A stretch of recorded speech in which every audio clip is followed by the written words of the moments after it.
All right, what's up, y'all? Welcome back to another episode of the Wiley Show.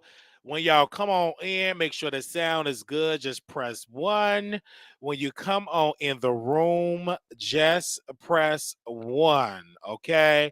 When y'all come on in the room, press one in the chat. I want to say thank y'all so very much for taking time out of your busy schedule that we are here. The interview of all interviews we were waiting for all day today, all week.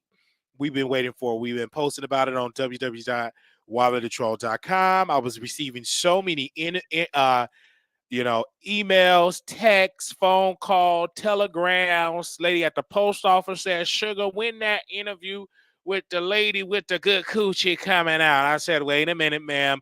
I'll let you know." Now, I do not work. I want to make sure we make this clear. I do not work for the Armon Wiggins Show at all. I don't work for them. I'm not affiliated with anybody over there at the Armon Wiggins Show. But with that being said, I am a historian of the show, right? Of the Armon Wiggins Show. That is a fact. Where we cover all the news about Armon Wiggins, good, bad, or whatever is news, we definitely gonna get into it. Now let's first get into the first beginning of the interview. Let's make sure we put their picture on the back so we can have them on the screen here so you all can see this. Okay. Give me a second. We got them on the back here. All right. So one and only, we are live. And we was not interviewing, sitting as the audience member. I said, I got to get into this interview. So I wanted to live tweet so I don't forget this at the Wiley Show. But in the beginning of this video, Armon Wiggins said he ordered some chicken. He lost his tooth because the veneer fell out of his mouth, and he told his homegirl, daytime tea time Candace, that the tooth was in the plate. This is why I tell you guys not to get veneers. That's not your real teeth. And the thing about when he said it, I'm like, the brother had good teeth anyway. He had braces. His teeth was white already. It was straight. His daddy worked really hard to get his teeth fixed. Mama worked really hard to get it fixed. And when he got it fixed, I'm like, oh, it's great. But he decided to go follow everybody else, and he got veneers in for Colombia. They didn't do it right. Didn't speak no English. And the tooth started falling out of his mouth. Okay? It fell down and hit the plate. Now, you know you're not supposed to be having that. Okay? It fell down and hit the plate. Woo, it's in the plate. You eating chicken, and you know he love to eat. Once you eat man butt, you know you hungry, right, Paul? You get hungry. I know me, once I get through lipping and lapping, it's work in the bedroom. You get hungry. So he went on out there, got him some chicken, and ate a breast and that hard leg with that bone. And next he whoop, that tooth just fell out on the plate. Don't make no sense. Okay. And so we got to that part. Then he asked Sukihana, "Where you from?" Sukihana said she from the tri-state Delaware. And also, she lived as a little girl in North Carolina. Then she said she moved to Fort Lauderdale, Florida. And I put hashtag Armon Wiggins asked a good question. Then Sukihana said that her real name is Destiny. And Armon feels that she should have kept her real name as her stage name, Destiny. All right.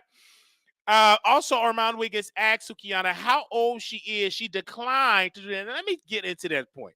Why are you declining to tell people how old you are?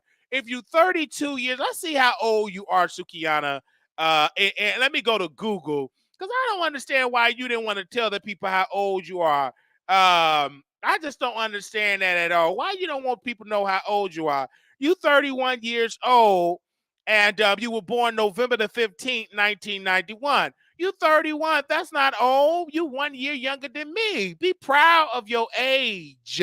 Okay? And don't worry about these people that tell you shouldn't be out there performing, even though I told Nicki Minaj she needs to retire.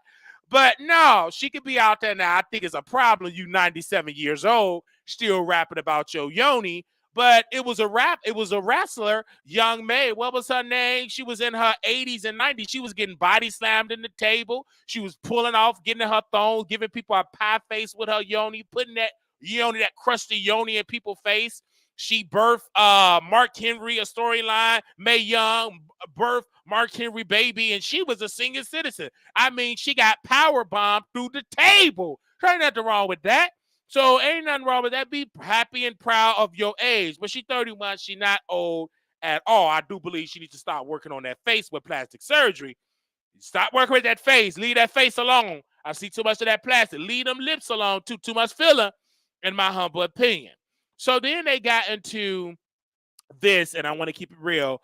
They Armon Wiggins said, well, he's 35 or 34, 35 years old. He said, oh my gosh, being 30 in gay years is definitely not is you old, but that's an outdated idea. I don't adapt in that. Listen, I'm in my 30s. I'm grown. I'm an adult. I'm still learning. I'm still young. I'm still participating. I can't get on no Social Security, until you're 66 years old. So we still young, we still thriving. Ain't nothing wrong with you. Hey, I'm proud to say I'm 32 years old. I'm proud to be 32 because there's so many people never made it to 32. I had a friend, he died at 21 years old, committed the S word, jumped in Lake Michigan. He gone. He never experienced the 30. I have another friend, Rico. He was a young brother. He passed away in his 20s, never seen 30s. I had another trans sister passed away in her 20s, never experienced 30. I've seen people. I had one of my friends out there, and they're going to say his name because I don't want people watching me. He was out there popping people. He lost his life at the age of 17 years old. He never seen 20, 30, and all of that. So there's nothing wrong with it. The more you go, the more old you get, the more blessed you are. Because if you ain't growing, you dead. Amen? So that's what my grandmother used to say. So be happy and be blessed that you are here to see another day. Amen? So he was talking about the gay years, and that needs to be out the window. But then they talked about Sukihana says she got 3 brothers on her mom's side, and she have 8 on her dad's side. And Armon Wiggins asked a good question. And plus, he also admit to the world, and I didn't know that one of his siblings had passed away. And so we want to send our condolences to Armon Wiggins' family. And also, they got into that and about her father and about how he asked her, would you like to have a conversation with your dad? Sukihana said no. They said mostly men in nursing homes. That's not true. I've worked in plenty nursing homes. Mainly the people that's in nursing home is women. So that's a whole lot. I worked in assisted living in Chicago, nursing care, hospice care. I worked in all levels of healthcare. Except the hospital. Most people that I see in nursing homes are women. All right? How do I know this? Because it's not a lot of male CNAs. Women dominate the industry because you get a lot of women say, I don't want no male CNA. I don't want no man. And I don't want no man at all. Then you got to switch and swap. And sometimes you work a unit where you got to switch out 4 women that don't want no man. All the people in there, when it comes to men in nursing home, it's mostly women in nursing homes. Now, you got a lot of younger people are getting it in their 40s, having strokes and all of that, are definitely in nursing. I'm just speaking from my experience. Now, you got a lot of daddies that's in there that are unfit, but you also got a lot of mothers that's unfit. Then you got a lot of mothers that did everything for their children, raised their children, took care of their children, fed their children, put their children in good schools, and they gonna come and visit them. I know my grandmother, she wasn't the perfect mother, but she provided for her children. She was there for her children. She fed her children. She worked and cleaned out the white folks for her children, and rarely some of her children don't come visit her. So you can still be a good mother, and still your children will throw you in that nursing home, forget that you exist. So don't just assume that everybody you see in a nursing home was a bad parent. You may got some effed up children. They get a family. The wife don't agree with your aging parent. Put them in a nursing home and forget about them. You don't even go visit your loved one. Then you lie to your loved ones and say, hey, mama, I ain't going to never put you in a nursing home. Have her to move out of the house, sell her property. You dump her in a nursing home and forget about her. I've seen it happen. I've took care of some people. Their family never came and visited. Until they passed away, they came in to collect to make sure the money was in order. So I've worked and I've seen it all. I've been in so many places. I've seen it all. I've seen people cry and they said they want to go because they talked about their children not coming to visit them. And I thought I was a good mother. And why is they paying me back, etc. So I've seen it all when it came to the nursing home So I just want to fact check that with Sukihana, but I understood her point. There is a lot of unfit men out there. Now, it's not the majority, maybe in a demographic that she live in, but the brothers that I'm looking, I have a barber, he's dealt with his children. I got another barber in Chicago, he take care of his children. I got a friend, he provide for his children. I got brother Don, he's married, raised his children, some of his children in college. So I also seen on one hand with people that don't have their father, that I see on another hand that people that do, that their father is in their house. I think it's a misinterpretation. I think it's a myth to think that it's just so many broken homes in the black family. If you look at the data, there are so many black fathers that stay in the home than actually out of the home. That's what you got to look at, the complete data. But if you're in the hood, maybe in your demographic in the 5-10 mile radius of where you live at, you probably just see everybody just not taking care of their children. But once you really experience this country go crisscross against this country, you will see that it's a lot of fathers that's out here taking care of their children, providing for their children, taking them to school, bathing them, feeding them, clothing, being a provider. But you don't see that broadcast on the media. You don't see that broadcast on social media. You don't see that broadcast in movies. To this day, they make it seem like black fathers ain't in the home at all. They gone, they deadbeats, they ain't nowhere. That's not the case. If you deadbeat fathers exist, yes, you also got some mothers that are deadbeat, that ain't taking care of their children, that ain't providing for their children, that ain't there for their children, not loyal to their children, right? So we could just point at both. We could always find a case and say, oh, that person don't got their mother. My former best friend, the one that violated my sister, his mother died from OD from drugs. They never experienced their mother not on crack. She died. She OD'd in the McDonald's restaurant on 90 on Ashland and just passed away. She never was there. Their grandmother raised them. Then she had more children, and then she didn't raise them either. And the grandmother raised them. And I just recently saw them. She's now they're a fully grown woman. She's a young adult, 20-some years old, but she never would be able to experience her mother because most of her mother was on drugs. All right. So I've seen it all. Okay, so I've seen both sides of the argument, but I understand what Sukihana is saying. Now, she said, if you're not loyal to your children, you're not a good man. I agree with that. She said, y'all need to take care of y'all kids. I agree with that. She also said, if Armon asked her, who is your biggest inspiration? She said her mother is her biggest inspiration. That's beautiful. She said, where do your, Armon asked her, where did her freaky side come from? And she claimed it came from her being in homeschool and all of that. So she said that. And also she said, talked about being sexually liberated. And she said she is not fake at all. Okay. And that she preaching that she is a submissive woman, that she's not just freaky at all. Okay. She ain't freaky. She's very submissive. She's a freak, but she's not a hoe. And that's totally a different side, because people think if you say you freaky, you automatically is a hoe. And that's not true. That's not true. Just because you say, okay, you freaky, you a freaky person, you got to be freaky, you must be a hoe. That ain't true. I'm freaky. I'm just so happy to be a hoe, so I can't even use me for an example because I am a hoe. I've done it. I've slept with people, husbands, pastors, ministers, prophets, gospel singers. I'm a hoe. So it is what it is. But just because you freaky, that don't always mean that you screwing with a lot of people. I'm just the type of person that I'm freaky. I'm just so happen to be a hoe. All right. So I was gonna get on here and lie to y'all. So I'm freaky, ain't hoe. I am a hoe. I slept with so many people, boyfriends and husbands and DL, man, people on, ankle bracelets. I've done it all. I've been a hoe since I was 15, 6 years old, licking on men, private part when I was in 8th grade in Perkins Elementary School. So I am, you know what I'm saying, I'm free and a hoe. But I also could say you could be married and be freaky with your mate. And she kept saying that she is a submissive woman. She's very submissive, right? And I can tell and sense that she is very submissive. And she's a very submissive woman. You can tell, I can sense that energy, and she's a Scorpio. Okay, a couple of days after my birthday, it's gonna be her birthday. So I feel her. All right. She right there they said, wait a minute, Sukihana said she made shea butter. And I said, I'm loving this Armon Wiggins interview. She said, okay, all right, okay. She said, y'all B words. She called women, she cussed out women, calling B's. Armon Wiggins asked a great question.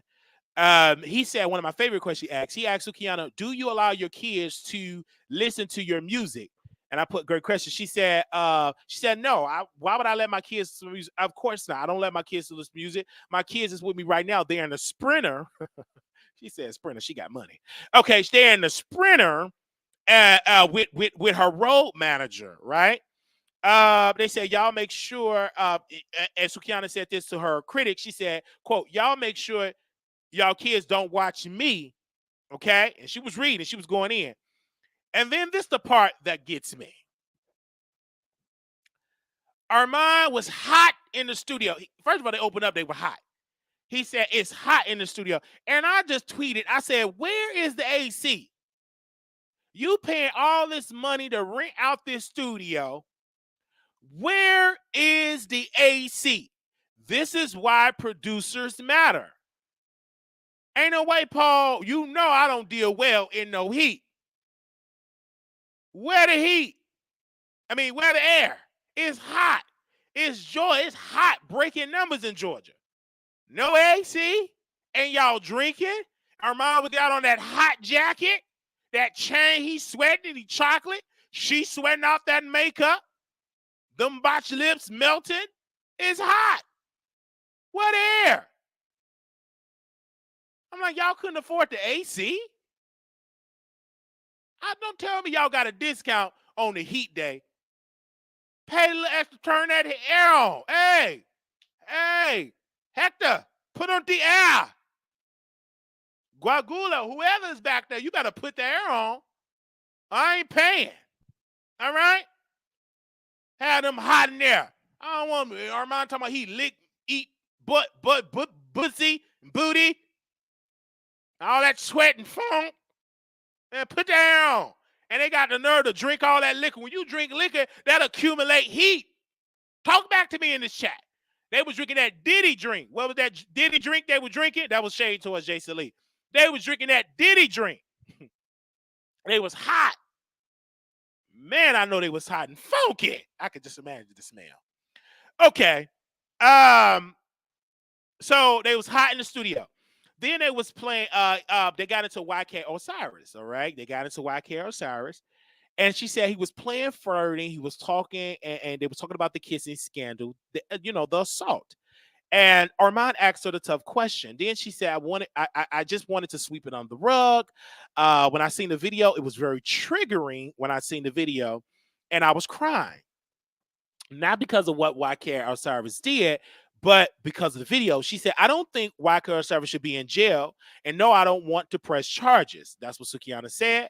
I don't want him to lose any deals. She said YK Osiris apologized. And Armon said that Suki saved YK Osiris' career, and she did.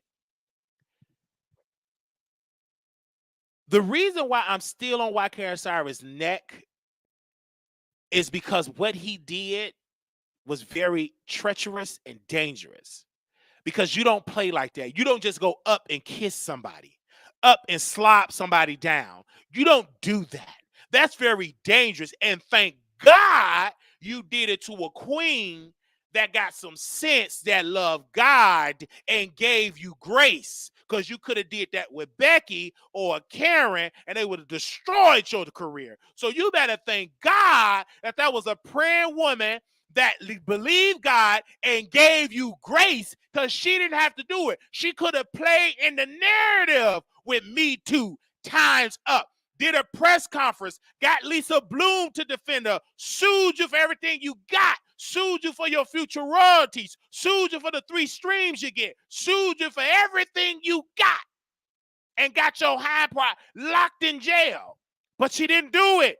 That's why black men should be faithful and committed to black women, because we stand on them, we treat them bad, we walk on them, we don't take care of the kids that we create, and they stand by our side and have our back.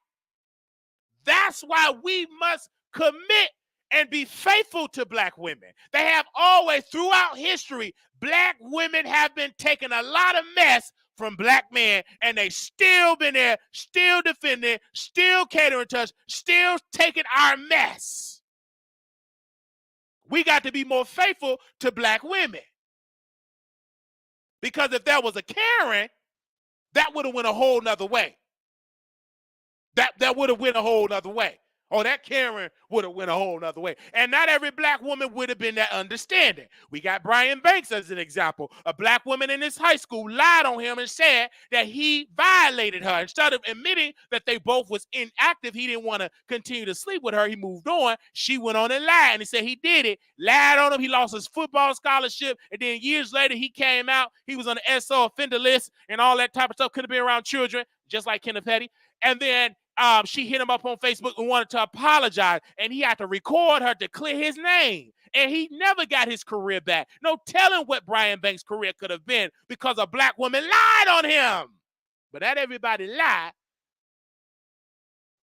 But that case, I'm always reminded of that. Because an allegation can destroy your career. I've seen people in prison off somebody lying on them. People on the SO defenders list right now off a lie. They didn't do nothing. But that woman lied, and somebody believes her, and you guilty. So he should be grateful for Sukihana for standing on his behalf because she could have destroyed his future.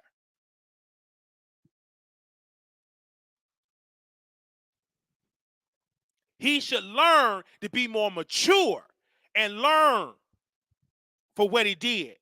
Do I believe he needs to go to prison? No. But I do believe he needs to learn. I don't think he should go to prison. Just hearing Sukihana point, I said, okay, he kissed me. Okay, he did that. Okay, but he don't deserve to go to prison, right? He don't deserve to be there with R. Kelly. No. But I do believe he needs to take a class on how to treat women. He do need to take a class about that and learn about that. Okay? So when we had this, she said, I won't press charges. I don't want him to lose any deals. Y'all leave him alone. I don't feel like, and then she said this, I don't feel like Osiris is an abuser. Wow. I said, wow, at Sukihana. Really standing up for a man that assaulted her. Hashtag Armon Wiggins. I said, hashtag Armon Wiggins.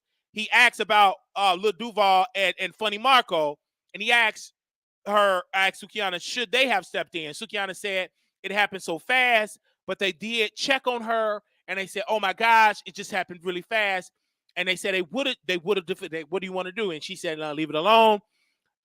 She said, she brought this point up. I'm not in the streets anymore. I'm in the industry. And she was talking about how she had to think about the industry. She don't want to be labeled as being difficult. She don't want to be labeled putting a black man in jail for assault because the problematic black men in the industry, including some problematic pick-me women, will dog her out, and that's what they did. Because when you look at the pushback, the reason why she cried is because the public was dragging her and saying he ain't do nothing wrong. Forget about it. He ain't do nothing wrong. Please, she like it. She talk about her yoni. She talk about her butt. She talk about eating man butt. What she expect.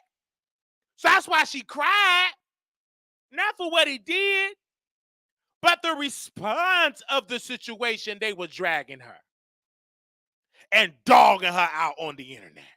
That will make any woman cry. Women are emotional. You're supposed to cry. God created you that way. Okay. Sukihana said, I have to have a lot of security to protect me because of men think it's okay to grab women. You don't have to talk about that, and men still will grab you. All right? It was a little girl out somewhere, and she had to fight back against somebody that tried to kidnap her, and she bit the man, and they asked her how to describe the guy. She said he had on some Jesus earrings. She had crosses, and she called it Jesus earring. They caught the man. He tried to kidnap her and had her in trafficking. And that little girl ain't talking about Sukihana lyrics. It's some sick, twisted people. You can dress holy. You can have on a nun. You can be covered in your ankles. You can be covered all the way with it. And somebody's sick, they will still try you. Many women have been tried and touched and fondled and never talked about being sexual exploited. They never made no lyrics like that. They mind their business. They go to work and they still be touched on, still be harassed, still be kissed on, still be fondled on. And they ain't talking about no WAP, no nothing. Look at the statistics there. And those are just the reported cases. Let's not get into the unreported cases that have not been reported. So she was talking about that. And I put a tweet. I said, I don't care how much Sukihana talking the S word. That don't mean she want to be R word. Hashtag Armon Wiggins, hashtag Sukihana. I don't care how much you talk about it. You can be butt naked. If she don't give you consent, you can't bother her. All right?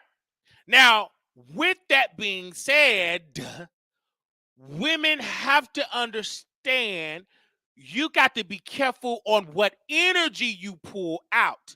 I say the same thing with men because I have a lot of OnlyFans guys, and they depressed because they always say Wiley because they pillow talk when we do interviews. They talk, and I know how to get it out. I'm like a therapist. I'm just so tired. People just want me for my body.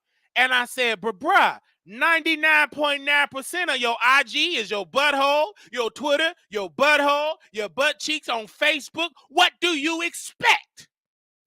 Of course, that's all you gonna get. That's all you put out. Until you respect you, don't expect nobody to have this ultimate respect. Like, oh. You put it out there, so that's why they think they can grab it and touch it and touch all that type of. You better have some heavy security because people will think, oh, she must want this. I heard so. It's some sick people, so she gonna have to have the full armor of the United States Naval SEALs to protect her because men would try it. They tried Beyonce and they smacked her on the butt. I think she was singing Bootylicious, and she was like, all right now, don't let me put you out. That man grabbed her on the butt. No, he pat Beyonce butt. He slapped it.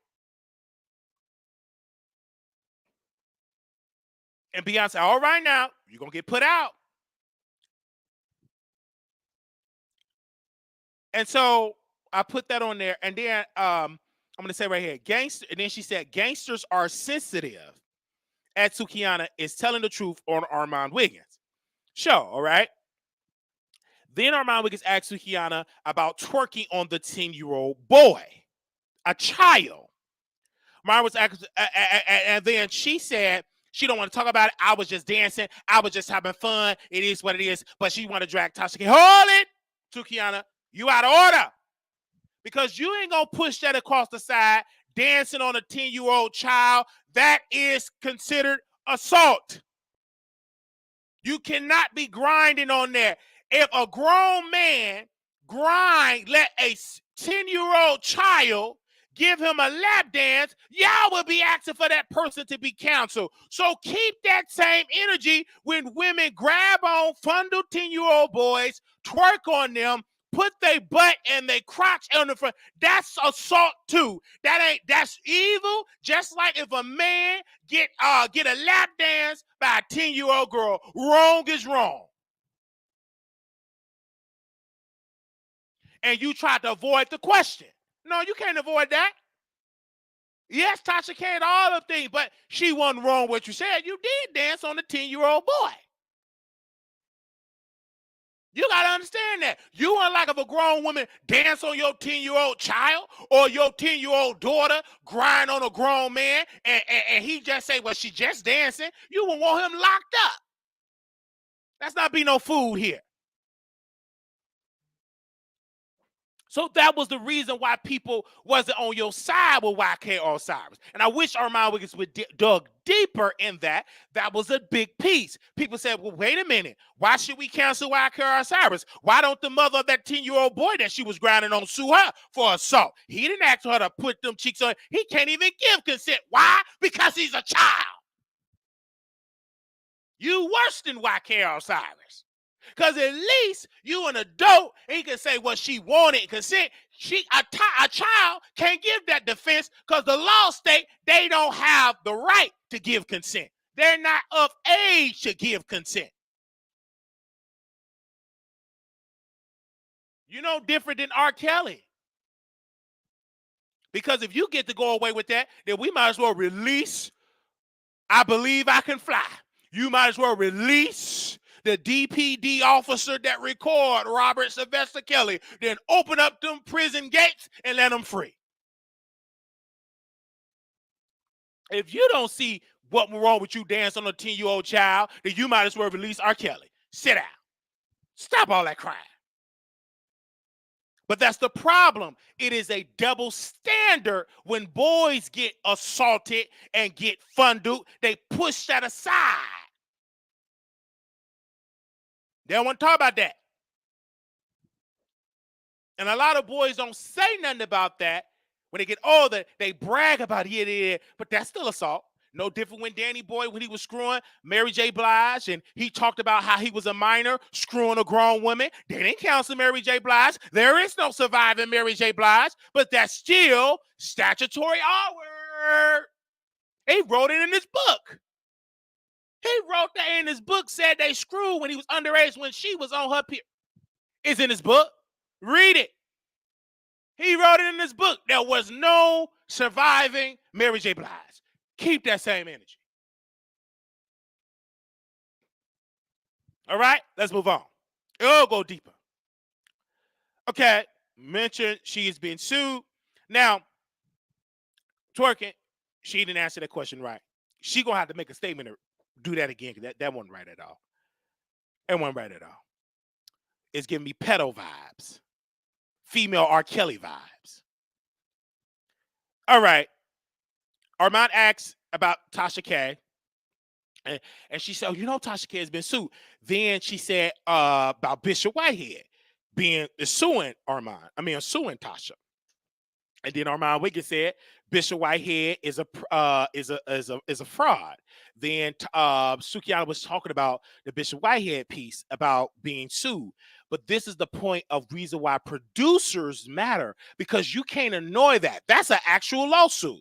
Bishop Whitehead is suing Tasha K. It's in the court documents. And this is why Armon had to have producers. So when you talk about that, okay, she's being sued by Cardi, and she also being sued by Bishop Whitehead. So we have to talk about that. She also was sued by Gossip in the City, and she settled with Gossip in the City. She settled in Gossip in the City for using her trademark and stuff. So we have to dive into that. She said yes. The bishop is suing. He said, "Oh, he's a fraud." I don't get into that. How do you know he's a fraud? Because he is suing her. And so that have to be discussed because it's a part of it. She's in another lawsuit. She lied to the bankruptcy court and said she wasn't. She is in a lawsuit. The documentation is on WileyTheTroll.com. It's up there. You can Google it. It's up there. She's suing the man and broke down the allegations of it. So you have to have producers when it comes to stuff like that. You absolutely have to. I seen he had his notes, but he got his opinion, and it was wrong because you said, oh, it's a fraud, I don't get it. How you not getting this one being sued by million? That's still news. That's still relevant. And the blog's been talking about it. And Suki brought the point up about Bishop Whitehead. She brought it up. She said, the bishop is suing her. Oh, he a fraud. Wait a minute. Let's get into the lawsuit.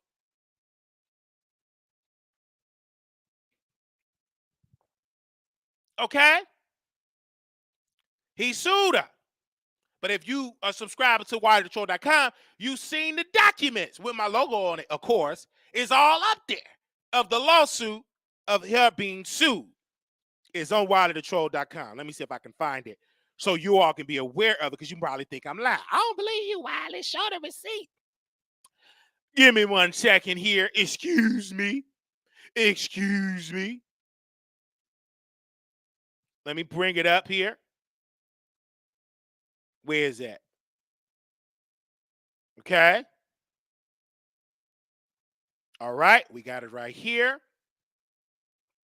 We have it. Bishop Whitehead files a lawsuit against blogger Tasha K for $360 million. We want to make sure that I post that in the comments there, and I'm going to pin it so you all can see it. Oh, yeah, she's suing. So we post that on the website. Okay? I'm not the smartest man on the block, but I ain't the dumbest. I talk what I know, and what I don't know, I shut up. Okay? Let's move on that. Now, She talked about that. Then she talked about Tasha K, about the smell, about how she interviewed. Interviewed and stuff like that. She dragged Tasha. She said she stopped talking to Tasha because when she found out that Tasha K was getting sued by Cardi, she cut off communication. That's why Tasha K went on that mental breakdown, that mental rat. Hey. Armon Wiggins was talking about eating man butt. And I said, LOL, the interview is everything. And what else? What other notes did I take, Paul? Do you have my other notes here? Thank you, sir. You did text me these. She said that Tasha K place smelled like piss and neck bones. She said that Tasha K husband is very feminine. Sukihana said that Tasha K is Tasha K have too much cheap wine. She said when Tasha, this is Sukihana quote. She said Tasha K when she opened up her mouth, the back of her tooth is black. It smelled like an old tooth. She said, you lying on people. She said, yes, you made me cry. But I wasn't dragging you and everything like that because she kept comparing Sukihana to what was a Sexy Red, and she made Sukihana cry. That hurt her feelings. I'm glad that Armon Wiggins brought up the point about bloggers. When people compare, it does get to you. It got to me. It don't get to me anymore, but back in the day, it used to get to me a lot. It hurt my feelings when you see people surpass you, get more numbers than you. It hurt me the most because I heard it so much. It used to dog me out. They dogged me out in Chicago. You're boring. 3 people watching. They didn't lie. It was 3 people watching. And you know what it did? I cried and gave up. But then one day I talked to my friend before he got on crystal meth and got on that crack. He said, be consistent. Don't take what they take. And then I talked to my mother, and she said, if you want to be successful in this business, you're going to have to learn how to get out of people and start worrying about what they say. Because if you let that bother you, then you might as well quit the industry you're trying to get into, because it's only going to get worse from that. Don't worry about what they say. Believe in yourself and do it. And we did it, and we've been faithful ever since. We still get the same critics. You know, somebody past you, he got more numbers than you. He got more subscribers than you. Why don't you give up? Ain't nobody checking for you. And it's all a lie, because that ain't nothing from the devil, from the pits of hell, trying to discourage your gift for you to give up. All he's trying to do is for you to give up. But I said, I can't give up now. I ain't giving up now. I see, I'm on this. I'm on this. I know my day is coming. I'm going to keep at it. I ain't worried about what you say. With your raggedy snagger tooth self. Shut down somewhere. I'm still here. Whether it's 200 or 2 million, I'm going to be here talking to somebody, and somebody going to laugh at my jokes. Somebody going to laugh. I'm not about to let you trick me out my spot. No, sit down with your foolish self. Go to the dentist and fix that teeth.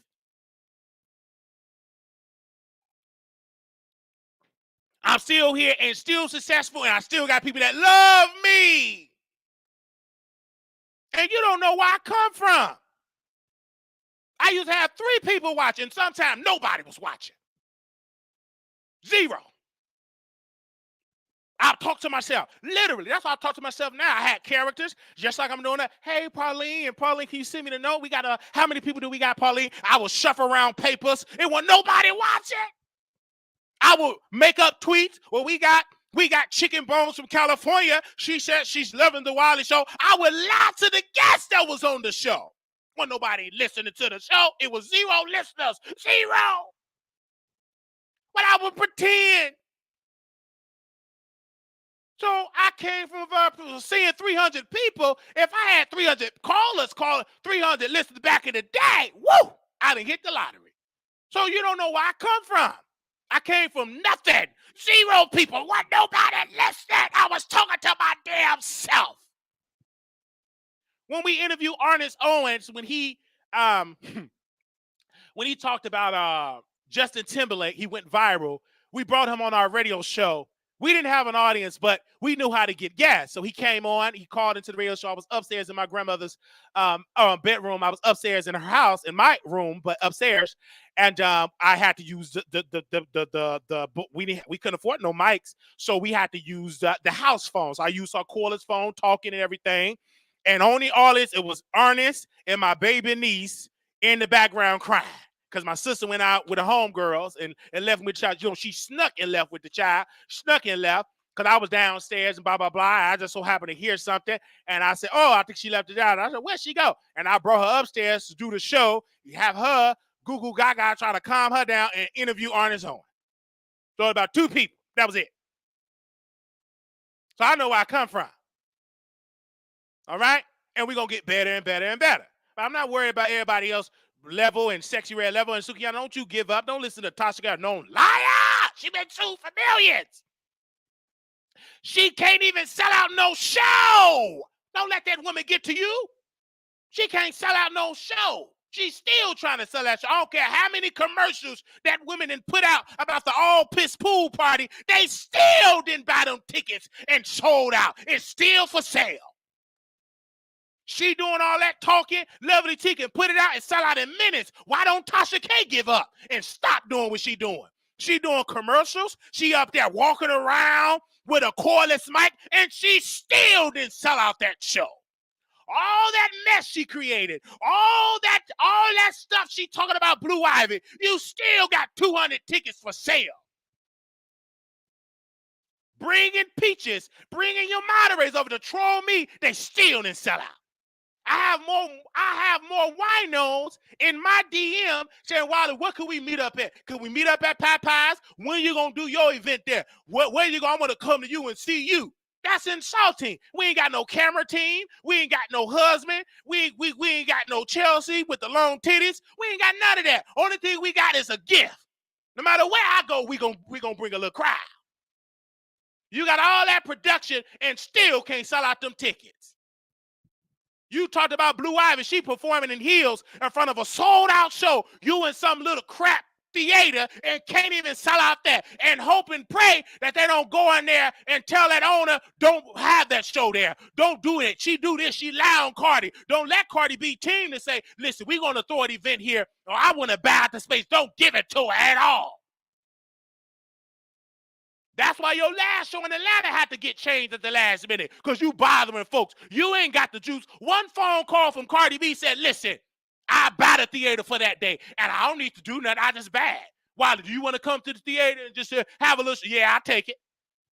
I'll wait to the last minute and buy that space up and have the man lock the door. She ain't going to do nothing but say, I'm going to sue. Well, then the man, he could just go ahead, the rhinos, and go ahead and file Chapter 13 and say he ain't got it. All that talking, all them commercials, and still got 355,000 tickets for sale. You know your people can't afford no $200, especially if they going to the gas station buying that cheap wine. They can't afford no $200 ticket. They suffering. Most of them are single women. They got men they ain't taking care of. They got children they can't afford to have. They got another one. They calling Pookie from prison and jail, putting money on his books, hoping and praying that they get picked from Section A housing.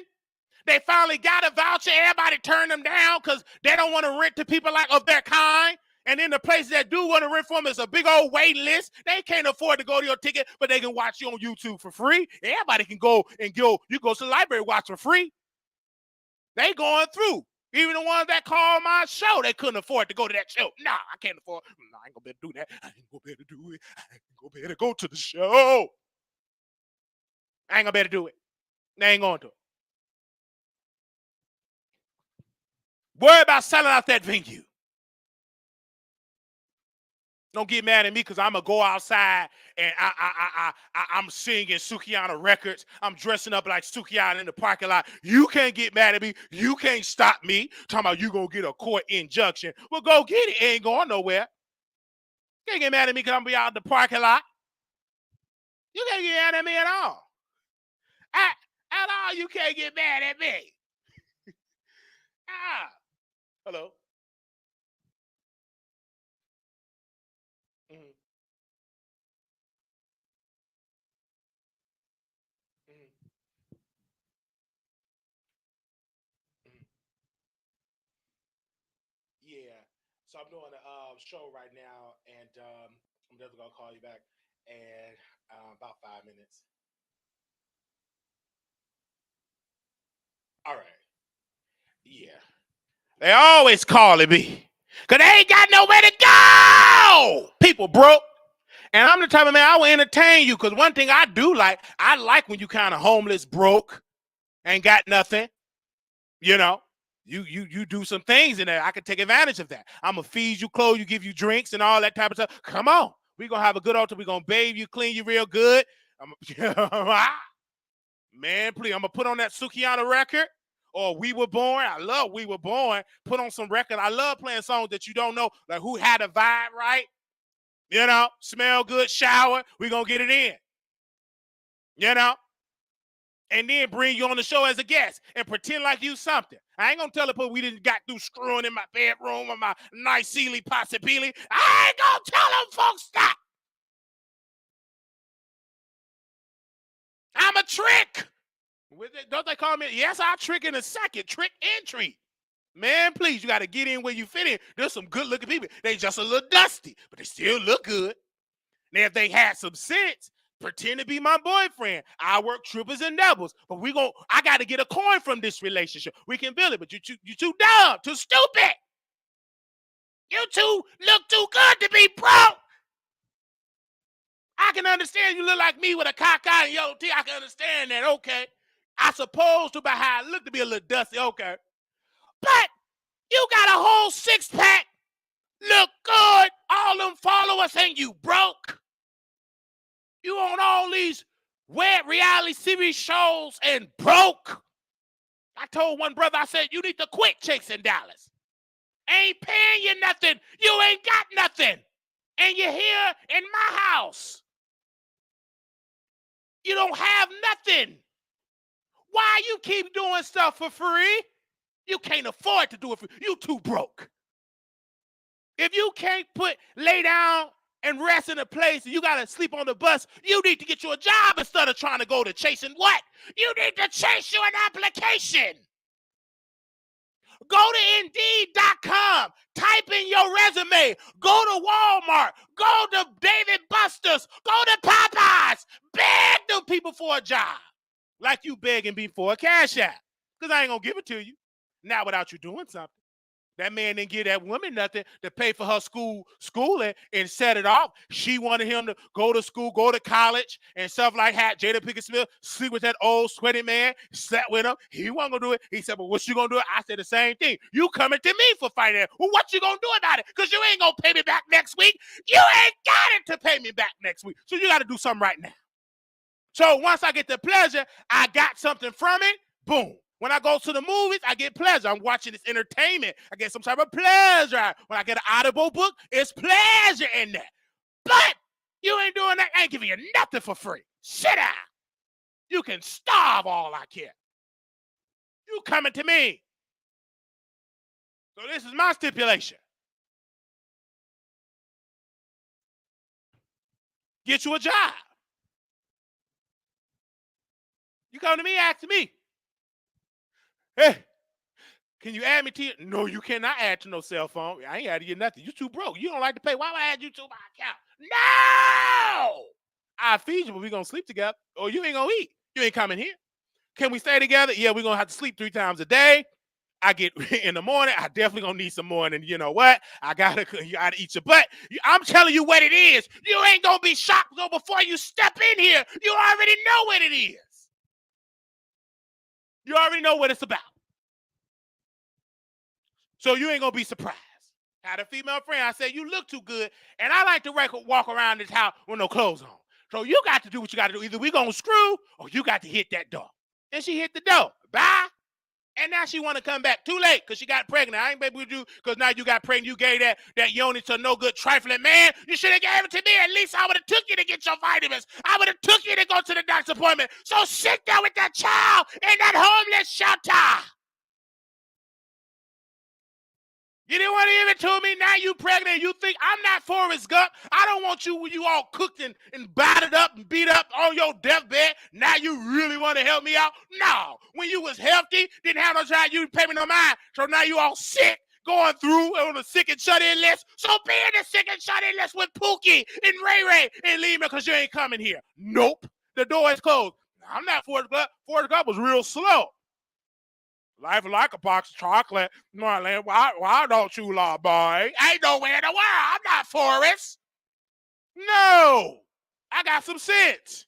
I got a little bit, Forrest Gump didn't have no street fight. Mama said life is like a box of chocolate. Jenny, why don't you love me? No, I ain't like that. I can talk with some sense. I love me some chocolate, yes. But baby, you got to drop them drawers.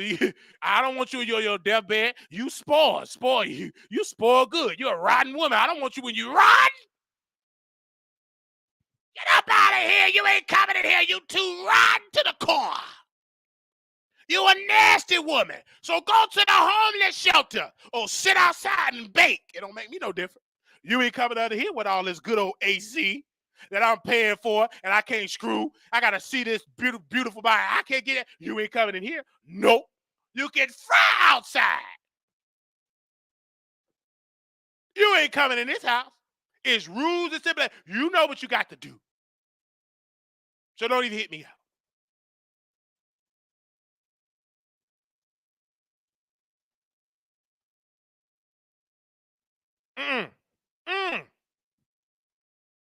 That's women. Y'all the one that want all these attractive and look what you got. You don't want the man that work, building this credit, working 2, 3. You don't want that. So deal what you want. You ain't coming here, please. Absolutely not. Because women, y'all are sneaky. Y'all do stupid stuff like that. Think I'm my bedroom? Nope. I ain't take care of nobody children unless they mine. Now, my niece and nephew, they exempt. That's family. That's blood. Now, me and I trick all day with men. Women are different because y'all get pregnant. And I'm not about to take care of you and your 6 kids. Nope. They better be mine. You coming here? My niece and nephews, they're exempt. Because if I have to raise them, that's fine. That's them dollar signs. What? Because they're going to be doing a YouTube channel, family channel. They're going to be singing. They're going to be learning the keyboard, piano. They're going to be learning how to produce. They're going to be cameramans. They're going to be editors. They're going to be doing ballet. They're going to be basketball players. They're going to learn how to be politicians. They're going to be learning how to build robots. This going to be a whole system back here. You come here, you're going to work.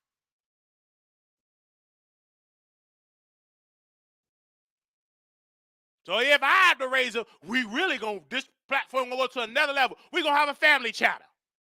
Selling T-shirts and mugs and going on tour and start singing. We're going to have our own variety show. I'm going to change all their last name to Wiley.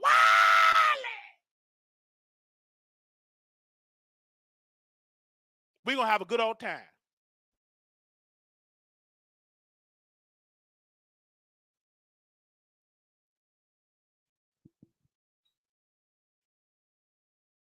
So if we do have to raise them, the Wiley, they're going to be here.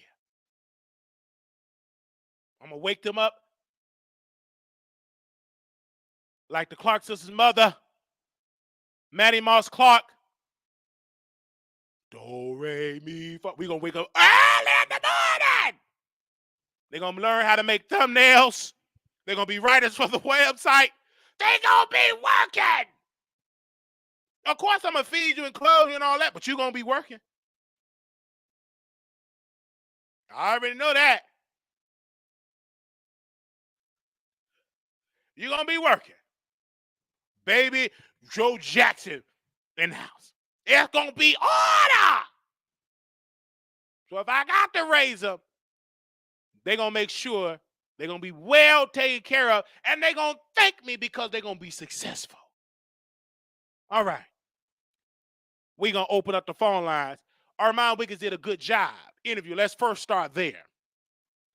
Let me first thank Candace, Daytime Tea Time, beautiful black woman. And I love that she helping Armon Wiggins. I want to read what she wrote on her Instagram. Give me 1 second here.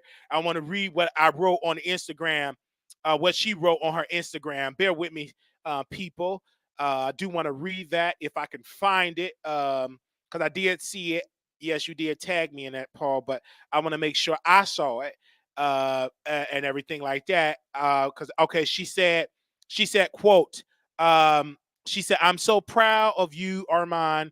It was a pleasure to be in the room watching you walk in your purpose. The best is yet to come, my brother. Heart emoji and a praying emoji. And she used a song, Casamigo, an Afrobeat Sukihana. I was shocked that she made a song like that. I said, thank you for making a great record like that. And Armon Wiggins talked about that. And he also talked about with her about being dark skinned. She didn't want to dive into that. I understood why. She want to wait till she get big to talk about it. But I disagree. You need to talk about it now because you may not get big. Talk about it now about the distinction of being dark than light, because it is an issue in the music industry, period, point blank. Because Adele can do all of these type of records, and then a dark-skinned woman do it, it don't go nowhere. There are still biases in the industry, but I understand she want to play it safe. She don't want to rock no fellas, but I do believe she should have talked about that and had a conversation about that. But I'm glad that Armon Wiggins asked her that question about all that. I'm also glad that Armon Wiggins and he have the beautiful relationship with Candace, even though he used to drag her and talk about her bad and drag her and all of that. They made up when she would do our cartoons. They made up. It is what it is. They made up, and she's so successful in what she's doing, and we good.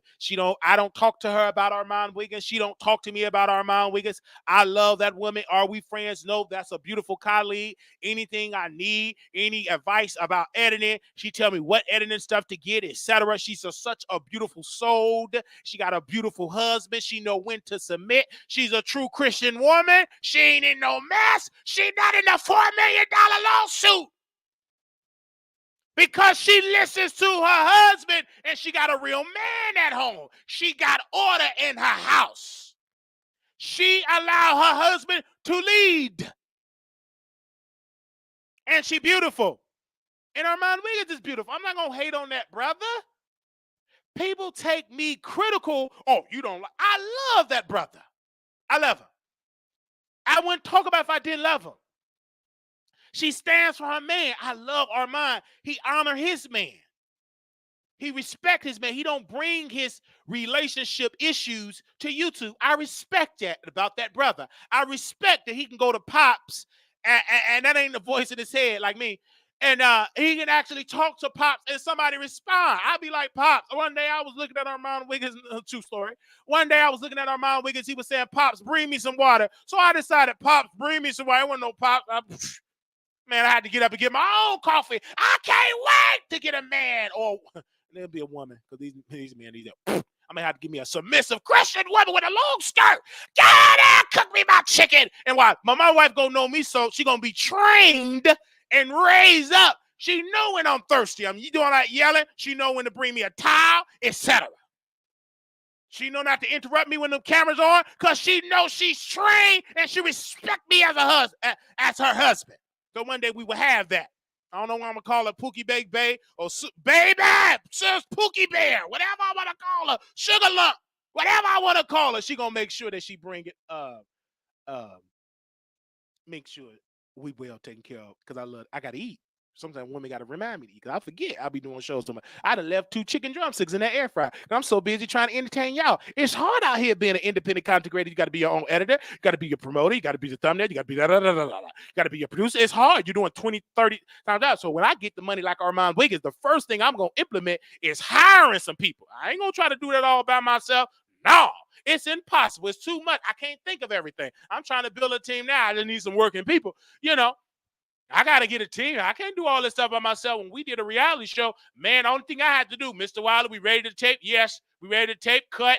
All right, put makeup on. That's what I love. I can't wait to get that. All right, get a phone call, casting call, come pick me up.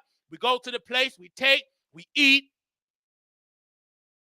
They take me back. If I remember when we got to do the show, and I forgot to have some deodorant, because on the plane you can't bring them big old things of deodorant, and I didn't know that you can get the travel pack deodorant. I didn't know that because I was new traveling like that for a long time. So I told the producers that came and picked me up from the hotel when we were taping the line. I said, "Can you stop by the store to give me some deodorant? Because I don't want to be with them content creators and musty. I don't want to be musty. I'm already got a Chris slew foot leg, yellow teeth." At that time, I was skinny, uneven lining, cockeyed, still chocolate. I don't want to be musty. I said, wait a minute. We got to stop by the store and get some deodorant. I took me a shower, man, because when you go on the show with them content creators, man, they're gonna be cussing and all that type. I gotta have some deodorant. So we went to Walgreens. I believe Walgreens was somewhere, and we saw Phaedra, and she was with her sons, her little boys.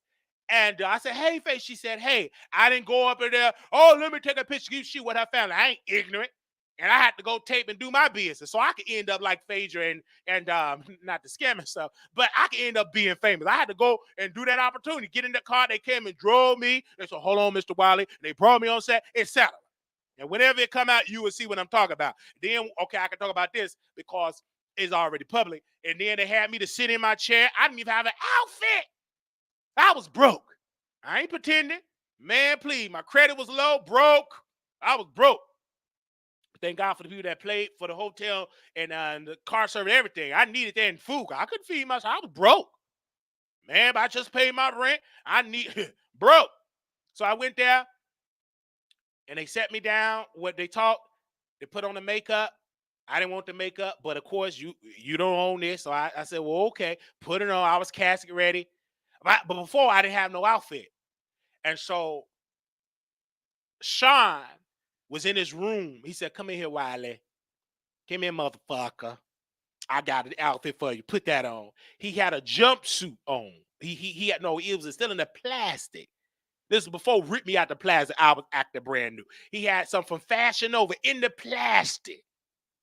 Ripped it open, put that on me, had me in there like that was my father. I felt like that was my daddy. Put that outfit on me. They put that makeup on me. Cameras came on. I got to work. But once the camera's off, I'm just as quiet, read my books, pretending like I can read, because y'all say I don't know how to read. It was December 31st, 2019. It will hurt her, and he was going to eat some vegetables to make him strong. And when he gets strong, Anyway, I was in there reading my own business, just as quiet number. But then when them cameras get on, I get to work. Cameras off, just as quiet. Don't even come. I rarely won't even talk to you. Leo, no, I'm just as quiet. I don't do all that talking. I ain't in there gossiping. I'm in there doing my show, reading, studying, seeing who I'm going to drag. When them lights and cameras come on, I get to work. Got about a stack of books.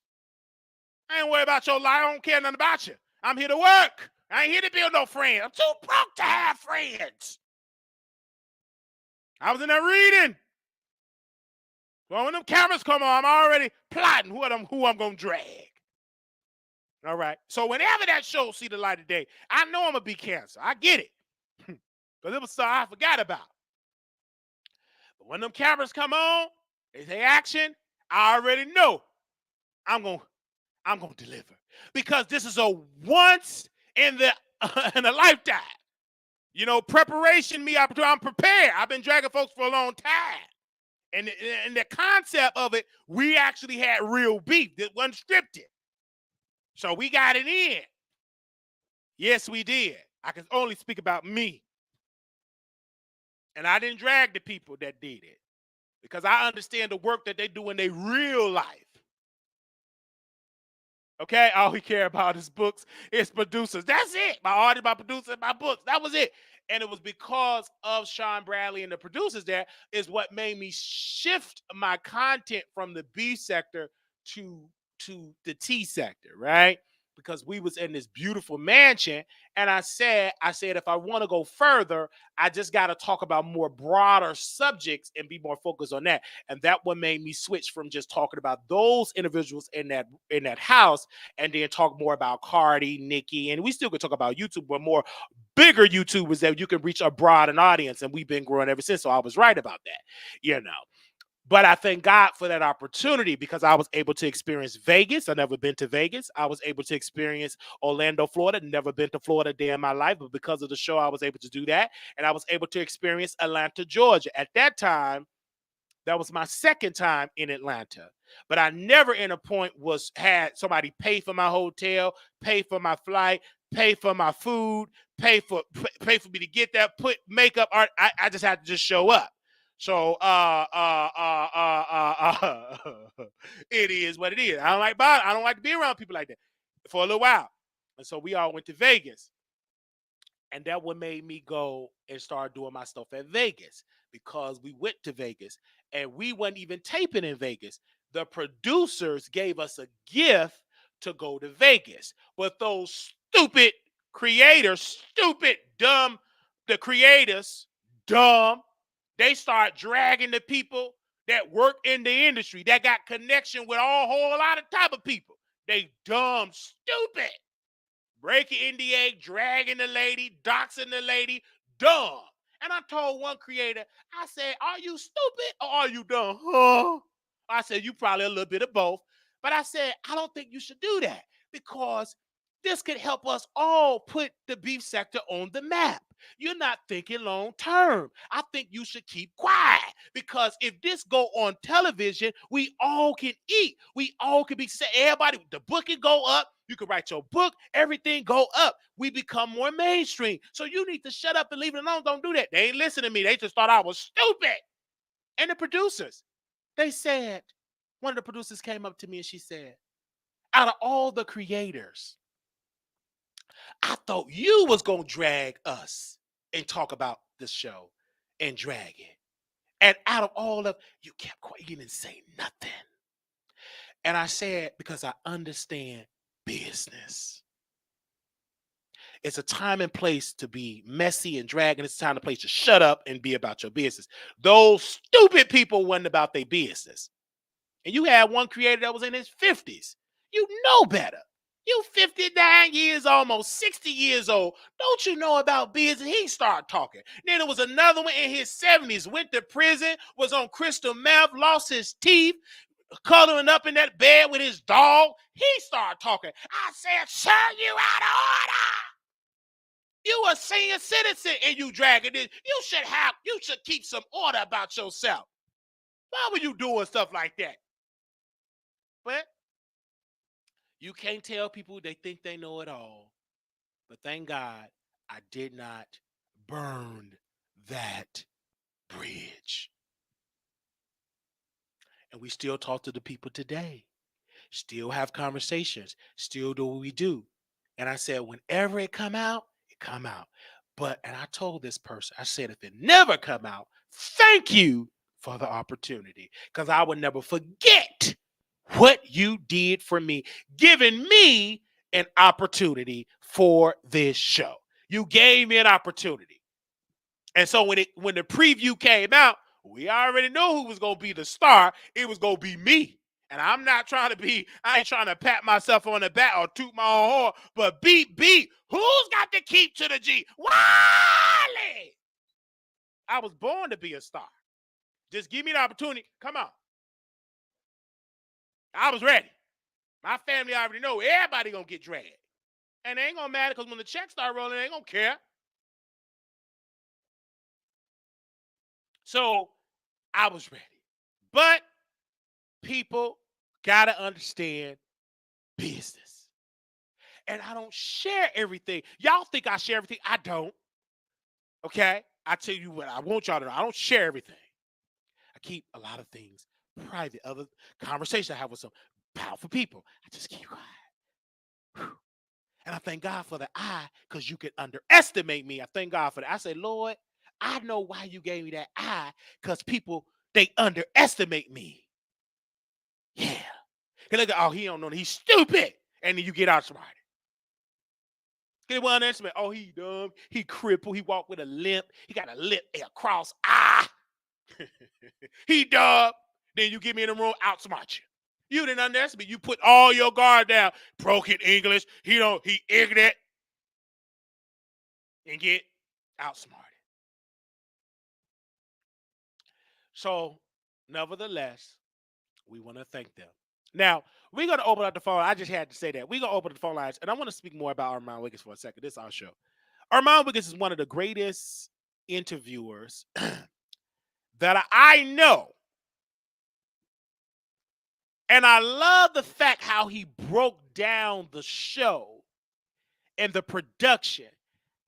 There's more room gonna come, and let's also give a shout out of the publicity that Armon Wiggins got from this show. The Shade Room talked about it. The Neighborhood Talk talked about it. No Jumper talked about it. We got Armon Wiggins XXL talked about it. Ball Alert talked about it. Bossip talked about it. HNHH talked about it. Vlad TV talked about it. So I'm glad that he was getting this massive promotion because he deserved it. And you see a lot of people ain't talking about it as YouTubers because they mad. See, people say, oh, Wiley's so jealous. Wiley, no, I'm not. They ain't talking about it because they ain't get the interview. They ain't talking about it. But we gonna talk about it because I know my heart. I ain't jealous of that man. I was jealous of my mind? Yes, I was. But I went to special ed, and one thing about it, because we were slow, and one of my special ed teachers, I'm gonna call her Mr. Camera, Miss Camera. She repeated, was is a past tense. And we were saying, one of my friends, was is the past tense. Good job, Billy. And I would say, Wiley would say, look at me. And I was trying to love looking up, my eye crowd, I'm nervous. What was is a past I used to talk with a little stutter. My mama had me in speech class and everything. I think she told me to talk with a little stutter to get Social Security power. Did she tell about you? Didn't know me then? Because she had me in speech therapy, physical therapy, speech therapy. Anyway, memory therapy. They would teach me how to do a memory game. I was in so much therapy. So, but I remember that in the slow class because somebody was eating their pencils, and we were talking about past tense, and it's a past tense. Was I jealous? Yes. Let me tell you why I was jealous.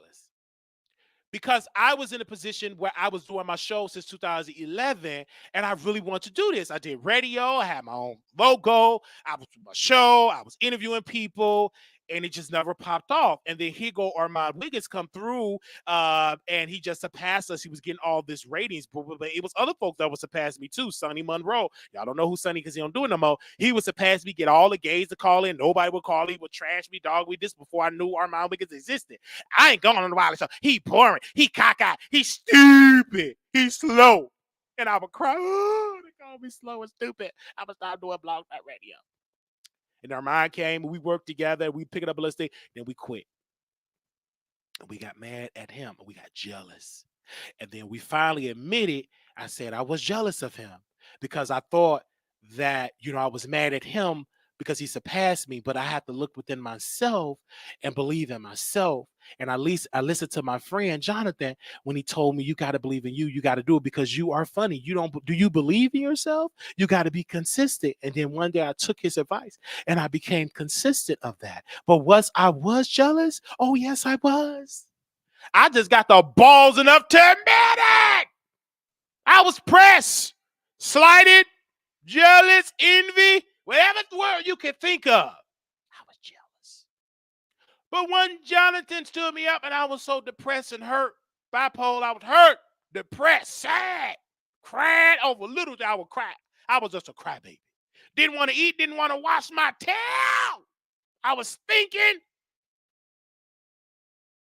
And he said this. He said, you got to believe in yourself. Stop trying to think you got to work with other people. People love you for who you are. And then I was reminded of people loving my show. God was taking me back of the successes I had. I didn't look at it as success because I was looking at, I want Armon Wiggins numbers. So you look at everybody else, but you got to look at your own journey. And then one day, the spirit of quitting came up because it was bothering me again a couple of years ago. And we was at the airport. I said, I want to give up. This ain't working. So we stepped outside the airport. This is when Tracy Braxton passed away. And I got on a plane to go, I believe Chicago. It was Chicago. So I step outside looking from my lift, and it was a woman outside, and she was a producer of the Wiley Show. Is you Wiley? I said, yes. Hey, man, me and my mama love your show. And she showed me texts about when I updated the news about Tracy Braxton passing away. And she told her mama, said, yeah, Wiley just said that Tracy Braxton passed away. And it was communicated. She showed me the text. And she worked in Hollywood as a publicist, right? She works as a record, some in the record industry, because she was there for a listening party. We were talking and she was sharing things. She said, don't give up. And that was God showing me that you're on the right track. Because I was ready to give up. I said, well, I guess I go clean some boo-boo and some Pampers and go get that oil left. And I went outside and I seen that woman. Then I went back on the plane. Before I got on the plane, other people said, hey, Wiley. And then we did the Monique show. Hey, Wiley, how you doing? That was in the crowd. Then it was on Netflix. So God was opening up doors, but everybody is on their own path. Everybody's on their own path. Everybody's on their own time clock. You can't look at nobody else's time. That's their time. Your time is coming, but you can't get mad at other people's time and then quit. No, you're on your time. All right. But you hear that, but you got to experience that.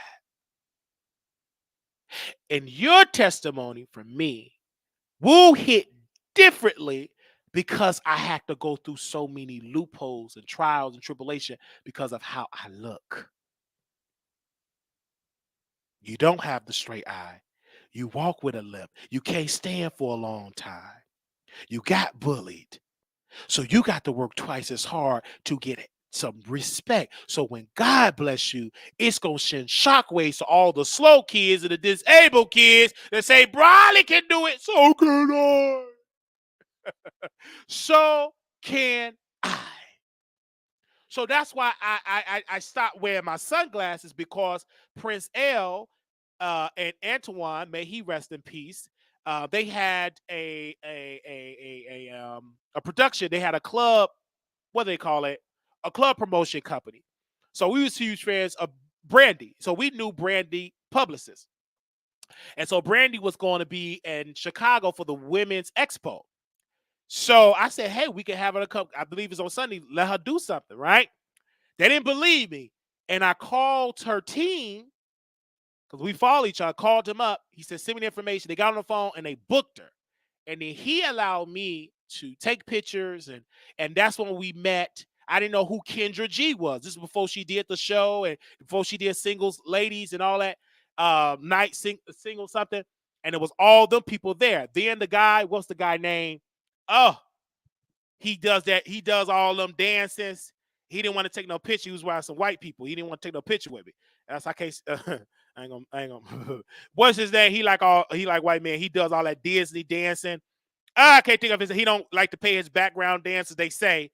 And so he was there, and the other folks was there that I knew. And Brandy was there. Brandy, she took pictures. I was outside taking pictures or whatever. And then I had on my sunglasses. I was ashamed of myself. Let me wear some sunglasses. So the event was over.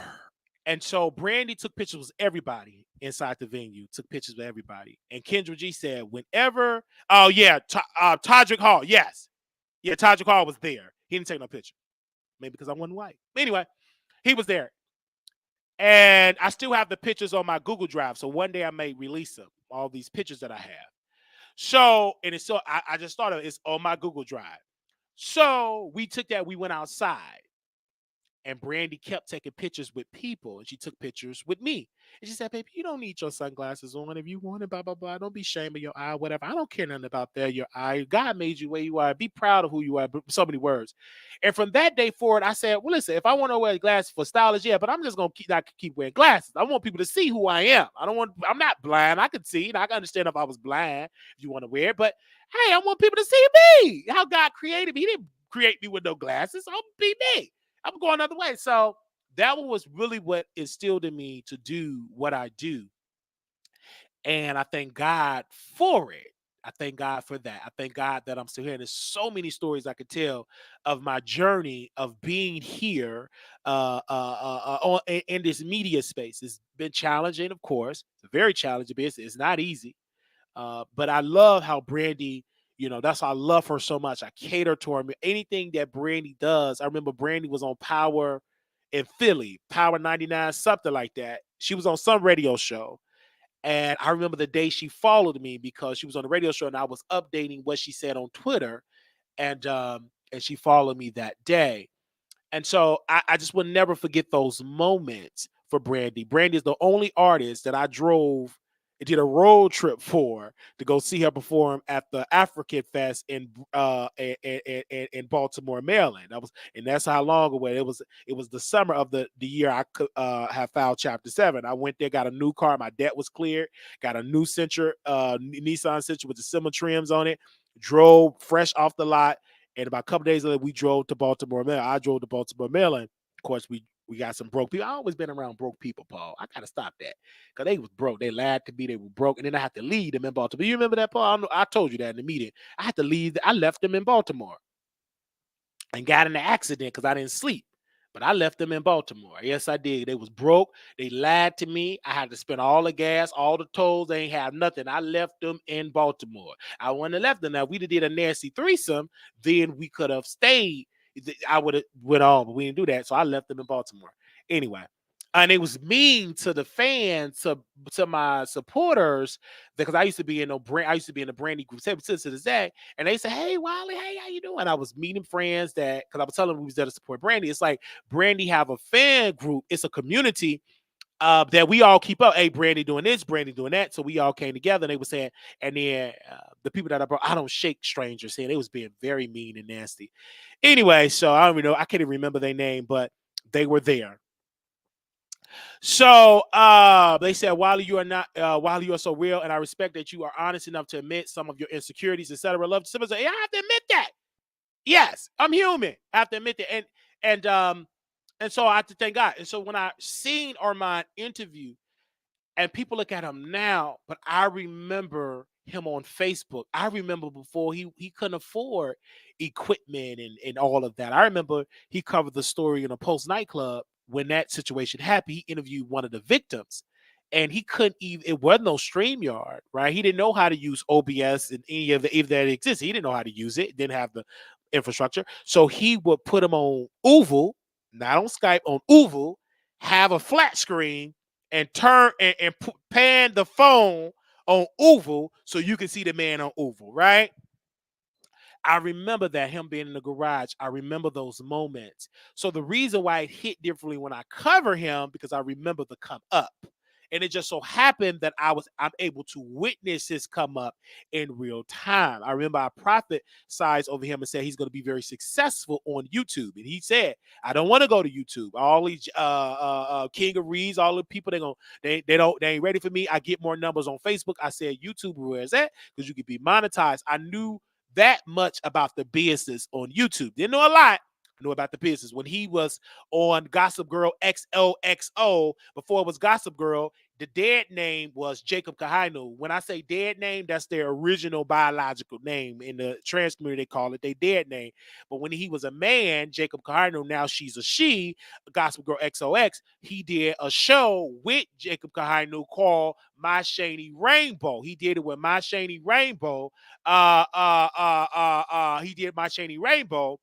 And Jacob Kaino wasn't paying him. And Armon Wiggins didn't know that Jacob Kaino was getting all them ad dollars off of his show. And he didn't promote Armon Wiggins in the description box. So we told him about that. He didn't know nothing about it. Then Jacob Kaino had Armon looking bad. Brian broke. He was a broke server. He just embarrassed Armon Wiggins because even though Armon Wiggins didn't have what he have today, he still had that gift. You knew he was a star, and he was my favorite our entire show. And Jack Bernard couldn't stand that. He couldn't stand that he was getting outdone and outshined by Armon Wiggins. And then he decided to transition to a woman, XOXO, Gossip Girl XOXO. Don't come on camera, delete it. But we love Gossip Girl because he put a lot of people on, even my friend Aki Bell. When he got into his abusive relationship with his boyfriend and all of that, they talked about that on Jacob used to be Jacob Kainu, and now it's Gossip Girl XOXO. So he put a lot of people on, made a lot of money on that, but he didn't pay those people. They didn't know that he was getting a Google ad check. They didn't know nothing about it. I knew it because I've been knowing about YouTube. See, I go back on that stuff before these people transition to become who they are today. But one thing about Jacob Kainu, now y'all know her as Gossip Girl XOXO. before she was Gossip Girl XOXO, Jacob Howard would interview people, go to balls, and interview people, and he was so well with production skills. And then he decided, very attractive. He was a very attractive man. He decided one day, hey, I want to transition and be Gossip Girl XOXOXO. It became Gossip Girl and all of that, and the rest is history. But I remember those things, right? I remember it. So at the end of the day, at the end of the day, I love that I could go back with those people. Those are my colleagues. We respect them. We have that. We understand that. I know about the Scorpion Show, et cetera, et cetera. I've always been not invited to the party. I remember Kevin and Mikhail. They both blocked me. I never could go to the barbecue. They would block me, and I would troll them. I would talk to their friends and interview their friends. I would tweet their friends, and Mikhail left a tweet. He said, you need to don't tweet Wiley. He hate the Scorpion Show real hard. So I've always been a hater in a sense because I was jealous. I was jealous of the Scorpion Show. Yes, I was. Because I was living through them instead of living through my own gift. So I would troll them. And so back in the day on the old YouTube, they used to have a section where you can respond to the video. They never picked my video, but I would always drag the Scorpion Show in my earlier years of YouTube. I would drag them, trash them, talk about his family. I would just trash it. I ain't had nobody watch. I had 12 people watching, 12 views. It was hard to crack the code. It's way hard back in the day to crack the code because you have to do pre-recorded video. So it wasn't no live button. It wasn't no stream, yo. It was just difficult. So I would get 10 people to watch it, and I would get another could reach 1,000, another got a check. And then one day I found my gift, and I built on that. And then one of my big moments happened when Justin J, y'all know him as the King of Reeds. It was a woman. It was a it was a guy. He does makeup. He had 2 guys under him. He called them guys his gay children. They came up with allegation and said that they were messed with by this top creator, destroyed his career. They said he wasn't giving out makeup. He was giving out fake bleach, fake stuff, bleaching his skin, fake. He was giving out powder. It wasn't real makeup. They were just trashing him all day long. So King of Reeds knew my cousin Jonathan. They had a relationship. They knew each other from back in the day. He started talking about mother. I forgot her name. And he said, well, I'll interview with you, Wiley. So he can't, and Jonathan told me about the story. And I didn't know who it was. Then one day I read about all this stuff. I studied the story. Okay. I studied the entire story. Once I studied the story, I DM'd the woman or the man, whatever. I don't know what she identified. The guy that does the makeup. He said, yes, I will do the show. Did the show. And I promote the show. And Justin J 1232 at the time, that was his YouTube name, now was the King of Reeds. He started to go live or record himself talking to the guy because he was dragging him. And I brought him on the phone. I was talking. I was interviewing him, and et cetera, et cetera. And King of Reed was dragging him, and he was saying, I got to go on a date. I'm tired. And King of Reed, Star Milan. Thank you, Star Milan. And Star Milan said, well, I got to get off the phone, Wiley, if he going to be on it because I got a date. Girl, you ain't got no date. I'm tired of you queens in and out of, tooped up in the place that you're in, ain't got nothing. I'm tired of all that. And I was getting thousands of people on Blog Talk Radio, thousands. We had so many people on Blog Talk Radio, it was a busy signal. We crashed the site. It was just so much traffic on Blog Talk Radio. And then we got a check from a nice check. The first and only check we got from Blog Talk Radio because of the numbers. We were trending on Blog Talk Radio for about a good 3 months. And that was thanks to Star Milan, and that was thanks to King of Reeds for introducing me to that. And that's how we met Blue Skies. We met her through that interview. Well, she was a fan through that interview. That goes way back. That was my big moment, but I'm still insecure. See, when you get a big moment insecure, you ain't gonna receive that. I stopped. I gave up. I quit. I was insecure. So I go back to those moments. I said, if anybody interview me and they ask me, what advice do you give to the younger 20-some-year-old Wiley? That advice I would give to him, give up, don't pay attention to what your critics say, and keep going. Be consistent because you never know where you're going to be. If you stop, you will never know. Be consistent. Consistency is key. Learn the business. Always be a student of the game. Learn the business. Learn the business. Learn the business. You don't know everything. Learn something from everybody. Try to pull some information from everybody. And to this day, I was able to get the help that I was able to get. And then God started opening up doors for the Wiley Show. He started opening up doors for me. And then Armon Wiggins was an amazing teacher. Even when we fell out, the brother is still a teacher. He teach when he's mad. He really get to dropping gems when he's angry. And we start depositing things that he was saying, and we took some of it. I ain't gonna repeat what he said, but I took them gems and we started to build on. Then he said something else, and we took it and we build upon that. So God truly did some amazing things for us. But I just remember those moments. I remember the moments where Armon bringing me on the show, and I played the bad guy. I knew how to be controversial. Many people, it wasn't the word trolling. See, we was doing stuff before there was a word called trolling. We just was ourselves. We was very controversial, very conservative. I always been conservative.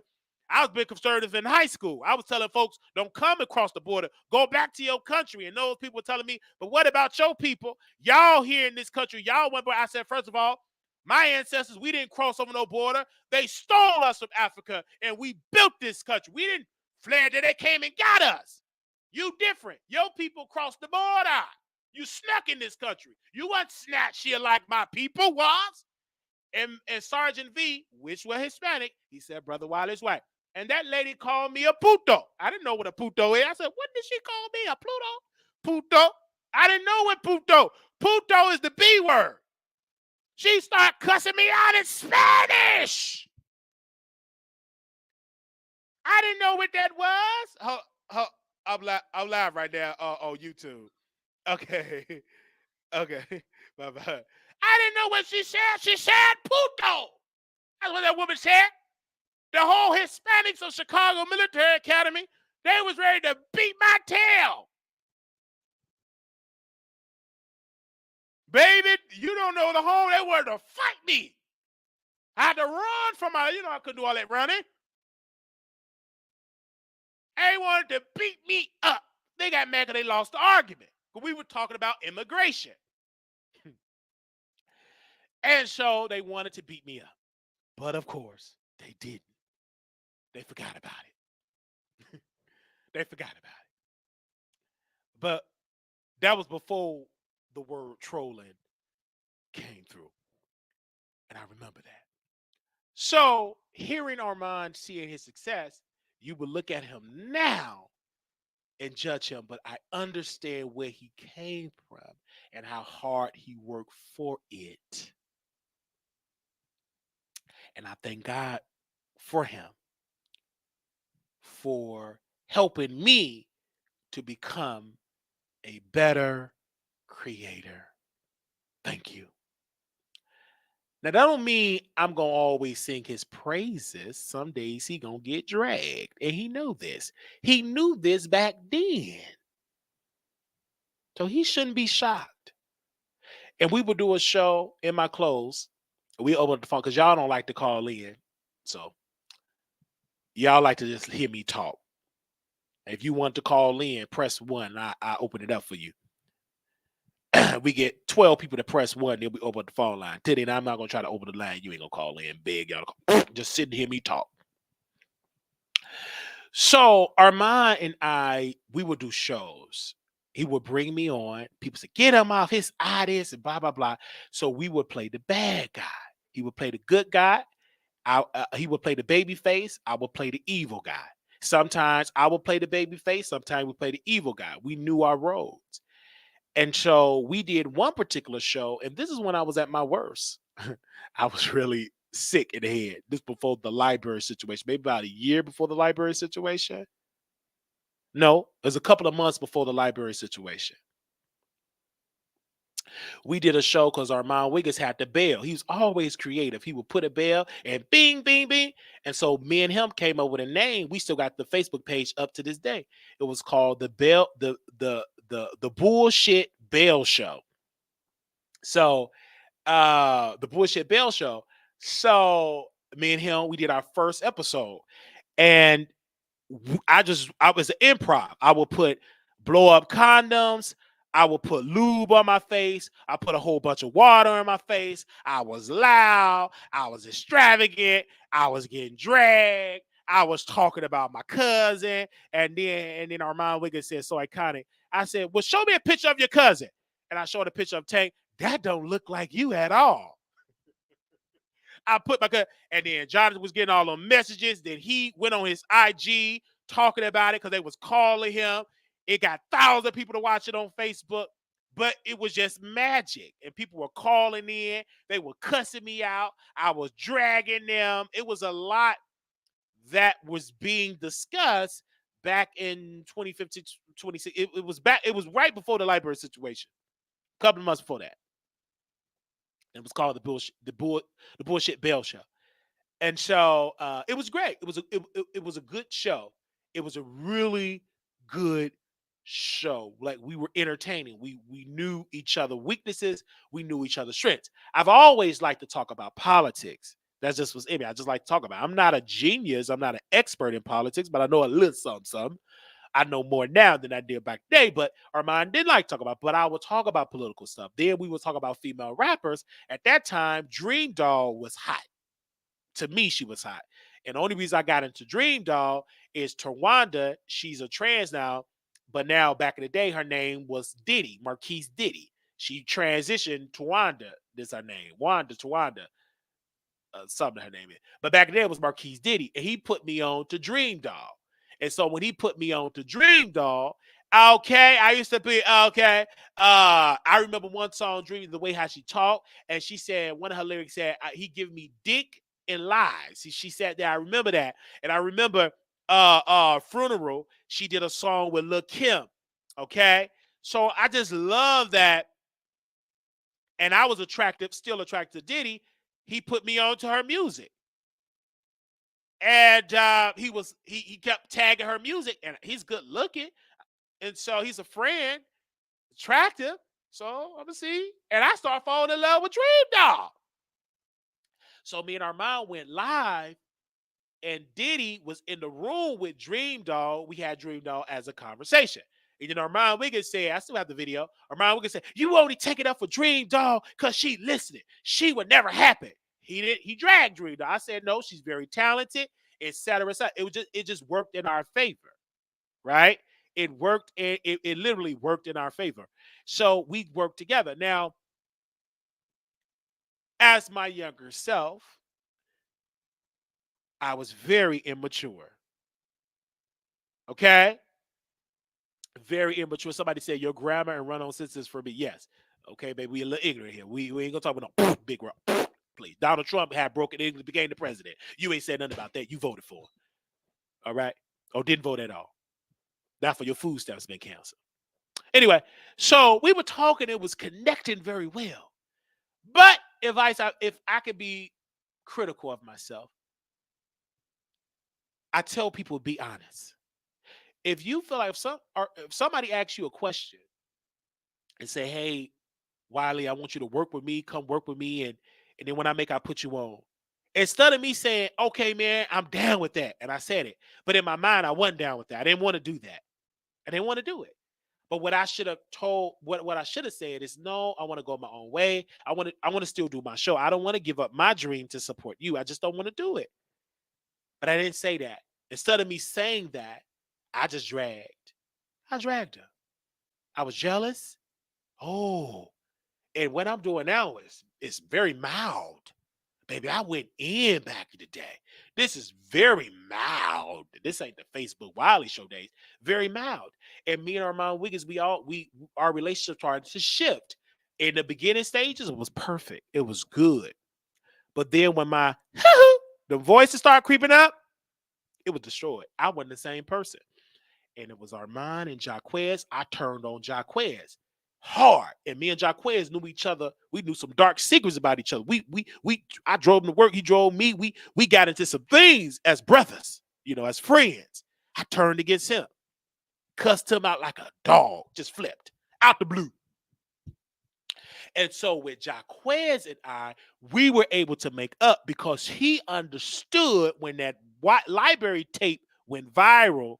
He said, my friend is mentally unstable. He's going through mentally.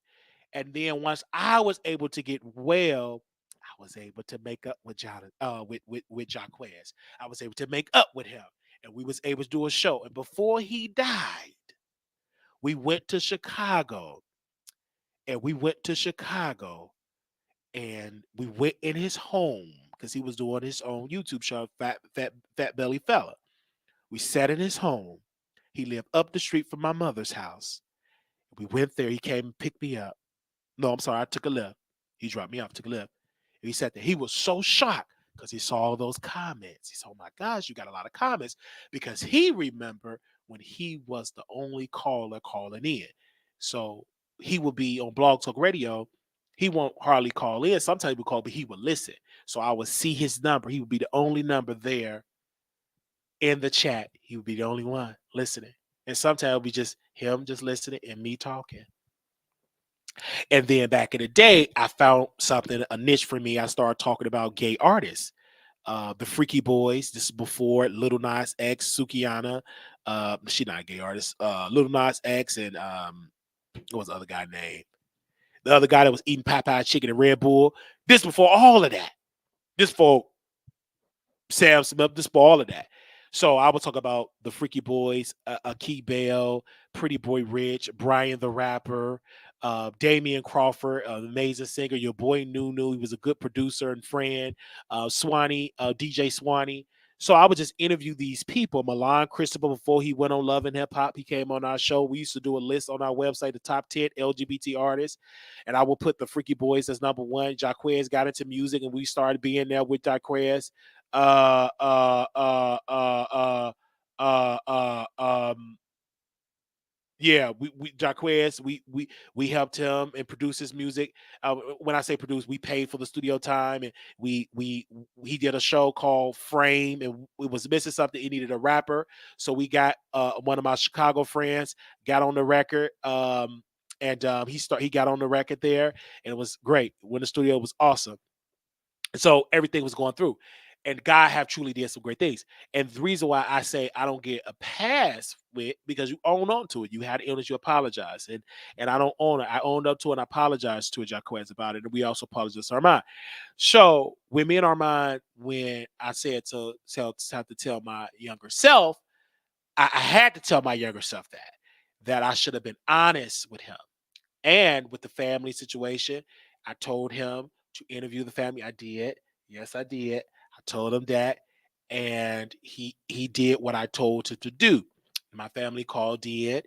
We were beefy, hard beef. At that time, my niece was about 6 months years old. The one that's got that mouth, she got it from my mama. So she was about 6 months old. She was an infant. And me, my sister, my mother, it was just bad beef. Everybody knew it on Facebook. So order protectors came down the line, could go back to Chicago, fell out with Armon, dragged Armon. And not only was I jealous of Armon, I wanted to pay him back because he interviewed my family, and I was a victim. I wanted to destroy him. All right. And so I just went on a whole tour about him. And he never apologized for it at that time. And then one day he said he apologized, and he never called me and apologized. Then he did call me, and I felt like you just did it, and I just couldn't get away with it. Then his friend did a whole series on it. I just said, I'm gonna let him have it. I'm gonna let him have it. And then it shifted, and I said, okay, I'm over it, but I'm still gonna talk about him because he is controversial. So I'm good. I'm still gonna talk about it because he's still controversial. He's always in the news for something. He talked about OG, called her a monkey. He fell out with Tasha. So I still talked about him. I couldn't stop talking about it even if I wanted to, because I like to talk about him. And we never met. But we just had this chemistry going back and forward. And I said, hey, I want to talk about it. There will come a time that I will not talk about him no more. But today ain't that time, because he always, and now he ain't in no controversy. Now he got an interview with Sukihana. We talked about that. Even Armon Wiggins would say, Wiley ain't gonna let nobody outdo him talking about me. I am Wiley Nicki Minaj. I am Wiley's favorite celebrity, and I have to own that. Okay? And then when that person did that series on us, under direction of Armon, we didn't respond to it. Because we knew, because I was in the beef sector, I knew if I respond to it, it grows legs. So I'm going to shut up. And I shut up about it. We got us a lawyer. We didn't say, we going to get it. We did it privately. My team came together. We got us a lawyer. We was ready to sue. We sent a cease and desist. We did everything perfect. And the lawyer was telling me how to file, how to sue. And we knew he did not have the money. I was making ends meet trying to sue. But I said, hey, I'm not going to do it. I'm going to lay off. And Armon kind of laid off because he knew, oh, Wiley kind of serious. He about to sue. All right. And then, of course, they fell out. And then when they fell out, King did a show and he apologized because he got on the show. And before he got on the show, I said, brother, let's talk. He said, well, first of all, before we do this show, I do want to apologize to you. I was wrong for doing that series in line. I said, that's cool. I said, brother, I forgive you. I've been forgave you. If I didn't, I would have pulled up in California on you. But I forgave you. This is business. But that happened. That's in the past. Let's water on the bridge. Let's go do this show. Did the show, I was dragged. How could you bring this man on your show? He did 12,000 videos on you. I didn't care. He was on the show that I liked. He was on the web reality show, Chasing LA. I said, come on, brother. And I honored his request because he said, Wiley, I don't want to talk about Armon Wiggins. Please don't make this about Armon Wiggins. I said, brother, I won't make it about Armon Wiggins. It's going to be about you. And we honored that. We did. We honored that. It was King that made the flyer for that. And we honored that. Because I was one of the leading people covering the web series. I said, that's good for you, brother. And we honored it. So when he did that, and then they fell out, then we understood the dynamics because I never was angry at King because I knew he was doing that for his friend. At that time, he was doing Armon Wiggins' dirty work. And he broke, and he admitted it. And he said these words, I didn't even know who Wiley was. I just did that for Armon. He did that. Yes, he did. Because Armon Wiggins were sending him videos, right? Of the interviews that videos I couldn't get him access to. That's my family on there. He deleted it on his Facebook or downloaded those videos and sent it to Brother King. And the reason why the series didn't pop off because the equipment was bad. He was on a remote area. So the connection wasn't right. So he sent him all the videos, right? And he was coming at me hard. We just never gave him toe to toe because for me, he just wasn't never the star. Armon Wiggins was, right? And so we could just go all the way back, but I'm going to talk about it. And then Armon Wiggins did a radio show about it. He brought King on there, had a conversation about it. He said, oh, King, they don't care nothing about, they don't care. The views were dropping. No, they care about the story. They just don't care about the deliverer, the messenger. He just ain't got it. All right. If you want somebody to do your dirty work, you got to have somebody that can do it. He just went up to the task. He's a little teddy bear, a little chocolate teddy bear. He don't have it. And so we kept thriving and kept winning. And we still talking about Armon Wiggins to this day. And guess what? Him and King fell out. They ain't friends no more. They enemies. He wanted to fight Brother King. Said he was funky. Did he say it, Paul? Said his apartment was filthy. Armon said he ordered his man Pops to clean up the place. His man have to scrub them dirty floors and walls. Then Brother King came out and he responded. And he said, if my place is filthy, you would live in here for free. To the period.com. With that dustpan and broom. You would say it would be for free. And y'all stole my car. It was getting dirty.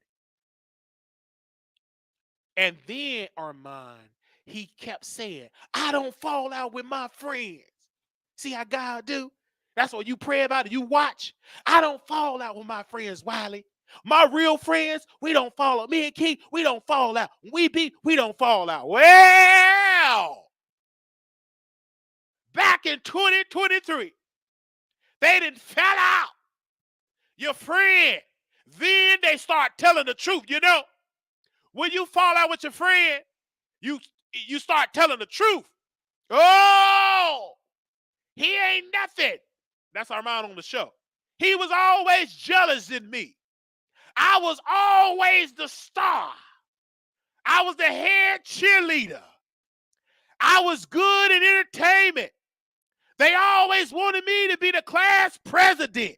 Hey! Then King said, I'm smarter than you. I always had money. Then Armon Wiggins started saying he was jealous of my apartment.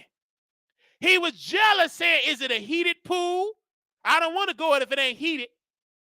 Then Brother Armon was saying, PPP loan. That King was giving people PPP loan. And Armon Wiggins wanted to get in on the fraud. But Brother King said, I can't help you. So then Brother King said, I help all my tricks, all the thugs, all the people that I want to sleep with and lust after. I'm going to teach them how to get the PPP loan, thousands of dollars. He got a PPP loan fraud. And Armon Wiggins was mad about that. But then he said, I'm glad I didn't do that fraud. He didn't say fraud, but I know what you're talking about. You know you don't qualify for that. You ain't got no business set up legally. That's illegal. You ain't got no payroll. Falsified documentation. So they fell out. They fell out. They were dragging each other.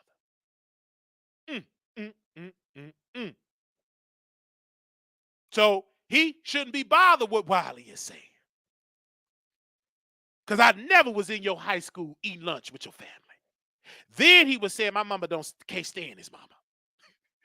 They started bringing in their mamas. Nope. My mama ain't his friend. Nope. They made it seem like they were family friend. They started dragging each other. Look at that. Friends fell out. Dogging each other like a dog. Then Armon, he got drunk, said he wanted to fight. That man in that apartment, he had to leave with the next door neighbor. The next door neighbor was still living then. He wasn't gone and deleted. He opened up his blinds. He was in the sky showing everybody his location. Because he was trying to prove to the world that he got all that money. You know, when you used to not having money, you got to show you got money. Hey. He opened up them blinds. And he showed all them curtains. You know, when you poor, you get blind. When you get money, you get curtains. He opened up them automatic curtains. And I saw how beautiful he was. I'm like, damn, Armon, we're living good. Did that, showed it. That big old chest, that chest with them tattoos. Showing that chocolate skin. That view was nice. Man, I looked up at my ceiling, that popcorn ceiling. Looked up at my popcorn ceiling. Man, I opened up my blind. All I see is a little old parking lot. People selling Mexican corn and green cards. Man, he ain't got to worry about it. When he had an ice storm, he get on the elevator. They putting salt down. I had a little ice storm, slip down the stairs. I slipped. Oh, sir, oh my God. Oh, Lyft driver trying to help me. She slipping and falling. I slipped and fell. My ass is all wet. Armon didn't have to go through that. He put a little salt down. He had a maintenance service. Salt, all that. Get on the elevator, heated elevator. I'm trying to eat. I was hungry. Slipped down. Dude, I was pissed. I'm so pissed. I was angry. Oh, I was so mad at Texas. I was ready to leave then. And that's why I said, I'm leaving this state. No, I can't say that. Y'all get that ice storm, and y'all don't believe in no salt. Then I went in there with the Hispanics in that leasing office. Professional. I didn't do like Jaguar Riker. I got some sense. Privately, I said, can you put some salt down? I understand it. And she said this, well, the owner don't believe in salt because of lawsuits and don't believe in salt at all. He don't do the salt. I said, excuse me, ma'am, y'all don't do no salt? No salt? I said, I'm sleeping and fall there. I'm a disabled veteran. I served in multiple wars. I said, can you please have them come break up the ice with a shovel? I'm disabled. I serve this country. It shouldn't be that I'm slipping and falling. I got elderly people that live on my floor. So I said, can you please do something? She said, don't worry, Mr. I'm going to get them at this guy. He's going to crack up the ice. He was up there cracking the ice. Give me a little space because my friend just passed away. Jacquay, I couldn't even get to this friend. I had to change my flight. I said, if I go down, I'm going to meet him at the pearly gates. And we're going to be at the gates. I don't know if we're going to be at the gates of hell or heaven. But we're going to be in the line waiting to see God. He going to be like, but why you here? I said, well, I was coming to see your funeral. I ain't make it. I slipped down these stairs. So we on our way to see God. I don't know if we're going to be in the book or the books. I just prayed that I'm going to be in the book of life. So some told me, don't go down and said you're going to join him in that upper room or in the pits of fire. So I got back up in that apartment with my bags. Then I went to sleep. I changed the flight to that night. Woke up. He was breaking the ice. Rain, and it was starting to melt a little bit. Just enough space. I was still slipping and sliding, but I didn't fall down like I did earlier that day. And I was able to get there, get to Chicago, get on the plane to go to my friend's funeral. To see my friend for the very last time. But I was mad at Texas. I was mad. My butt bone was hurting. They didn't believe in no salt. They do all that talking. Falling, slipping. How y'all got all that billions of dollars and people freezing to death and lights going off because they decide we're going to get our own grid. And it's a bootleg. It's a Tubi grid. Give me that Netflix connection. Why you want to be independent? You ain't strong enough. Lights was going up. People was freezing. Pipes was busting. Wiley falling down. Thank God I didn't break my leg.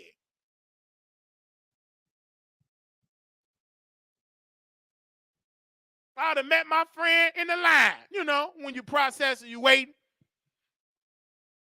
God said, it ain't your time yet. So I went up. Went to sleep a little bit. Got up. It started to melt. Went to go see my friend. Actually, we did an interview that day. We interviewed an attractive man that I met on Jack because I wanted to sleep with him. He didn't give me no action. But I said, hey, I would still interview. One day I will get you. Okay. Monday we'll get it in, but today ain't the day. Okay. He brought this attractive friend that me and him had a little attractive, but he didn't want to pull it. We did something another day once the so I melted. So I said, okay. He did that. Got on the plane. Went on the plane. I met my girl, Chicago Boo, and I wanted to get it in. I wanted me some coochie. I did. This before Sukihana came out with good coochie or eat it. I was horny. Man, I was grieving. I wanted some action. So I got a hotel room, couldn't afford it, but I got it. It was downtown on Michigan. It was downtown. What was it called? I can't think of the name of the hotel right now. But it was in a beautiful hotel. They had a restaurant, a bar. It was nice. Sent her Uber Black because when you want the coochie, you would do to get it. Sent her Uber Black. I couldn't wait till she get a cab. She wanted to get a cab. I said, nope, we'll send you Uber Black. I want to get it in. So while I was waiting on her to get on the Uber Black, I was going to Walgreens to get the condom because I didn't want to have no baby. I didn't want to get her pregnant. So I went to get the edibles and the condom. So I get all that, got the edibles, the condoms, whatever, make sure I had money. I said we went on 8, had some drinks. We get upstairs. I forgot to put the condom on. And I'm humping her. Didn't know what I was doing. She had to give me the direction how to inside it into the hole. I know men hold just like that. But women, I just don't know. Y'all different. Y'all got 2, 3, y'all got multiple. She was got in that, and I said, oh, it was good. I haven't felt that way in a long time. I felt natural. And I felt something. And I wanted to pull out, but I couldn't. It was gripping me in. And I came inside of that one time within 4, 5, 6 minutes. Then, got up, we started talking. We went to the movies. then we do it again, did it in the morning. I said, please don't let her get pregnant. She probably did get pregnant, but she terminated. She probably did because she's quick to do that. She probably would never let me know. But we did it, and it was amazing. And then I was, oh, man, I have this box of condoms. Oh, please don't let her get pregnant. But nevertheless, that was a good moment. And my sister was like, what? You went to the hotel, you spent a weekend, Uber Black? Yes. You know, you're dealing with me, you're going to have to get the best. You know what I'm saying? I ain't going to bring you to my mother's house. Absolutely not. You two, I don't do that. Not even with men. I brought them to Jonathan when I was staying with him in the living room. We stay together. But I'm not going to bring no Persian and disrespect my mother's house like that. Absolutely not. So we did it, and it was amazing. And I didn't understand about women, about what made me come that quick, because I never came that quick to this day with men.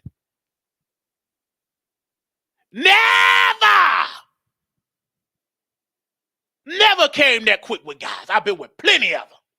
White, black, African, Japanese, Jamaican. Never came that quick. But with a woman. Glory. I felt something I never felt in a long, I felt pleasure. Because I forgot how a woman felt, because it's been such a long time since I've been with a woman. It's been over 12, 13 years. I didn't deal with Patrice until I was like 19, 20 years old. I'm 31. How old I am? 32. I'm about to say 31. I'm 32 years old. So I didn't spend it until that's how I went back when I was in my early 20s. It was a natural thing. It was natural. Then people say, oh, you deliver. Oh, you deliver. Oh, you. I never said I was delivered. I don't like using that word because people put you on that pedestal. What I do know, I tapped into something that was natural. It was natural. Now, was it against God? Yes, because I wasn't married. Absolutely. It was against God. Yes, it was. But it felt good because God created it. But he created it for married people, if you believe in the word. But it feel good. That's why he don't want you to bother it. That's why he wants you to be a virgin. That's why he wants you to flee it. He wants you to flee fornication. But instead of me fleeing away from, I fleed in it. I dive right in it. That's why God says, don't play with this. You're going to get addicted to it. Leave it alone. Get married. Right? Be in love. And that one made me think of family. That what made me think of family.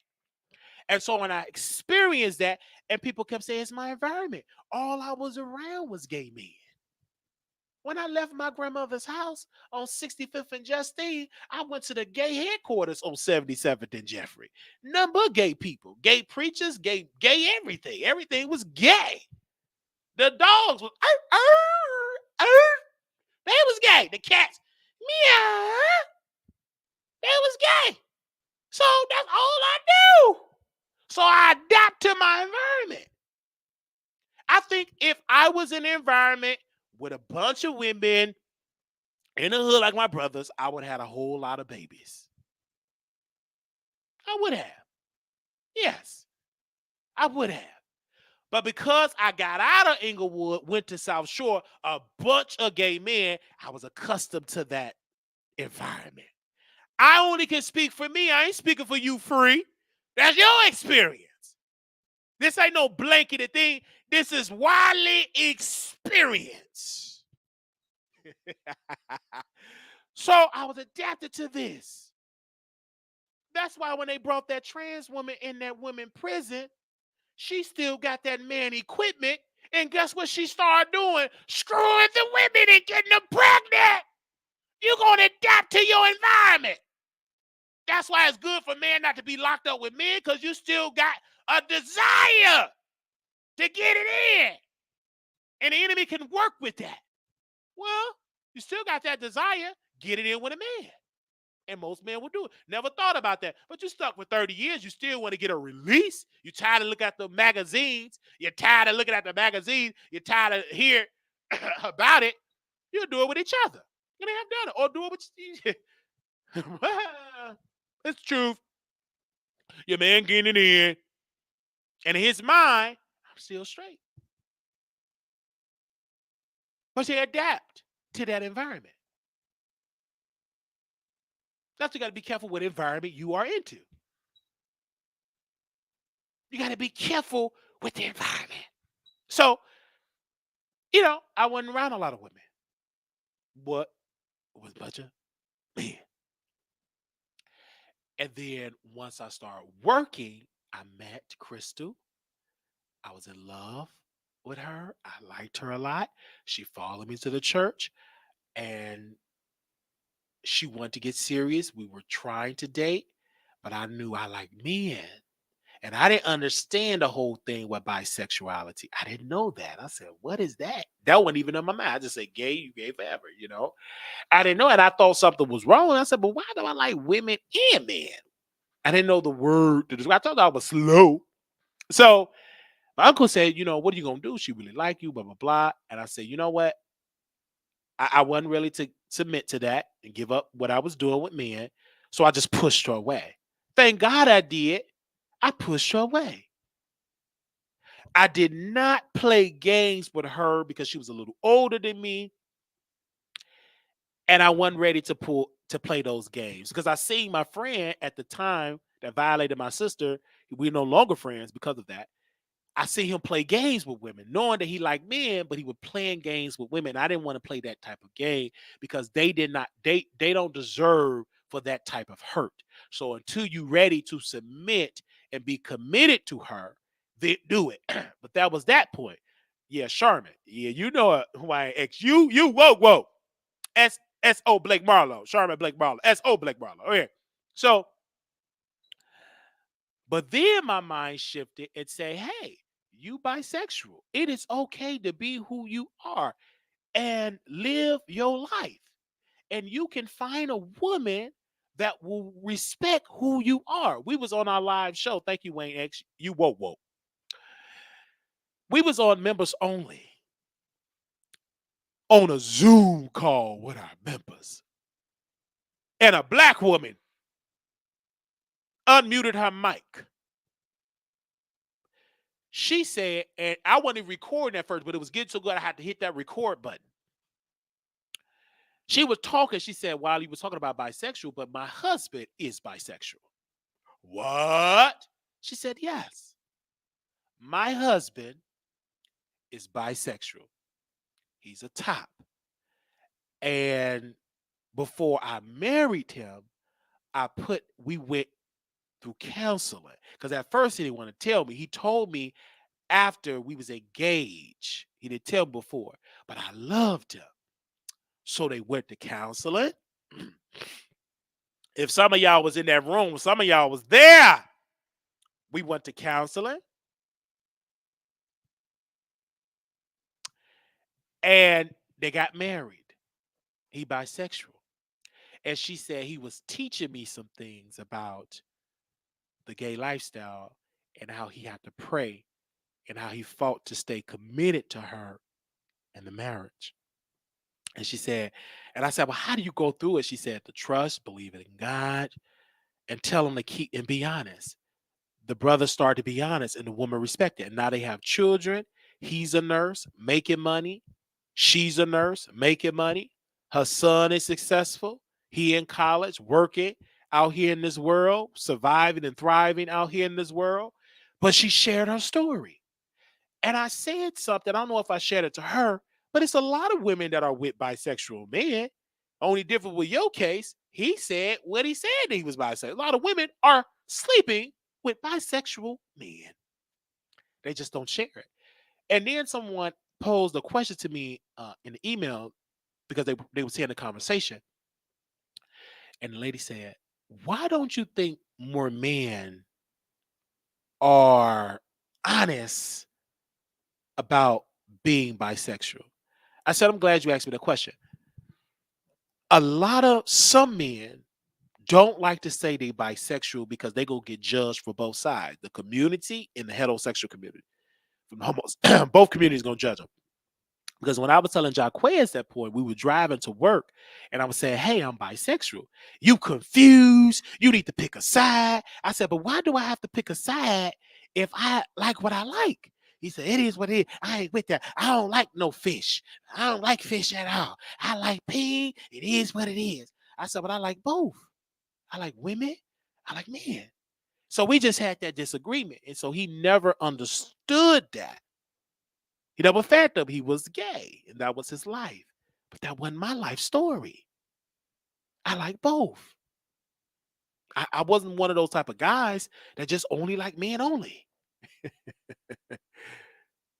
You understand what I'm saying? And that's how it goes. Just like the reason why a lot of bi men don't speak is because you get EA. Say this, Wiley, you are pandering when you say that you want to be with a woman. It's clear that you love men, and that's okay. Just say it. I like men. I lust after men. I like and lust after women too. So when you have these conversations, that's why a lot of men don't speak up about that because they don't want to be judged.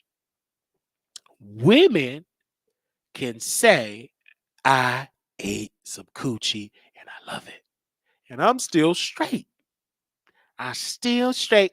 And she get a round of applause. But let a man say that. I sucked me some peen last night, but I'm still straight. He would be called everything under the sun. So that's the society that we live in.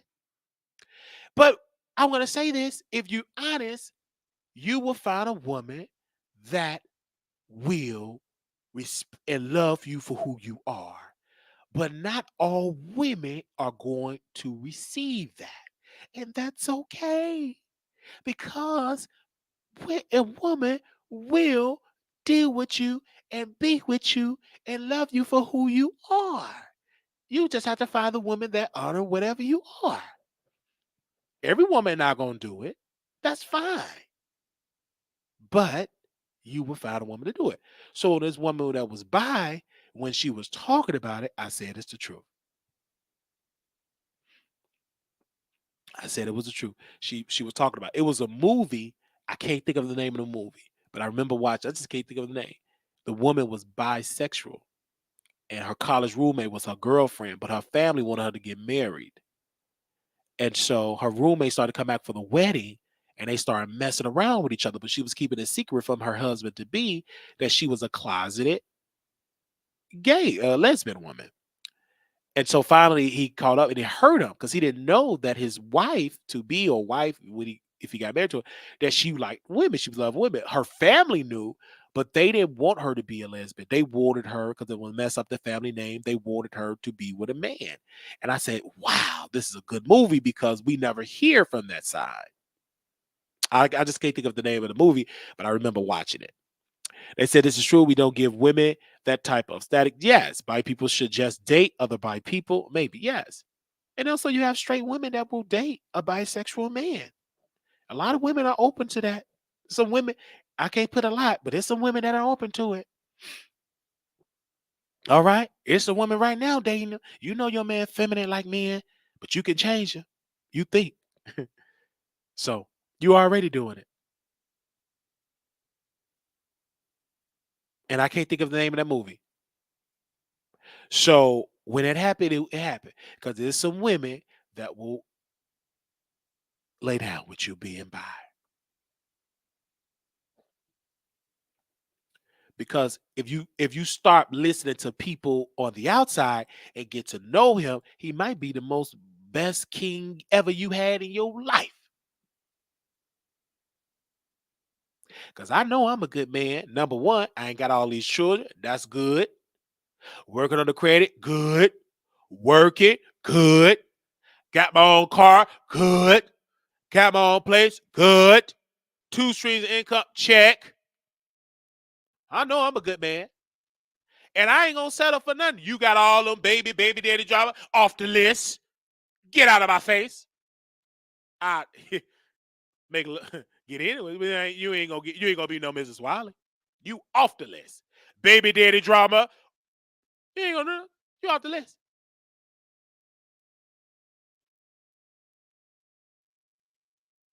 So why I'm about to go over all that. I didn't make all the mistake out of all that drama. Nope.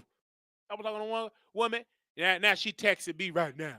Oh, when you back in Chicago, we got to hit. No, we ain't linking up. We'll link up, but we just gonna screw.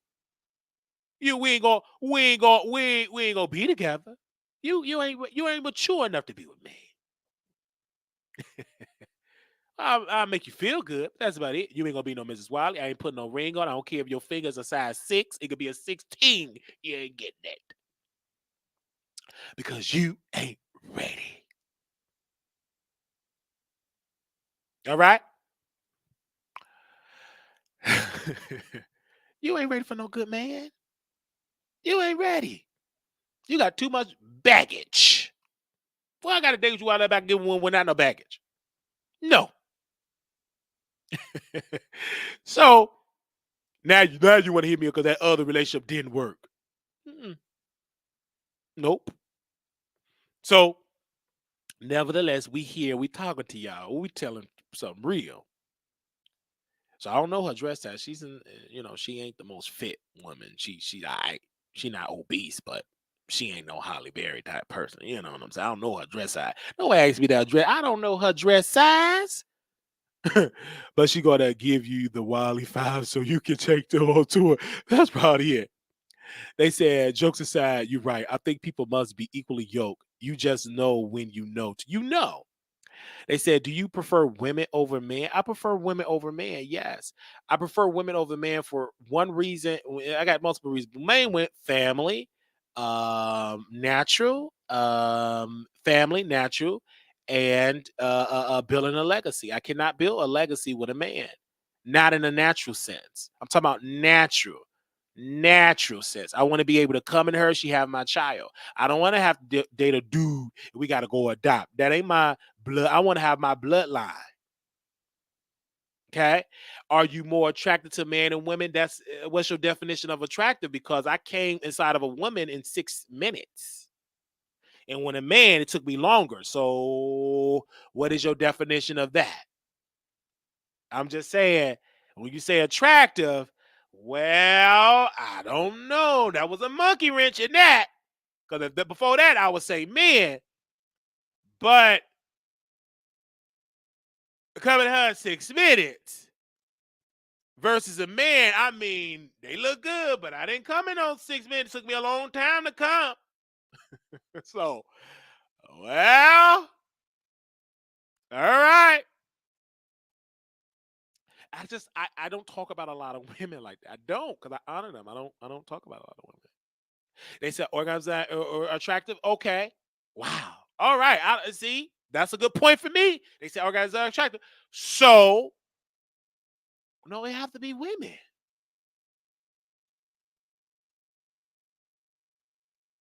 I don't know if that means anything. Because I found women more attractive. I mean, I do, because women got more. They got the breasts, they got the butt, they got the womb, they got the front and the back side. Women just got multiple interests, entries, and just women just different. I'm just being honest. You know what I'm saying? So, a lot, and then let's be honest, a lot of women didn't pay us no mind. We was cockeyed. We wasn't attractive for them. We wasn't a thug. We wasn't thuggish. We wasn't beating them across their head. We wasn't dogging them out, calling them. We was very respectful. Maybe if I was ignorant and on selling drugs, selling dope, maybe I could pull a couple of women. Women never paid us no mind. We was in high school, never paid us no mind. Only one fat woman paid us no mind, and stuff like that. And I was kind of embarrassed to walk away because she was fat. And, I was young and dumb. Then another fat woman, we slept together, and we that could have been my baby mama. God didn't make that happen. She was fat, so I do like fat women. I do, but I can't use the word fat. I think we have to use obese. She was a very large woman, very large woman. I don't really understand. You could be a plus size woman. Plus size. That's the word. Plus size. She was plus size. I like plus size women. Man, give me a thick, big bone any day. I have done it. Okay. So the men were getting you all. So the men were giving me the attention. Yes, it was much easier getting attention for the men. Yes, that's the truth. That is a fact. Okay. Women wasn't giving me that to this day. Women don't give me that attention like that. It's gonna change when I get the money. It is what it is. But while you are not easy, your mouth is too much to handle for some women. That is true. You got to be a strong woman today, brother Wiley. I'm old school. You got to be strong. Don't know if I believe you got to be strong. Yeah, I like plus size women. Okay, I like them thick. So, um, but I'm something to handle. I'm rough. You know what I'm saying? I'm sweet. I'm a sweet guy. I ain't that rough. I'm a sweet guy. So what? You got to stand up when I walk in the room and fry my food and cook me some dinner, breakfast, lunch, and dinner. Bring me some ice cold water and all that and all that. And I bring you some ice cold. I ain't done. I'm going to take you out. Make sure your hair done. I'm not stupid. You know what I'm saying? I think a lot of men go to the other side because they don't get the attention for women. That's the truth. I don't be getting confused with thinking that we all have such a different definition. Absolutely. She got to stand. Of course, she got to stand when I walk. You better stand when you get it. You better stand. I'm going to give you a look. You better get up there and stand up and have my chicken ready. Have it hot. I don't want it warm. When I come, you know, baby, when I'm 10 minutes away, that's when you drop my chicken in there. Get in there, wash my hand. I see a hot plate right there. Okay? They said, do the man have to stand when you walk in there? Yeah, they're going to be standing there laying on their back, but no, they don't have to stand. I don't look at them like that. They ain't got to stand. But women, they do. I look at women different. I hold them to a different standard. You're going to stand. And it better be cooked hot and good and taste good. Or you got to recook it. But you going to know it. Someone once said you go to the other side because they lack self-confidence and attractive. That's true. I take that touche. So of course you got to cook. You got to be a good cook. You better introduce me something new. While it be open to them if they cook your fried chicken and alternative style, you're gonna be healthy. Yes, and then women, she might be a vegan. She might have me taste some broccoli, Brussels sprouts, smoothies. She might. That's what a good woman's supposed to do. We supposed to teach each other new things. Absolutely, most definitely. Do your man have to cook for you? Absolutely, have to cook for me. But I've never been in a serious relationship with a man. But if I were in a relationship with a man, they have to cook. Absolutely. So what are the different standards for your man versus women? The standard for a man, of course, they have to pull their weight. It is. They have to work. If I work, you work. Women are different. I feel like I have to do all the work, bring home the bacon, the eggs, the crab legs, the turkey wings, you know what I'm saying? Bring home, paying the mortgage, paying the car note, paying her maintenance fees for her hair, baby hair. When she ain't gonna have too much baby hair, that's out. She gonna be natural. You gonna like baby hair, that's out. Get on that. You ain't not gonna be coming in no house with no baby hair. Only person gonna have baby hair is Wiley Jr. And she gonna have the baby because that's a baby. You too grown to walk up in this house with some damn baby hair. I'm gonna snatch that wig off of your head immediately. You gonna be natural. You ain't coming here with no baby hair. You gonna get a rebuke. No, I don't want to see that baby hair. Nope. I don't want to see no baby. I'm gonna snatch it off your head. Come in this house with that baby if you want to. You bet not come in here with no baby hair looking like Erica Banks. No. It better be natural. Wearing all them wigs. You ain't wearing no wig. Now, if you get cancer or something you want to wear, you don't want people to see your bald hair, I understand. I'm not ignorant. But if you got your hair, you're going to wear that natural hair. And I know what they talk about. And they say misogyny and all. Yeah. This going to be a misogynistic, toxic masculinity household. Because I'll pay the bills. If you don't like my toxic masculinity, if you want to listen to your straight friends, that got 15 baby mamas, baby daddies, go listen to them because you can be replaced with a new, better Mrs. Wiley that's willing to submit to my orders and my standard. Go ahead and listen to your singer friend say, I ain't gonna do that. They single. You listen to that, you're gonna get dumped. We're gonna get somebody else. You're gonna be replaced within the same day. Gonna play with you. There will be order in this house. I'm talking all that stuff, man. That woman gonna control me. I'm gonna be so pussy whipped. I'm talking now because I'm entertaining y'all. I'm entertaining y'all. I'm gonna listen to my wife. This is entertaining. I'm kidding, but I am conservative. But I ain't gonna be ignorant. You know, I don't want her wearing no baby hair. I want her to have her own mind. I'm attracted to women with their own mind, honestly, seriously. But entertaining, you know, making little jokes, you know what I'm saying? You know, she got her own mind, you know what I'm saying? She's a boss, you know what I'm saying, selling properties and, you know, a producer and all blah, blah, blah, blah, blah. But it will be order. Okay. But I'm just joking. I'm kidding. All right. Is anybody want to call in? I'm sorry. We supposed to talk about Armon Wiggins. We done talk about Armon Wiggins. We said everything about Armon Wiggins. Now we talking about us. We said everything about Armon Wiggins. Did we not? Did we cover everything about Armon Wiggins? We said everything about it in the interview, but we talking about us now. It's crazy when they touch the brows. Yes.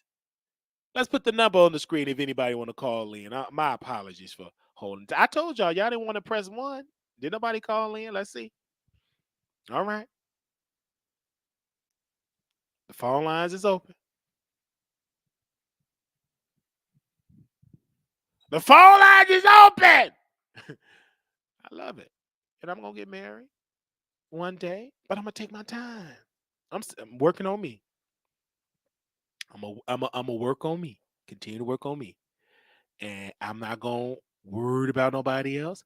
I'm not going to feel guilty for not having no children yet. I'm 32. All right. So we got somebody calling in. Hello, you live on the Wiley Show. Oh, wait. Did they call in? Hello. All right, call back in. We live on the Wiley Show. I got the number on the screen here. Okay. Yeah. We live on the Wiley Show. They say I'm not feeling good. Oh, wow. Oh, wow. Oh, wow. Okay. There we go. It's working. Hello, you live on the Wiley Show. How you doing? Hi, Wiley. I'm so proud of you. Hi. Like, your testimony is you're just so real right now. I love this version of you. Not to say, because I'm a new subscriber, so I like your authenticity. Thank you. Like your realness, and you are funny. You're just like a storyteller, and I could just listen to you, and I enjoy that. And kudos to you for being real honest, because a lot of people aren't honest. It takes a lot to be honest, and I'm loving this. I love this, Wiley. Thank you. I love it too. Thank you so very much. I want more. I feel like this Wiley, everything's gonna blow up for you because you're so real. You need to get some people on there like you're unbiased. Yes. And you know how to give it, and that's what's missing from the game. I feel like we have too many biased bloggers, YouTubers, journalists, and I feel like no one is in the middle. No one was where like Wendy was. You know what I'm saying? That's true. Not to say, but I'm biased. She was talented, but she was very unbiased. Yes, and I think you also fell in love with Wendy Will because she was Wendy. Right? She was her true authentic self. I'm me. I only can do me. I can tell my stories. I'm me. This is my personality. I tell my story. Now I deliver, I entertain, and people say biased, unbiased. I think we all have our biases or whatever the case may be. There is nobody that's truly unbiased. Everybody have whatever they believe in. But you're attracted to the show or watch the show because we just ourselves. Like we it's a different style. it's not too many YouTubers that can talk about their story with women. I can talk about my story with men. I can talk about my story having two listeners. I think everybody like a story of an underdog, but yet entertained, because you got somebody that's underdog and they boring. I'm an underdog and I'm entertaining. I've always said the audience, the numbers have not caught up with my personality. We have the personality. The numbers ain't caught up to it. We haven't reached the right people yet, but we already got it because we got you listening in. I know you beautiful. Yeah, so I just, when I say, we all have our biases, but what's missing is unbiased bloggers and YouTubers, and we need more of that. But kudos to you. We need, we need more people that's themselves and say, hey, I'm gonna do my show this way, and God truly have blessed us to do it our way. And when we came on the platform and we talked about what we talked about, people love that. Right. People love that. People are hating on Wiley's gift because they see the talent. They know we gonna have our big moment, right? But until then, we gonna talk about everybody else big moment, right? It's no different than people that cover reality shows, the Real Housewives of Atlanta and all of that. Armon Wiggins is my Real Housewives of Atlanta. He talked about something. That's his channel. And I'm covering it on my channel, giving my perspective, because some people don't watch his channel, but they will watch a Wiley Show recap. Then you have some that will watch his channel, but they know Wiley going to put his twang on it, and we going to watch that. I love that. I love how I think you're growing. You're growing. Yes, absolutely. Yes, you're ma'am. Growing. And I hope, when you're growing, like, in the beginning you were biased in the beginning of your, you were a little, and of course I am. I was like, okay, yes. But I feel like you're evolving. If you're evolving like this, you got a subscriber. So kudos to you. And I'm so happy that you got to tell your testimony and things like that. Absolutely. Thank you so very much for calling in, because I think people, when we just ourselves, and I tell people all the time, one day I'm gonna be with you, one day I'm gonna be against you. Hey, as long as you entertain, there is nobody just. And you look so comfortable. You feel so comfortable. I'm comfortable because I'm happy for what God have bestowed upon me. I'm not mad at people when they live in high rise. I look at my popcorn ceiling, the rent is paid, the air is on. My car is paid off. I can drive it when I want to drive it. Yes, it got 100-some thousand views. Yes, the AC don't work, but it's mad. So what? I get in that high and I be baking and all that. But if I don't want to drive it, God bless me enough to get an Uber Lyft, to go up the street to get some food, get on the Uber Lyft to come on back. I thank God for what I have. I'm happy for what I have, but I still work because I want better. But I thank God for what I have. Of course, I keep the drive to keep working to get better, but I'm not going to get mad and discard what God birthed me and gave me. I got a car that is paid off. I got a computer that's paid off. I got a camera that Tasha K gifted us. We using it. I thank God for everything I have. And I refrigerate with chicken in the freezer. So I thank God for what I have. Cases of water. So I thank God for it. Though I ain't got no elevator, thank God I got the strength to walk up the stairs. So just thank God for the blessings that I have, because everybody don't have all this good stuff. Now, one day, sister, you're going to be tuning into the Wiley Show, and it's going to be a staff. The things have changed. I got some money. Teeth is white. Teeth is deep. And I know veneers, they're going to get a deep clean. And the reason why we couldn't get no deep clean, baby, the insurance won't cover it. You got to have teeth decay. Baby, they don't you, baby, here. Right? But if you got to pay out of pocket, and we ain't got to pay out of pocket right now. But one day that's going to shift.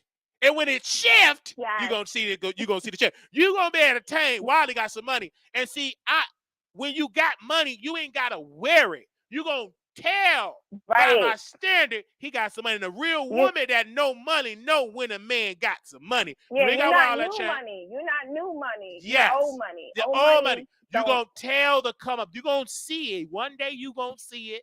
Oh, man, the come up going to be different. One day you're going to start hearing me say, Paul, you're going to be hearing some answers. All right, we're going to have in about 10 seconds, Mr. Wiley, here we're at. We're going to have the teleprompter staff. One day it's going to security. One day it's going to happen.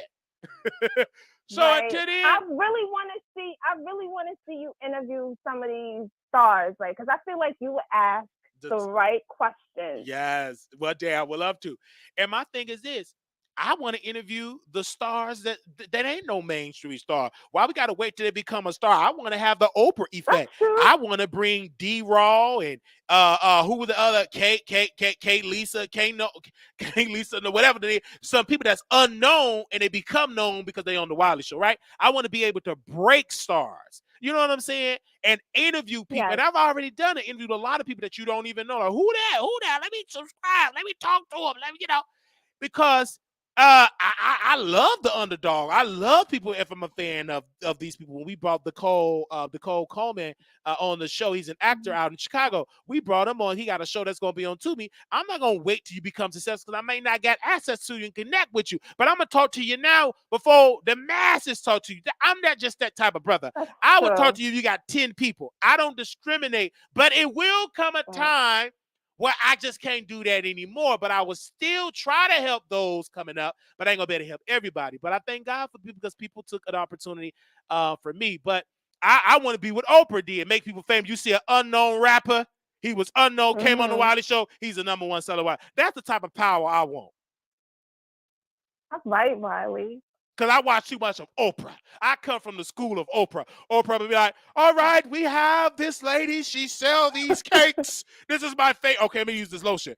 I ain't going to tell you what I do with it. We have this cocoa lotion, my favorite lotion. You get a lotion. You get a lotion. You get a lotion. Everybody get a lotion. And then that cocoa radiant lotion, #1, selling out, laying across the block. You understand what I'm saying? That's marketing. That's the type of power that I want. Bring somebody that's unknown. You don't even know this person. They become an instant star coming on the Wiley Show. You get some lotion.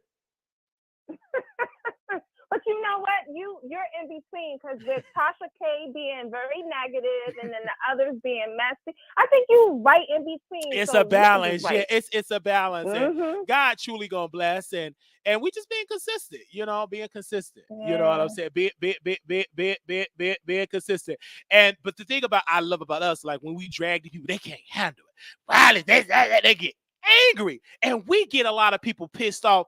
They get more support, but they can't take a while. It's hard to get dragged by a person with a snotty nose, yellow teeth, twisted leg, cockeyed. It's hard. It hit different. It hit different. You can't stand it. Why y'all laughing at him? More talent. I got more followers. They do 3-hour lives about it. Even Armon, he can't stand us when we drag him. How dare him? He can't stand. Everybody else can say something. But when I said psycho, he's psycho. You got your mama got pregnant through that karma. You need to come to my spiritual bath to get that bad karma off of you. He say all that type of stuff. But to me, it don't bother me because I ain't doing nothing different than y'all talk about these people. But y'all think y'all exempt because y'all talk about celebrity. Y'all, them still human beings. Them still people. They ain't robots yet. So how do you think they feel? But nevertheless, I love having conversations and talking about people. I love it. It's You're really good. Yeah, you're good. It's good. And so we will continue to talk about more stories being our true authentic self. But yes, we will change and we will evolve and money will be money and we will have some baddies and all that. I enjoyed this yes. today. I enjoyed you today. How long you been? Real. How long you been following? Thank you for letting me call in. Yeah, how long you been following? So I think for you, I'm gonna be honest. Okay. Like I'm probably like 10 videos in. Wow. You're a new. So I'm new. I know of you, and I was like, I don't know, 'cause, I don't be on that type of mess. You know what I mean? So I was like, I feel him a little bit, but you started to evolve, and I was like, wait a minute, he's kind of taking a turn a little bit. You can still have your little, that's who you are, but like get some realness out. You know what I mean? Let the people kind of see who you really are, and then they'll love you. I think that's what happened with Wendy. She was really real. She's like, yeah, I smoke crack, and you know what I mean. Did she say it? Yes, she did. She used to go uptown, smoke crack. I think her and Natalie Cole had the same drug dealer uptown. I think she had said that one day. I was real young on the radio in New York. Yeah, Wendy was very, very real. Like a lot of people don't know Wendy from the radio. She didn't grow up like in New York or around her. She was really real, and people wanted her head off. Because remember, there was no Instagram. There was no YouTube. There was no YouTube. She would be out in them streets, and yes. her people's covering up, covering the scene, like who was who with what happened with Kim with this, what happened with Bobby and Whitney. You know what I mean? That was Wendy. She was real. And then when she interviewed, you can tell that emotions were real because she triggers something when people want to fight her. So when I interview people that don't like me and we get them, it's so entertaining because it's real. It's real interaction. I have people that want to come on the show now that I have to send them prepared questions because I talked about some people that there's no longer here. They're deceased, but I said some things, but they want prepared questions. But you see, because when you do a show and you yourself, people can't handle it. It's too much. But that's what people like. That's what people are in it. That's their entertaining. They're doing. I love it because when I came on the show, I just said, "Hey, I'm just gonna be me." And once I was me and I just picked up this microphone and started talking, I said, yes. And God gonna send more talented people, more writers and producers, and they're gonna take this show to the next level. With their skill and my talent, we're gonna really go to the next level. But you got a keen eye on things. Like you're really meticulous about certain things. And I think you should stick to that because you really have something going on here. So, and I like this one because you're not like, you got fun to you. You know what I mean? Yes, because you like people who come from a long day of work, and we get to see Wiley talk his talk, and it's like a good laugh. Like you like my neighbor. Yes, I hope it's not Jeffrey Dahmer. I hope it ain't a Jeffrey Dahmer neighbor. No. So like the neighbors. Yeah, like the neighbors. Yes, like yes. Oh, you're old school. Okay, I like that. I like 227. I like Good Times. I like that. And I just do me. I'm a millennial. but you hung around old souls. I'm a millennial too, and that's how I watch Good Times. I watch Imitation of Life, Color Purple, because I grew up with my grandmother, so I watch a lot of old shows, and I use some of that for this show today. But I love it. I just love just talking to the people. Like I don't like to really talk about celebrities like that. So that I can talk about myself for 5 minutes and talk about me for 3 hours. Can I tell you something? I think you can, but I think you can talk the realness about them. Yes. And you can talk about what's going on, and you can be like, yo, I'm a fan, but I don't like this, but this is where you are in life. So, and I like that. That's what I like. That's what I like. When I talk about celebrities, I go deeper. Yes. With the Nicki Minaj and the Cardis are critical, and I love that. And now it's working because when we did that about Erica, she admitted, "Oh, you weird. You always dragging me," and she blocked me. So celebrities watch this show, and I keep trying to tell y'all, once you put their name in a title, or if you mention them, somebody is gonna send it to that person you talking to. Just on their team, they watching. They watching. That's Carl Crawford. He said, Mr. Carl, he's on 1501. He said, Wiley, man, why you was dragging me like that? You didn't have to drag me like that. Yeah, I had to drag you, sir. Yeah. So you're not telling her the truth. Yeah, I'm not telling her the truth. But I just thank God because that's confirmation of what I've been telling my audience. I said, hey, people watching the Wiley Show, and one day, you see how this lady's so sweet? One day somebody gonna call in the show. Yes, this Nicki. Yes, she gonna be chewing on some ice. You talking about me? I am the queen. Talking about my husband. Why don't you? Blah blah. And somebody gonna be pissed. They gonna go through something. What? I think she'll call. I think she'll call you, but I think she'll have a come to Jesus moment. They gonna have it. Yes, but somebody gonna be pissed. They gonna They gonna be drunk and high, and we gonna be live. And they gonna dial that number, and they're gonna be powerful and cuss me out. And it's gonna go viral, and it's gonna shock people. They're gonna, who the heck? What? How did she do? I'm tired of you. I'm watching you right now. You always talking about my family. Where your raggedy family? It's gonna be somebody famous. Somebody famous.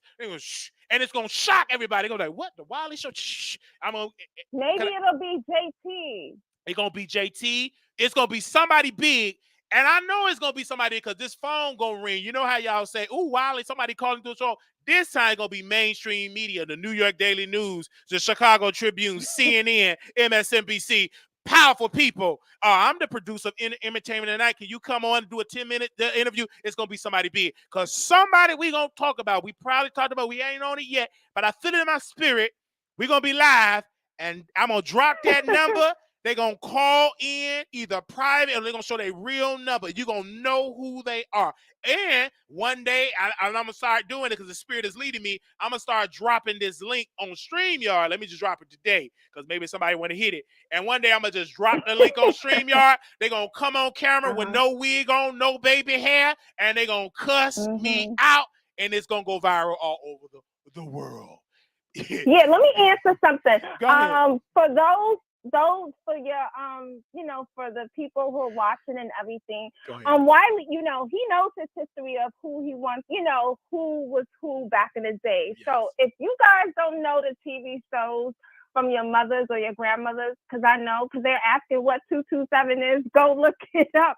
It's a show I didn't grow up on, but it's a rerun show that comes on. It's a rerun, and it's and it had Regina King. Regina King. It got Jackie. What was her name? Jackie.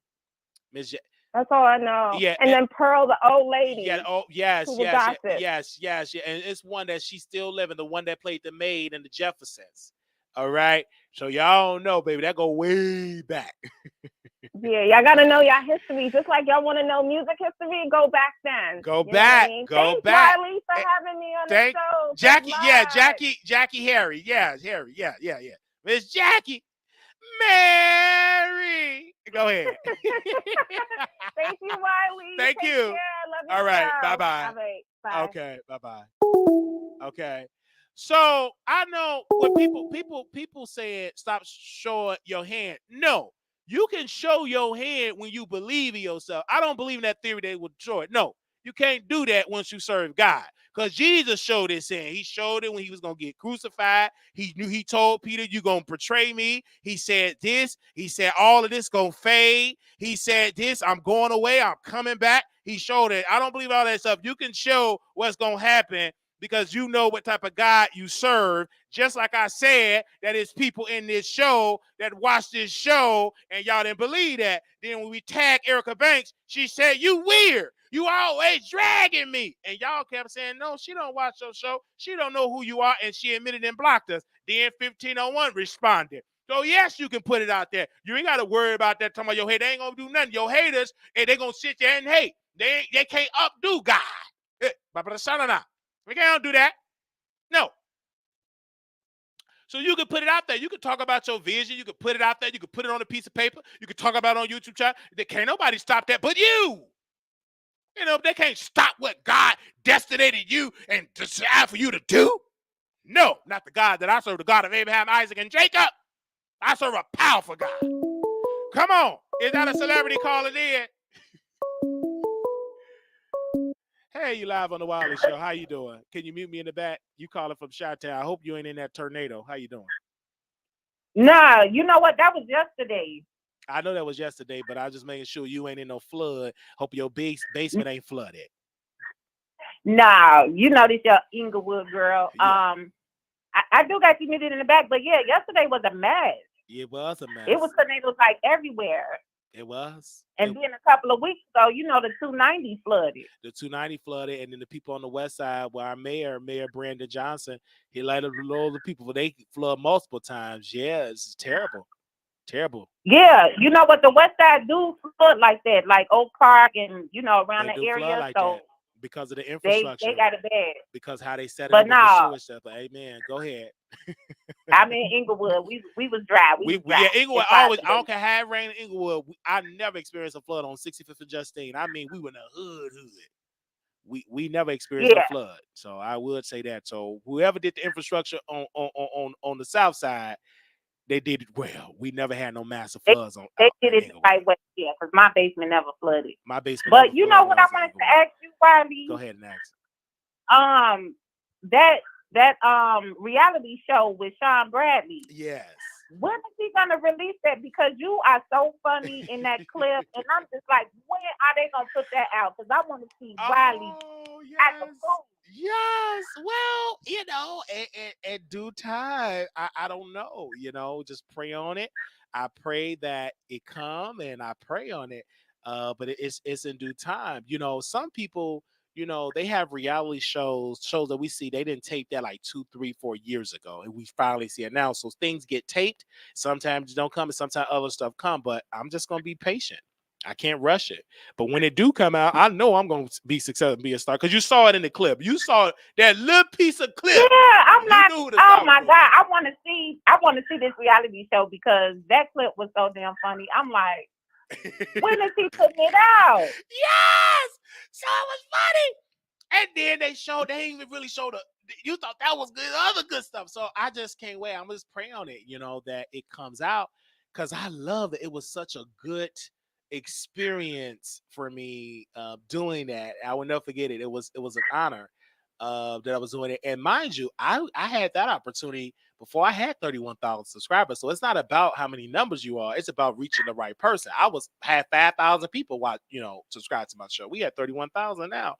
So, but you saw that personality. You saw that gift. You saw that. You saw that Wiley he's born to do this. I'm like, I was so tickled by that, and a lot of the comments, everybody like, I'm just here for Wiley. I'm just here for Wiley. So Yes. So y'all need to be reaching out to Sean, be like, when y'all putting this out to let them know the powers that be. Yes. Yeah, because what is he holding on to it for? Bring it out. Okay. But yeah, so y'all tag him so he can send it to the people and be like, hey, we want this out.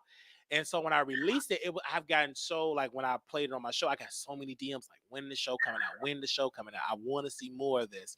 And I say, whenever it come out, y'all will be the first one to know. But I just glad, because I forgot about it, and I never played it on my show until like a couple of weeks ago. And y'all saw it. And then some of y'all went on Sean Bradley page and y'all saw it. Y'all loved it. Y'all loved it. I loved it. And I was kind of like, oh, I forgot. And now I'm going to say this again. I understand what people say, that I forgot I said that. Blah, blah. That's a lot. I forgot. You know what I'm saying? But I can't blame it on the producers, say they edited it wrong. No, I said what I said. And I don't regret it, because I did what I had to do. And I don't regret what I said. Well, it looks like it's highly entertaining, and It I wish yes, it's popular right now, Yes, and it was so many parts of it. Man, I can't get into it because I want y'all to see it, and some stuff I can't get into because I done forgot. Because that was like in the beginning of the pandemic, right? That Atlanta, the day I left, maybe a 2-3 days, they shut everything down. That's how close we was in the height of the pandemic. really? Yes, and Yeah, because I could see you slim back then. I was very slim. That was, baby, I was working on the train, bus, like I was slim. And we got to work on that, and I love it, and I love all the people that was a part of it, the people behind the scenes, the cameraman, the people that made the magic happen, also the cast, all the stupid people that left, them too, because it was chemistry that no writers could create. That was like real beef that displayed on camera. Well, yeah, I'm looking forward to that. I'm looking forward to it too. I did watch the interview. You did with Sukihana. Yes. What did you think about it? I think Armon let her off too easy with the twerking on the child. Now I haven't seen that video. Was she really twerking on a kid? Yeah, she was putting her butt up, and he was right behind her. Yeah, see that right there, I can't, because guess what? If it was a man that was grinding on a little girl, then all hell would have broke loose. Mm-hmm. And so I think he let her slide on that a little too I, easy. but I also put myself in Armon Wiggins as a viewer. Yes, he let us slide, but I'm gonna speak more so as a content creator in long term. He did the best that he could do because he did not want her to walk away. He did not want to say, "Oh my gosh, this was a interrogation, etc." He asked the questions, they move forward, right? Um, as a viewer, I know you felt slighted. As a viewer, I'm like, "Oh my gosh, he's gonna went deeper." But as a content creator, you asked the question. There's a very touchy subject, very controversial subject. She touched on a little bit, and poof, she moved past. And then he respect her request by saying, "Hey, I don't want to talk about it more," and he moved on. That was smart on his regard, because if he would have kept bashing her and all of that, then people would have turned against him. So he asked the question, he moved on. But because if he kept pressing the issue about the young minor and et cetera, then they would have like, "Oh, he's trying to label her this." It would have flipped. She answered the question a little bit. She said moved on. He honored her request. She is the guest on his show. He's not an Oprah Winfrey. So he don't have that Oprah type of juice.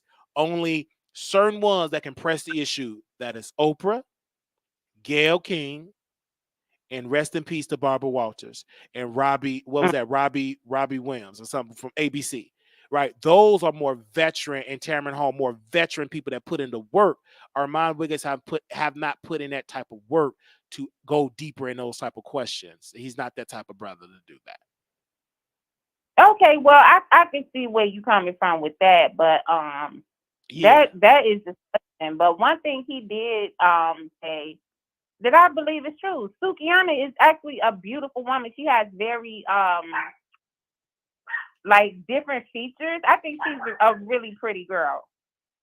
And so I do appreciate the fact that he, kept telling her, like, no, you're beauty. Like, you can do that, because she can. She's a beautiful girl. And I don't see why people talking about her weight. That woman not fat. No, you gotta understand, once you become a public figure and you become successful, you have a lot of bitter people that will always criticize. I'm not shocked by it, because right now I get it, but I will get a hate that it will be unimaginable. Right now, I can take it, but one day you will wake up, you're gonna be dragged on the news, and just like the library clip, that used to bother me. They dragged it, they talked about it, they bring it up. I'm over it. But just imagine you become famous, they bring it back up. This time, CNN talking about it, MSNBC talking about it. It get BBC. You get where I'm going. So you only human, and I hope and pray that I can handle it. I believe I can. But the higher you go up, the more you're going to be publicly scrutinized. As long as you're on the bottom, whatever. But once you get that high success, you got millions of people. You got the brands. You on Comedy Central. I'm gonna use that example. You on Wild and Out. You're a producer. You're the leading actor of The Shy. You this top comedian. Wiley is the Wiley Show as this top comedian. I mean, you get scrutinized that it's unimaginable. And especially if you're trying to get into politics, then they dug up me criticizing women, blah, blah, blah, blah, blah. So you will always be scrutinized. The higher you go up, the more they will scrutinize you. I use the Bible. Jesus was perfect. He ain't bothered nobody. He just preached the word, told the truth, and they crucified him. He didn't have no baby hair, no BBL. He was preaching truth. He wasn't preaching pow town, none of the pow town. A booty hole brown, come follow me, pow town, make me pow. He didn't do that. And they crucified him. And then when he went to the king, to the person that was in charge of doing it, he said, I don't find any cause. What have he done? And the people said, no, he got to go. But Jesus. Well, I want to preach about Jesus a little bit. When that man when he sliced his ear off.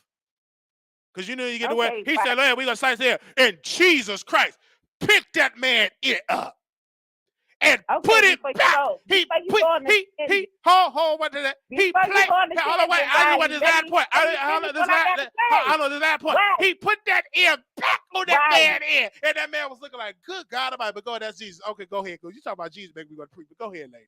Go ahead. Go ahead. Yeah, I'm like, okay, Wiley, before you go on your tangent, let me finish what I got. Go ahead. You know what? I hope, because it seemed like her self-confidence was very low, because she kept saying like, no, I'm not pretty. People call me ugly. That woman is gorgeous, and I hope she understands that she really is. The other thing I wanted to say about the interview, that the YK Osiris piece or whatever. That part, like, it you know what, I could see how she felt about that, and people was like, well, you talk about, you know, your sexuality and all this stuff, and like, it's not, it shouldn't be a problem. Like, it's okay for men to come and do what they want because she, you know, talks the way she talks. Mm-hmm. That's absolutely incorrect. Mm-hmm. And so I'm glad that she cleared that up as well. Like, no, I don't want no man just kissing on. I don't want just any man kissing on me out of nowhere. Absolutely. But it did seem like, you know, he was being harmless, but why he was emboldened to think he can just do that, you know, that's crazy to me. And to me, it's crazy to me too. But the reason why he felt emboldened to do that, because they do that a lot in the industry. Yeah. A lot of artists mess with their interns. They touch them when they don't want to touch because you're famous and you take it. There is a lot of R. Kellys in the industry. K. Michelle, when she interviewed Jason Lee, this when he was big. This before he had the sleeve. K. Michelle said, if I start talking, it's going to be a whole lot of people going to jail. She was talking about the other artists that was in that house screwing them young girls. Mm-hmm. Because she was living with R. Kelly. And she said, an abuser protect me from my abuser.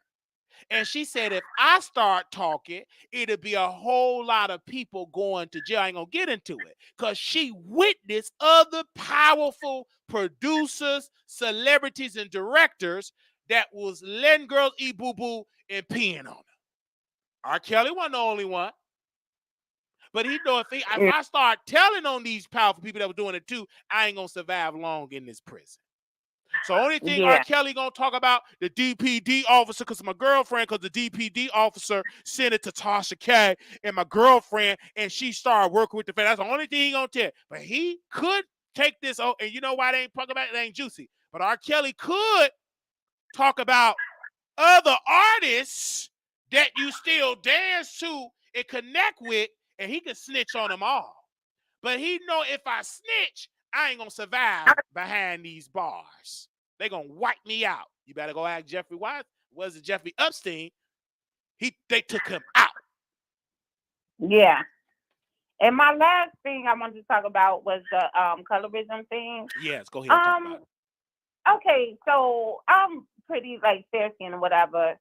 And so I don't want the chat to come after me, but I just really get sick of people bringing up complexion as a reason somebody not making it. I don't think that's always the reason, because you got Coi Leray, who's very light skinned, and she streamed what 10,000 records or whatever. Mm-hmm. Mm-hmm. She's very light skinned, and so if that was the point, then you know she would have sold a lot more. Mm-hmm. I don't think. And, you know, people in the chat, y'all can correct me if I'm wrong, but it's not always about the complexion. I just get tired. Like, you know who do that a lot as well? King of Reed. Everything is about complexion, dark skin and light. Sometimes it's not even there. Well, I think that I hear your point. That's not in every case. But throughout history, they have always put people lighter skin on the forefront throughout history. That, but look, throughout Stallion is dark skin, and she's very successful. Right. But you're picking out one person. Correct. We can always pick out one person and say, but it's still a stigma. If you black, get back. If you brown, stick around. If you white, you right. If you look at the marketing, the two of the people that they market in commercials, you see majority is white. When you go to other countries, even in more darker, in black African country, they always promote the lighter skin Africans, right? Getting them to believe that they have to bleach their skin, etc. So there is a truth in that argument that darker skinned women or black artists suffer in radio. Let me use an example. Tank said he could do a song, "Stay with Me." He said I could do the same song. But no, I'm a hold on one second. I'm a broaden this so you can understand it and why they say it, because it's multiple things. He said they would just stick me with R&B. But if a white person sing that song, it would get more press. No, I get it. So that does matter, and what it matters. I'm not saying that it don't exist. I'm just simply saying it's not always the case. It's not always the case. No, that's true. I think it's, you know what, people do that to get people riled up. I think a lot too. Right. They just throw that in there, you know, because they know black women gonna go back and forth about it. And I don't know. I'm tired of that. But I know you tired of it. I'm tired of it too. But we still dealing with the issue. Even when they still did a study with children with baby dolls, the white doll and the black doll. To this day, the children still picking the white doll. So over the dark skinned black doll. So again, that still exists. So it still exists. And so once you get into those spaces, you will feel it. You'll be like, oh, because I remember my friend, me and Jaquez, we were talking and I was saying, racism still exists. It don't exist. It's over. He kept saying it in my car. So I decided, I got my certification. I wanted to move up at this job. They made it difficult. They said, well, Wiley, do you have church clothes? I said, yes. Do you have professional? I said, yes. I have. I wear suits up to church. I can wear my suits up. And then she said, okay, well, we're going to give you a computer examination about your computer skills. So I went downstairs, talked to Ms. Nancy. She was the concierge. I just wanted a concierge job. And Nancy said, yeah, she said she wants you to do a computer test, but she did not have me to do a computer test. And I said to myself, because you a white woman, she white. She didn't want me to move up. She wanted somebody white to be the concierge. So she said, yeah, Wiley, we really want to hire you. We really want to move. You've been with the company for about 5 years. I said, okay. So I went downstairs, went up. And she said, I was supposed to do my other interview about this computer exam. She said, oh, Wiley, we hired somebody who was this close, but we got somebody for the job. I said, okay. Went downstairs. The lady that went there, she was a young white woman. So, and then, okay, let me get to the Jaquez piece. I get my CNA certificate, and it's a white man. He said, listen, we already hired somebody to be a janitor. So if you fail the test, you just going to be unemployed. And I said to myself, I serve a powerful God. I know that test. I'm going to pass it because I serve God. I said it to myself. I said, yes, sir. Went there, passed the test with flying cut, became a CNA transfer. The man was shocked. So then my friend, he became a CNA, got from the kitchen. They didn't let him transfer. Then I got another woman from housekeeping. She wanted to transfer. Okay. And then he came back. Hold on one second. He came back. No, and he, hold on one second. One second, man. One second. No, he came. One second. I got to put you on mute. That's one thing I can do on this show. And then he came back to me. And he said, that man did not let me go. Racism exists. He felt it. I knew it exists there, but he had to experience it for himself. All right? Because you don't know what you're talking about. I don't know that you ain't going to interrupt me on my show. You're going to get on you in that order.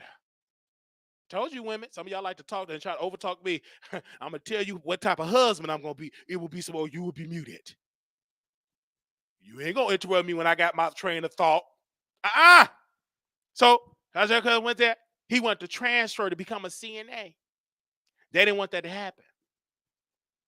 Then the manager said, he said, I'm so tired of you telling people to become CNA. I'm losing all of my workers and you're allowing me to become CNA. You need to stop it. I said to myself, I ain't gonna stop nothing. I got other people to become CNA because I said you can make more money being a CNA than working as a housekeeper. I was getting housekeeper become CNA, was leaving. They was working to be a traveler. Now she's a nurse. She's an RN nurse. And we just connected. She said, thank you for connecting me into the healthcare industry. So, but it's still, racism still exists. It still exists. Whether you try to think about it and all that, it still exists. Okay? Now,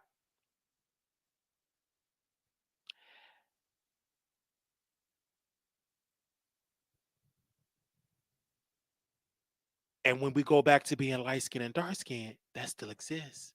Commercials, they get somebody lighter, they get somebody whiter. Brandy would be more successful if she was light skinned. She had some success, but she could have been a Britney Spears. She didn't have the Britney Spears type of success because they took the Brandy idea and took it, expand upon it.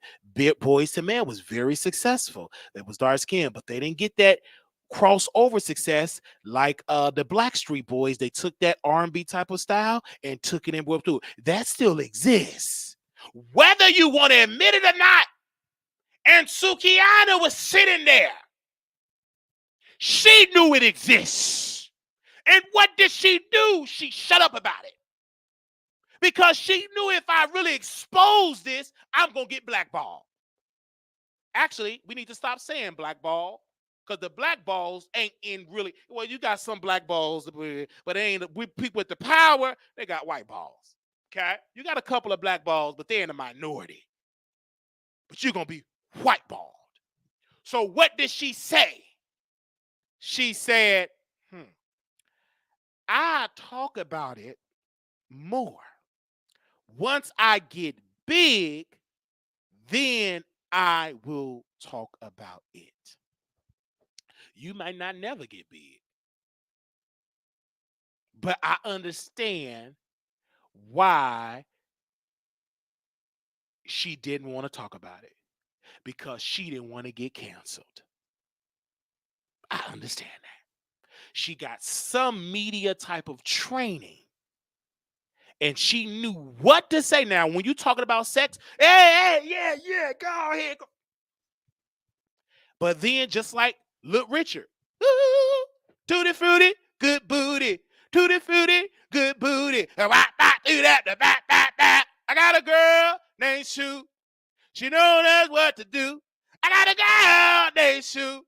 She knows what to do. And he had on wigs and makeup, but he wasn't making no money.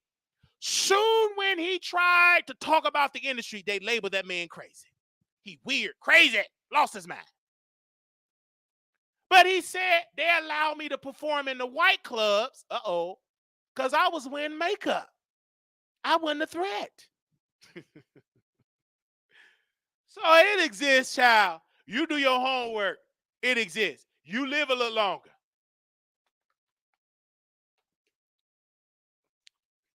But it exists. Being dark-skinned, you still have challenges because of your skin tone. I know this as a black, dark-skinned man. So I know what women are going. Oh, you know it. And I'm not under the illusion light-skinned women go through things too. They get judged, called light bright, yellow bright, light bulb, light let. They get judged too. They have their issues. They get judged too. When you biracial, you get judged. You get lost. You ain't black enough. You ain't white enough. You lost.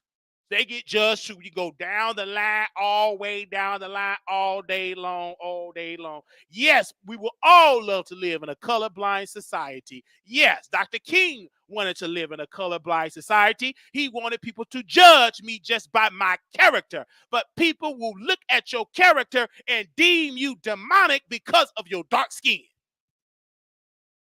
They will still do that. Yes, that sounds good. Judge a man not by the color of their skin, but by the content of their character. That sound good. But we know in the real world, that don't exist. People will judge your character, ass up to your character just because of the skin you was born with. That still exists. That really exists. It's color in all of it. Just keep living, experience. You'll see it. Somebody said, "Can you really voice?" Yeah, you can voice your opinion. Absolutely. She'll voice her opinion. She talks. She'll voice her opinion. The other lady will voice her opinion. Yes, you can voice your opinion. But you ain't going to take over the show. You can voice your opinion. And then once the leaders start talking, you got to hush. Once the host got to get his point out, you got to sit silent.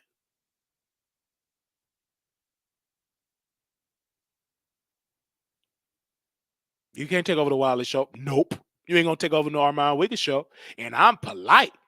Baby, you go get cussed out and blocked. You ain't going to take over my show. Absolutely not. I'm a man. This ain't Kibi Studios where the women run things. A man run this. You ain't taking over this show. You will be muted. You hear what I'm saying? Call in if you want to think you're going to take over. All right. You're going to be talking to yourself. All right. When you own something, you do the check-in. I remember when I was watching I remember when I was watching what was that that song Eastside praise God, praise our name forever, yeah. Okay, what was the name of that movie? It was I know Morgan Freeman was in that movie. Make sure y'all post the name of that movie because I want to get into that. I know it was Eastside High, but was that the name of the movie? Eastside, I know that was the name of the high school. But it was a part of that movie I want to talk about. And lean on me when I want to talk about it. So in that part, Mr. Clark, he had a standard, right? He tried to overtalk the man. He said, no, you're going to, because he fired the black coach, you're going to reinstate him because I am the head N-word in charge. You want to get something to eat? He let him talk. He put Mr. Clark in check. You're going to listen to me. You're going to reinstate that teacher. You're going to make an apology. He closed that briefcase. I am the HNIC. He put him in check.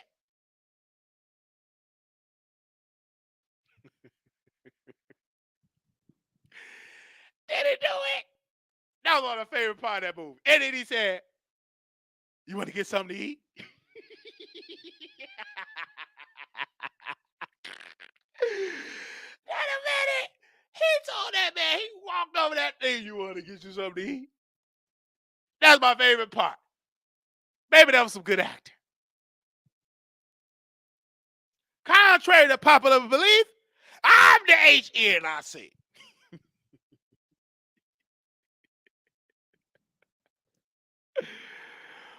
Woo! That was my movie.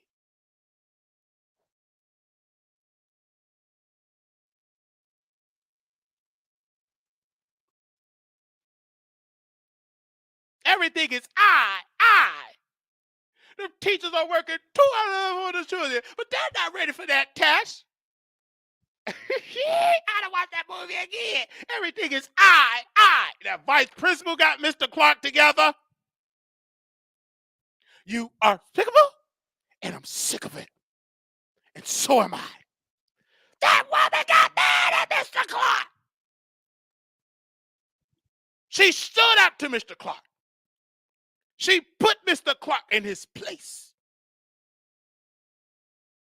And it changed Mr. Clark from that conversation. You are a bully.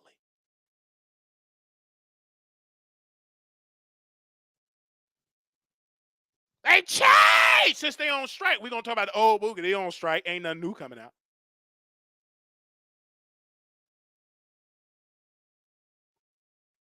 Ain't nothing new coming out. So we got to talk about old movies. You mean, and it got that man together.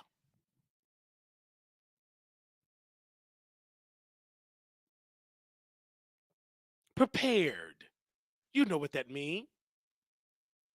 It's counsel. You'll be hearing from my lawyer. That's Karen. That man was going to fire that choir director and promoted the black woman. Sometimes in our lives, we all have pain. We all have sorrow. But if we hold on, we all have it. Always tomorrow. Lean on me. We are not strong. And I'll be your friend. I'll help you carry on, for it won't be long. I'm gonna need somebody to lead. Okay, please swallow your pride. Okay, I love that song. I know I'm messing up the words, but the writer's on strike. Paul went on strike. He part of the union. He went on strike. So Paul is on strike. He pushed me over the lyrics. He went on strike. He out there striking right now in the parking lot. He left me. So he not allowed to work. He's on strike. Anyway. So that was my movie.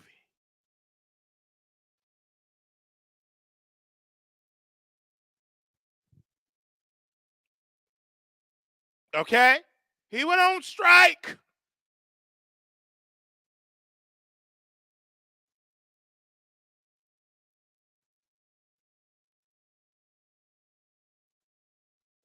Okay?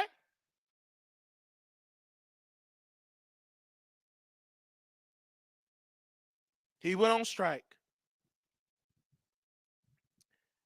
And we hope that Paul come back, because we miss him. We miss him.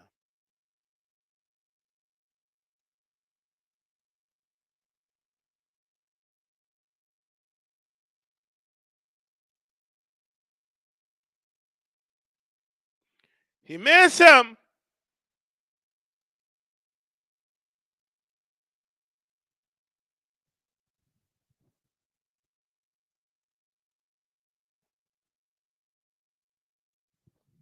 Thank y'all so very much. They are treating streaming like they do the old Dusty 9-10 contract. Give them their money. Amen. So we done. Tree. This happened now. Make sure y'all subscribe, donate to the channel. As always, we are done for today. Okay, most time I pretend I ain't even there. He don't know the difference. That mean you still a virgin. Yeah, because don't nobody love me. I love you.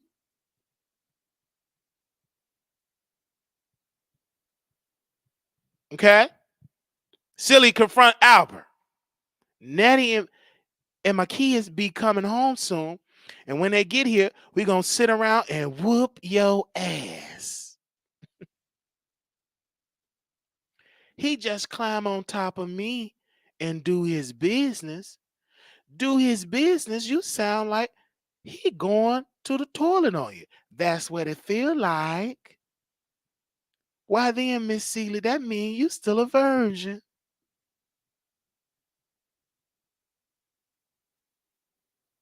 Okay? Silly coming with us. What? Silly coming with us to Memphis. Over my dead body. You satisfied if that's what you want? Now, what's wrong with you? You a low down dirty dog. That's what's wrong. Time for me to get away from you and enter into creation. And in your dead body be just welcome, Matt. I need.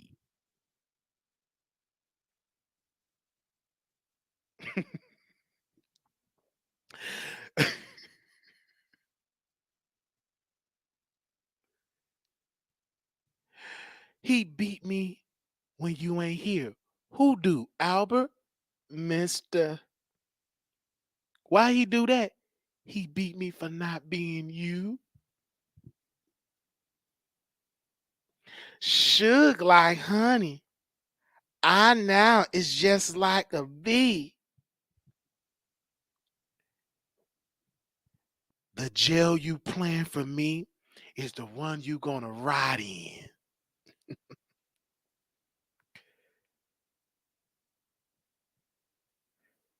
Okay? Hoppo, who this woman? Now come on. You know who this is. She best leave you alone. Fine with me. You got to go. You ain't got to go nowhere. This here is my juke joint.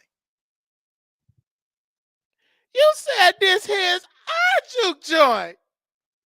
Listen, woman, can't a man dance with his wife if he want to? Not if she's a heifer. Ha ha ha. And not if it's my man, she's just a big old heifer. Ha ha ha. Like I said, fine with me.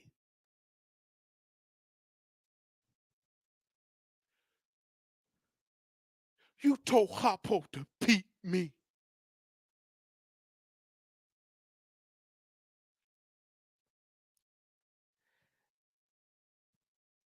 Your kids are so clean. You want to come work for me and be my maid? Hell no.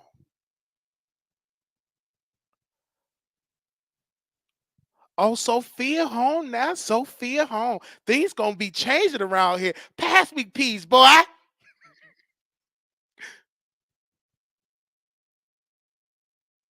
Setting that jail. Setting that jail sitting there about to done rot to death.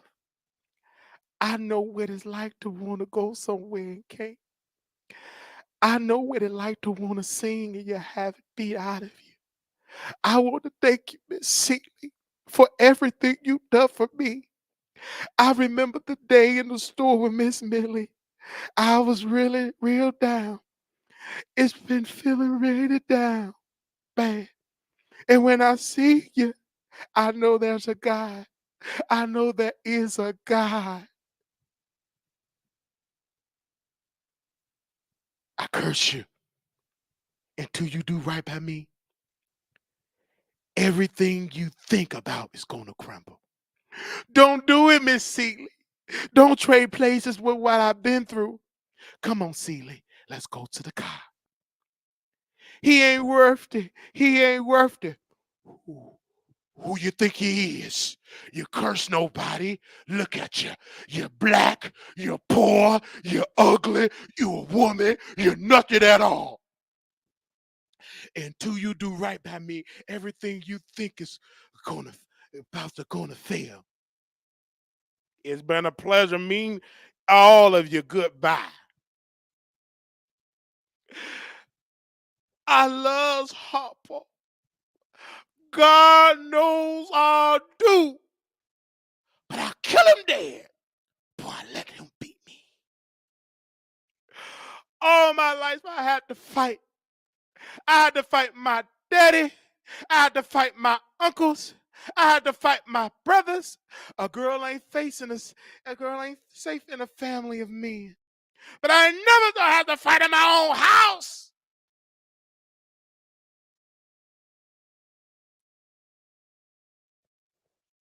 Whoo, this is something I'm acting. Give me an Academy Award. Since they on strike, book me then. This was some abusive stuff. Wow. Oh, man.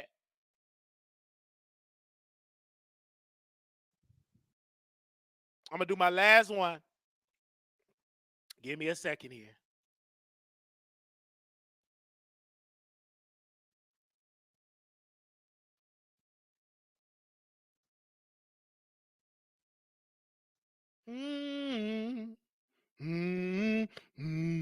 Sister,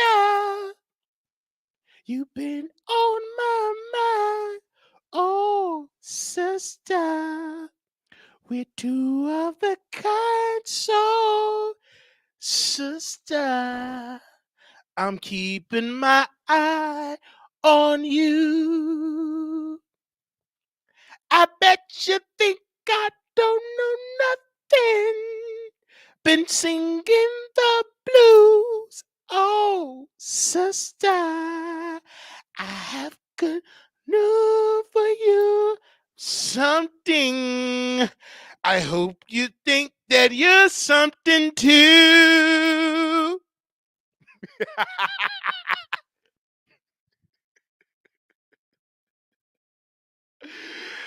Ah! I love me some color purple. Ah! I love that song.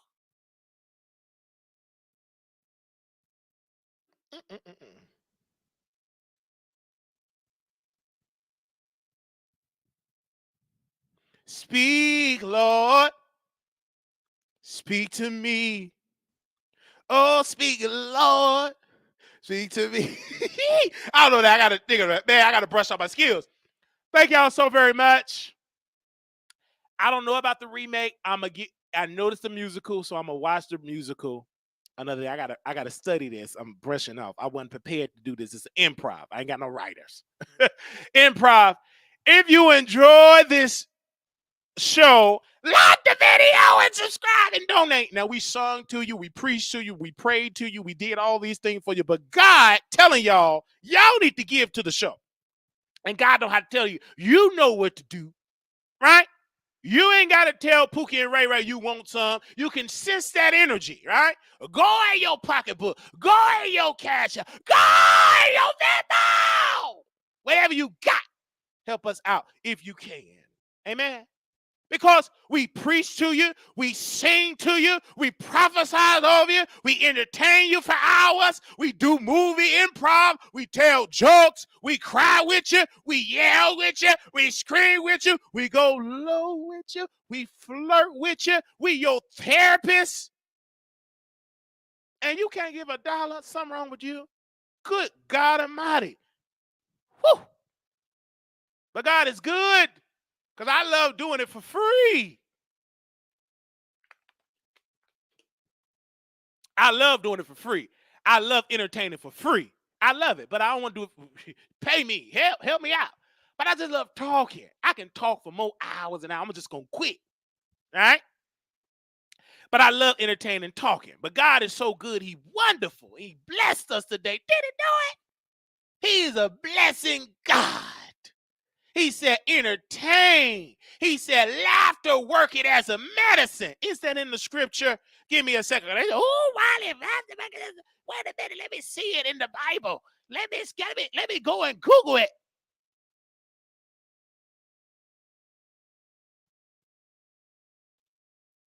Wait a minute. If you go to Proverbs in your book,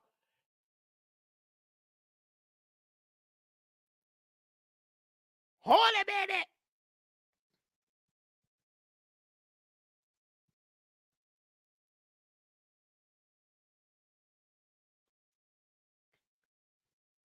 All right.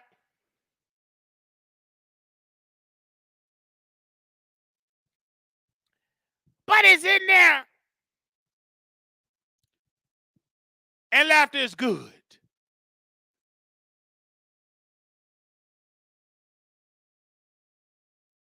All right.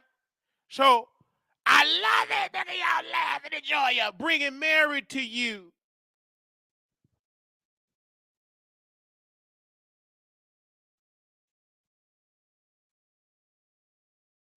They said in Proverbs, A merry heart really does a spirit, soul, and body good like medicine. So you need laughter. You can laugh. A joyful heart is good medicine, but a broken spirit dries up the bones.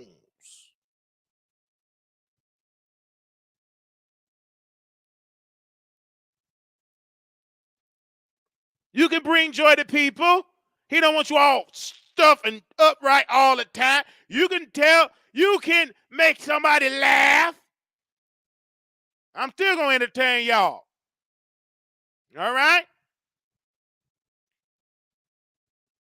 I'm still going to entertain y'all. And I thank God that y'all here for entertainment. Somebody said, I need my dollar. All right, you need it. Lord bless her with more money. Or he or she blessed with 100-fold. All right. LOI left over an hour ago, and Wiley still entertain. Yeah, I ain't done. I'm still entertaining y'all. Hey, I'm still gonna entertain it. This is my show, and I can do it as long as I wanted to do it. Ain't nothing wrong with that. And I'm still entertain you. What's the problem? Why I can't entertain y'all?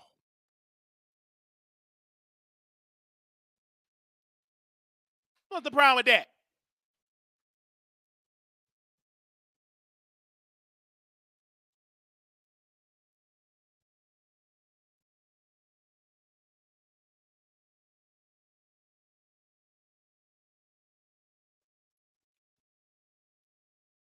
Mama always there a way of explaining things so I can understand them. My given name is Benjamin Blue, but people call me Bubba, just like one of them old redneck boy. Can you believe that? My name is Forrest Gump. People call me Forrest Gump. Anyway, like I was saying, shrimp is a fruit of the sea. You can barbecue it, broil it, bake it, salute it. Yeah, I love that. I'm gonna have to watch that tonight. Brush up on my skills. I love movies. Ain't no wrong. I love a good movie. So that wife, she got to laugh at my joke. She better pretend like it's funny. Laugh. You better laugh at my jokes. You better laugh. I don't want no don't like to laugh. I like to laugh and talk. You better be a talker. We better have a conversation. I talk. And sometimes I don't like to talk. Sometimes I just like to listen. Yeah. Sometimes I just want to hear about your day and see you talking. Amen. So God is good. I like to talk. Ain't nothing wrong with that. We've been on here for 3 hours and 37 seconds. 3 hours and 37 minutes. You're going to be talking to me, frying chicken and talking.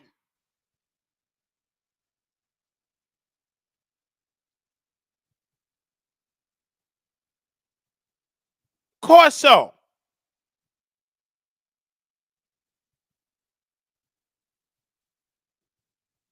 She going to be standing, laughing, frying chicken and talking. Yes. She going to be a multitask. She going to be a strong. Definitely just cook my husband some dinner while watching Wiley. You better say that. Because right now I ain't got no wife. You know, so I got to put my chicken drumsticks in the air fry, season it. I'm going to eat the last 2 sticks in there and put about 3 of them in there so I can eat a little something for dinner. I ain't got no wife. Woo, don't got it yet. Nevertheless, well, one day that's going to change, all right? She coming, and we good. I'm happy. This is my wedding day. I'm supposed to be happy. Ah! They said, I gotta clean the kitchen. We on the East Coast. Yeah, go on and clean the kitchen. Yeah, clean it up. That's what you're supposed to do. Amen. And she says she's doing it for her husband. And let's pray that he's a provider. And I believe so that he's a provider for you. And ain't nothing wrong with that. But society make Joanne look like a pygmy. And my bishop, Bishop T.D. Jake said, married women should stop listening to single women about getting relationship advice from single women, and a married man should stop getting relationship advice from single men. Ain't that the truth? So be around more married couples. Be around more married couples and understand that. So we thank God for the married people in the house and for showing some people are married. We're going to be in Vegas October 6th through the 9th. And we talked to somebody, they're going to bring their husband. Well, she got to check with her husband first because she just can't decide because she's married. Then I got another moderator. She was a former mod, and another former mod. She got a boo thing. I'm kind of upset about that because I wanted to be her boo thing, but she put me in the friend zone. She know who she is. And so, glory. But I still got a chance because that ain't the husband yet. So that's still, in my mind, I still got a chance. But she said, we going to see. I said, well, will you bring him with you to Vegas? All right. And when I'm put out the red car, come on to Vegas. So we'll be in Vegas October 6th through the 9th. No tickets and everything. We ain't sell no tickets for you. Just get your flight, hotel, bring your money. We're going to have a good time on October 6th to the 9th. All right. I want to see y'all there October 6th to the 9th, 2023. I'm saving up right now, paying off my credit cards to use, saving up for my hotel. I already booked my hotel and I booked my flight. I paid for one night and I got to pay for the other night. Amen. Because I'm looking forward to that. But if you want to come to Vegas, all you got to do is email me. One of y'all just emailed me. So we ask y'all, please be patient. I will answer that email right after the show. Wiley Show production@gmail.com. You all will begin another email soon about the activities that we planning on doing. That it's going to change, but we will give you a list so you get an idea of what we're doing. We will be going to a restaurant that we have to make reservations. So we need to know how many people are coming to that. So we will be hitting you all up in the email so we can get our count of how many of you all will be going to the restaurant. And then we're going to get our count of how many people want to do the party bus. All right. So we would definitely keep you up about that. I would bring mine, but I have a serious work task that Monday. I could bring my PC and still decide. Yeah, you can still bring your PC. Absolutely. We would love to have you. We're going to have a good time. And that's Wiley Show Productions@gmail.com. And I'm going to keep it on the screen here so y'all can email us. We did this email address so I can answer just emails for Vegas related information. So we will answer any of your emails, your questions. We got the hotel. We'll be at. You don't have to stay there at the hotel. You can stay somewhere else, but stay at the hotel because everything is there. And then we go into the strip together. We're going off the strip. We want to go together. We go there together. We leave together. We go as a group. We leave as a group. Amen. So we want you all there. Wiley Show Production@gmail.com. So we trying to get Blue Skies. She's debating on coming next in October. So we want y'all there. All mods, former mods, producers, former producers, brothers, come on through and have a good time with us. This is our second annual Vegas trip. This is our second annual, okay? This is our second annual trip on that way. So it's going to be so much fun. No drama. We was no drama last year. Ain't going to be no drama this year because, y'all booked and busy, got real careers. And I'm looking forward to today, to October. And I'm looking just forward to seeing my moderators, former mods. They always be forever mods, right? And they understanding of what we did. We wanted mods that were active in the chat. So they're active, but if they want their stick back, they can always act it back, But if they're active, that'd be great. Blue Skies came last year. It was great. Latavia came last year. Myself and others came last year. We're looking forward to it. We're going to see new people that we never met in person. So we're going to see you, and that's going to be October 6th to the 9th. If anything changes, you all will be the first to know, but we did last year, and we want this year to be bigger. So we had such a great time in Vegas, and I was big. Let me see if I can find like a, oh no, I ain't going to be able to screen share on here. I ain't gonna be able to screen share on here.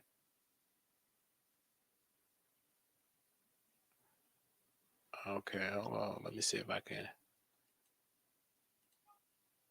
screen share. Oh, okay, hold on.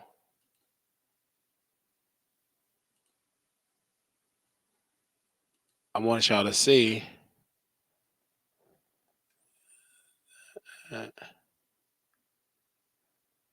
Oh.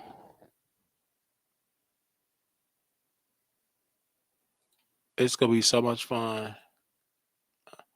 I'm gonna have a good time in Vegas.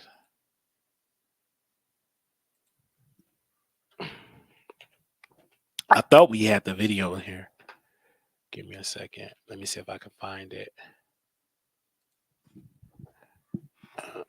Give me 1 second. Let me see. I don't know if y'all gonna be able to hear. Let me see. If it let me stream. That's one thing about this. It don't let you.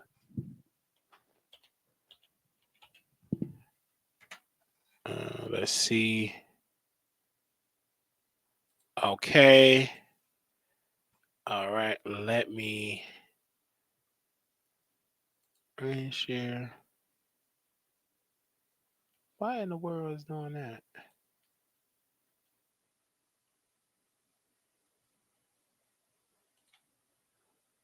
Not now.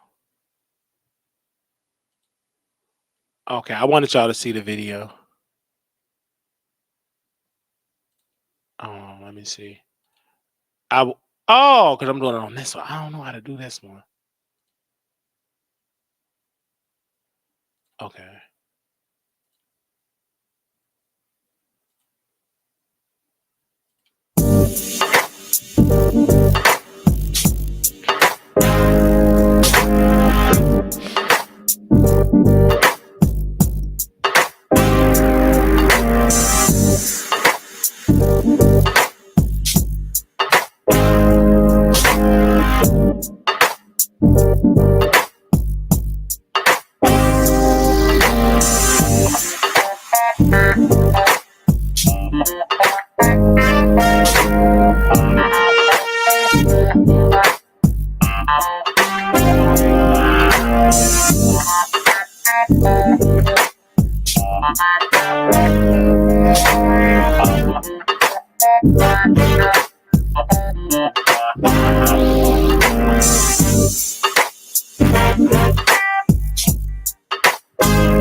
All right.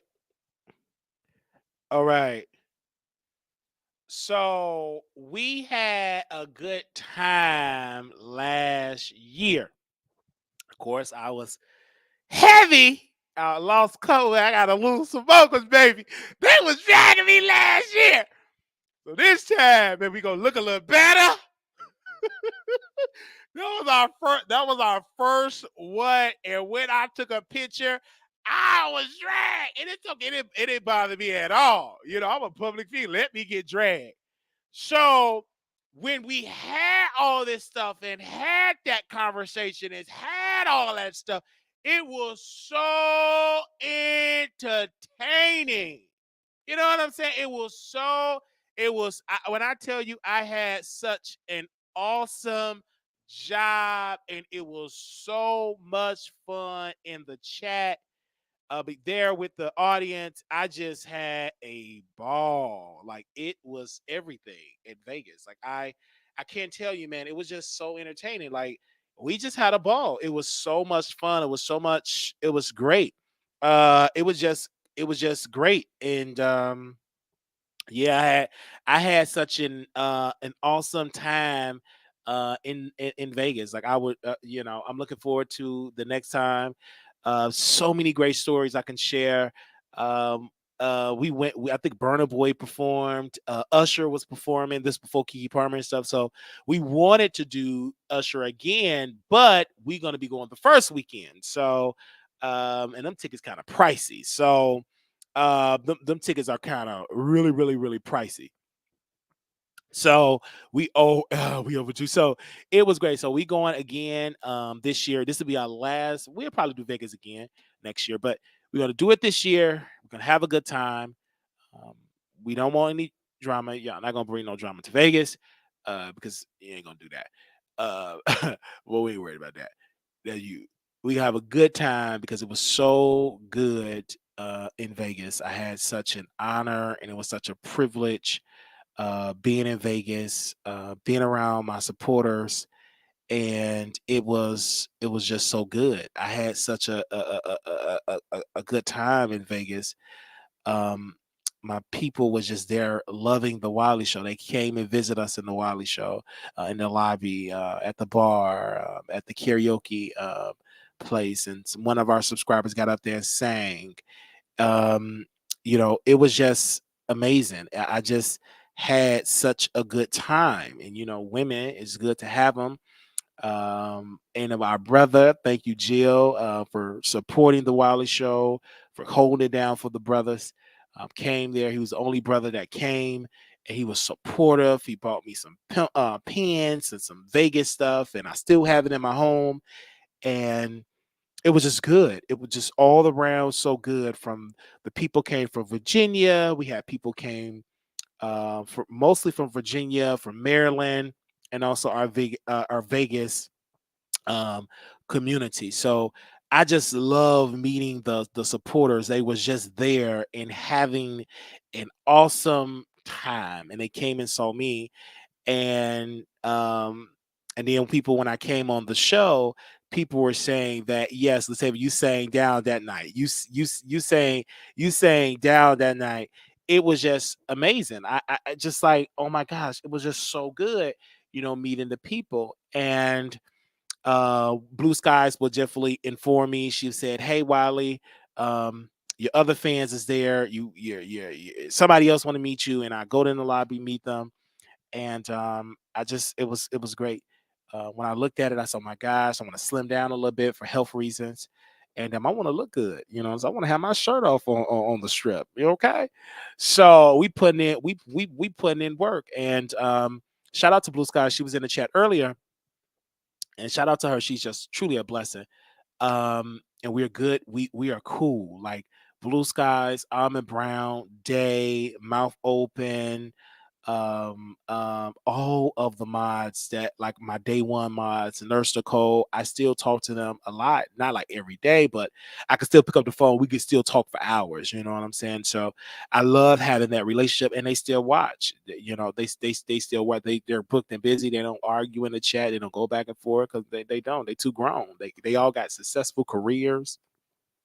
successful careers, multiple businesses. I ain't got time to go back and forth. They too grown for that. So this new group, they're it's a little spicy, the new group, but that's to be expected. They're more younger. They're more younger.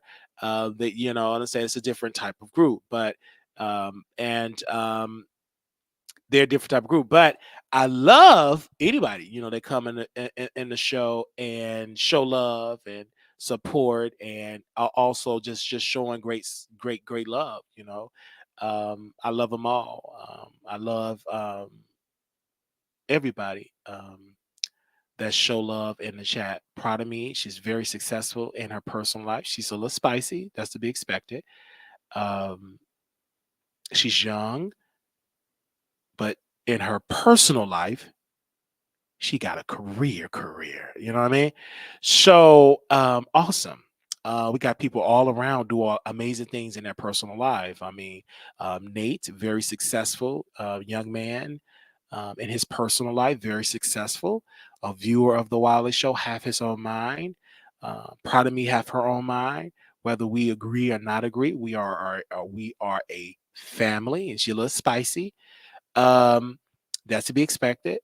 And just all the people, even our person, Aaliyah TV, I see in here, beautiful sister. We met her in Vegas. I'm sorry, not in Vegas, in Dallas.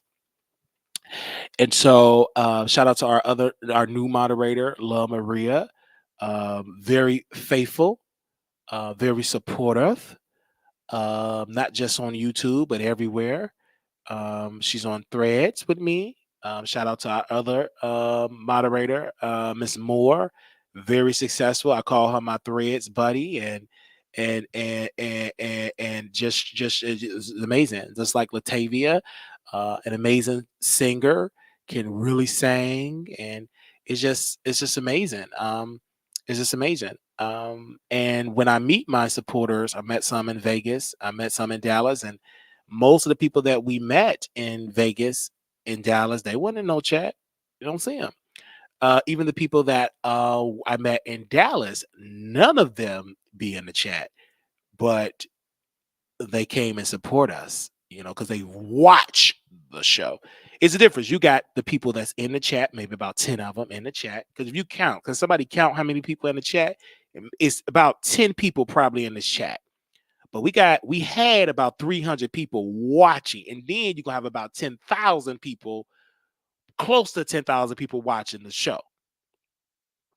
You understand what I'm saying? So, and when people say, "Oh, the chat," it's only about 10 folks in the chat, about 10.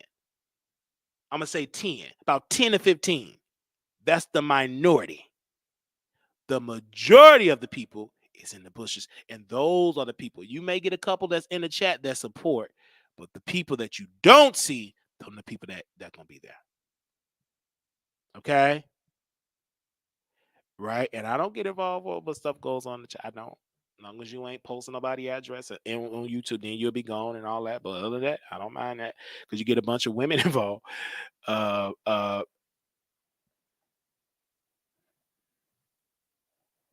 Okay.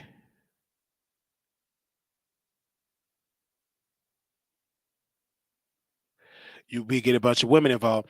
Also, we have breaking news about Armon Wiggins. Can we please bring that up? We want to thank our producer, so the ones that ain't arguing in the chat, is actually out here giving me receipts. We just got an update on about Armon Wiggins. We just got an update on here. Give me a quick sec. We have breaking news here. So again, we just got the update. Oh, I wish this person knew how to send me receipts, but not, because it disappeared when she sent it. Okay, we just have an update, and Armon Wiggins wrote this quote: "Child, YouTube age restricted my video, which means it will no longer be promoted through the algorithm. And you will have to physically log in and type my name to find it. I expect it though. We got into some things. Thanks for everyone who watched and donated." And it's 18 and up. So the reason how you can avoid an age restricted show, when you do editing, you have to bleep out, bleep, bleep, bleep, bleep, bleep, bleep, bleep. And this is just to teach you that Armon have to start his own app. Everybody got to start their own entity outside, even including myself. If you got the money, you need to be doing what Lovely T doing, starting your own app and then building that infrastructure, right? But that was to be expected. But I think if he would have edited and bleed out all of it, just bleep, bleep, bleep, bleep, bleep. I know he, and then had the unfiltered version for people to pay for the unfiltered. I think it would have been more profitable for him. But people go view it as of right now with it being age restricted. That video have about, give me a second here. We want to definitely do it. We are live here in the chat. And they did that before the video started. Yes, they did. So because I'm not under 18, so they did that before the video. I'm just getting those DMs. Thank you. So right now that video got right now the video got 30,000 views. So that will hurt him in a minute. That will hurt him in a minute. But of course, it's very strong. He got the exclusive. So for what we're going to do is share it on our Twitter account. And we're going to do that as well. Even though we blocked, but we're going to do it as well because I want people to understand. We're going to say this. I'm just waiting until they get done arguing in the chat and get back on the subject of chat. They be doing all that type of stuff. So we the only content creator talking about his interview that is live and been live and dissected from top to bottom and in the middle. We've been the only one diving into the interview and talking about it. All right. All right. We'll wait till they get through arguing so they can get on the subject. Y'all get on the subject. Y'all take that outside. Okay. I let y'all get like 5-10 minutes because what y'all talk about don't mean absolutely nothing. It don't even make sense because none of y'all live in the same city. Now, if y'all want to get involved, we can get a ring. Okay. I can set it up. So if y'all really want to get into something, I could be a promoter. If you want to do a wrestling match, bras and panty match. Okay. Whoever gets to their bras and panties first, I can promote. We can sell tickets. I can promote it. I could be the commentator. If you really want to, if you just really want some content and meet up, we can set it up and sell some tickets. If that's what y'all really want to do. The Wiley Fight Fest. Okay. Anyway, so but we the only one that is talking about this interview. I may be wrong. That's talking about the interview. Okay?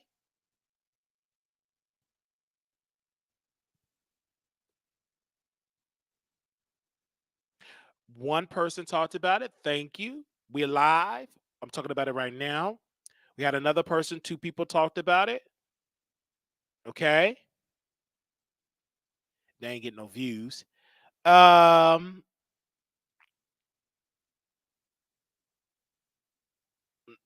about it. That's about it. A couple of people talked about it. But we can say, I want to make sure that we quote ourselves. Out of everybody that talked about it, we got the most views. We can say that, Paul. Out of everybody that talked about it, we got the most views.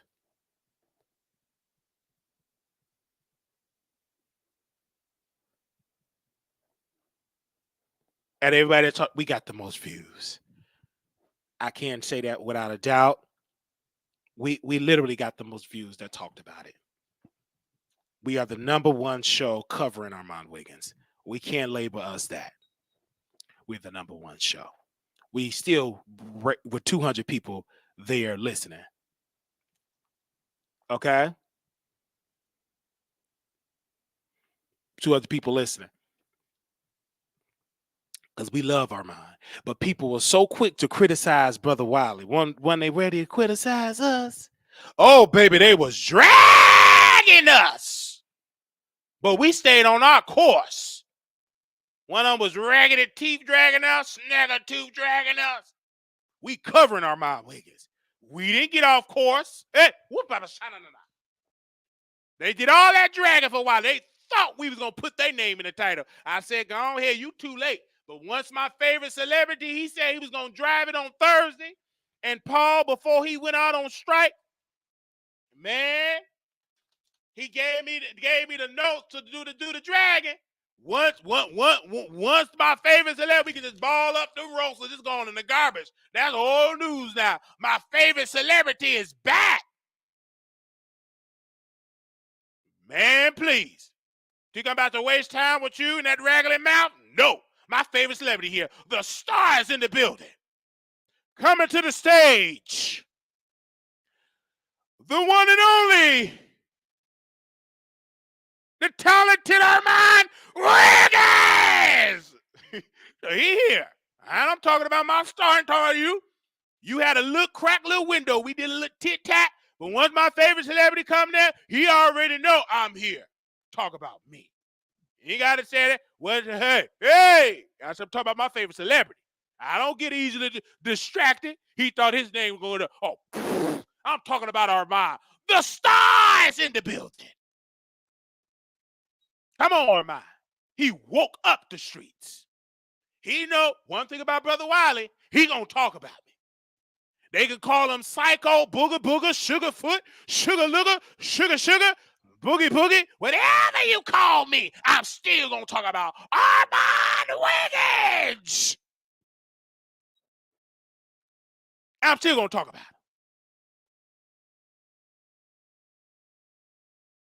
I don't get out and all that arguing. See, men is different. Women, I can argue with you and just drop you like that. Men and women are different. Women are hold on.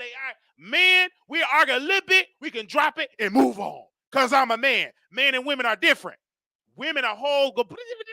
But when you get a man, we'll go out for some beers, strip club, be done with it. We different. And I'm still talking about Armon Wiggins.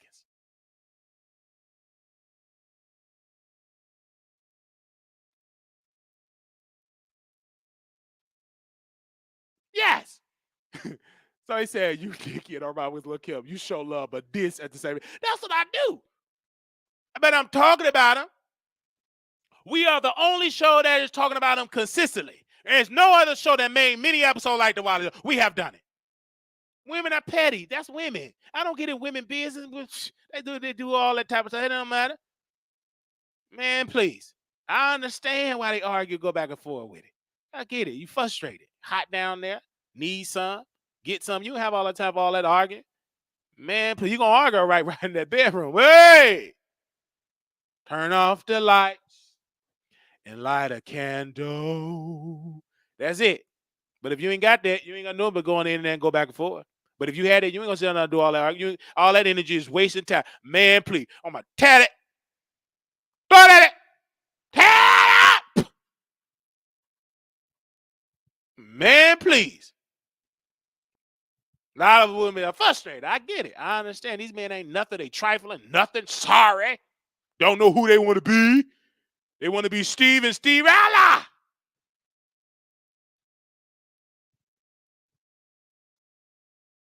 So, Armon is that way. And he's successful. And see the thing about Armon Wiggins. When I seen Bishop Whitehead, he did a video dragging Armon. I couldn't see it. You know what I'm saying? These people got to keep these lives up. Because my people, they be too busy arguing. They need to be screen recorded. Some of y'all can't be on my team. Y'all get easily distracted. No. I need people on my team that's on standby. That know how to screen record and send me the videos and send it to me, email it to me, and all that type of stuff. I need some strong people. But I can't see everything.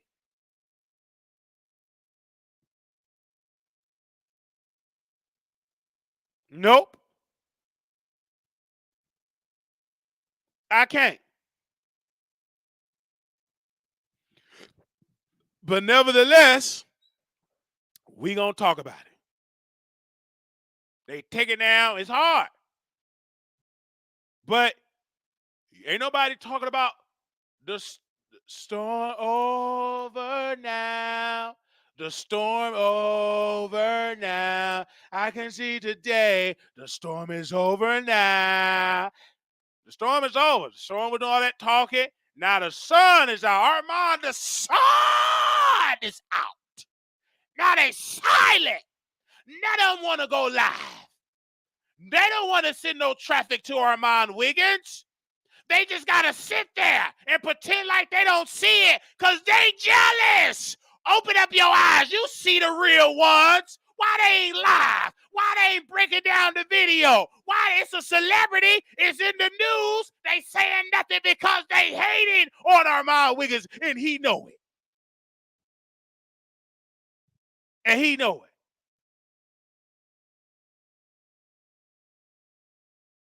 it. He know it. They silent. They all on lunch break. But they watching. But they ain't going to go live and put his name. But they don't want to send Armon Wiggins to traffic.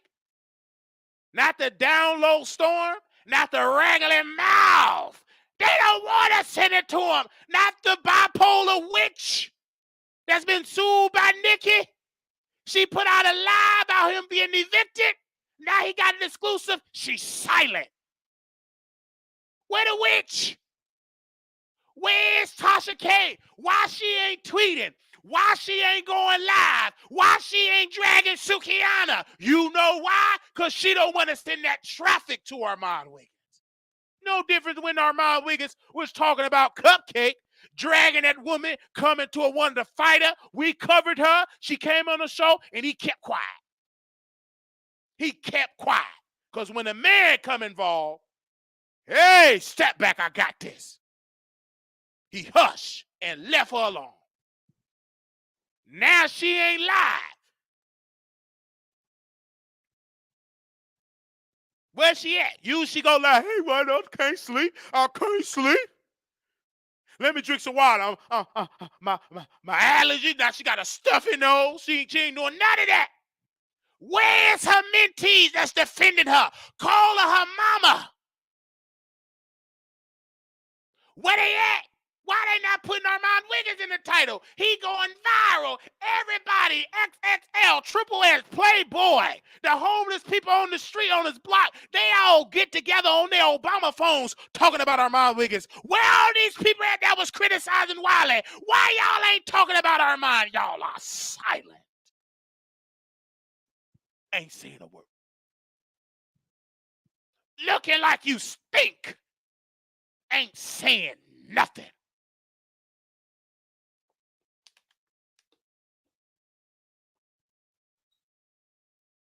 The shade room talk, everybody, the neighborhood, to everybody talking about it. But you're silent. And she quiet. She haven't tweeted nothing.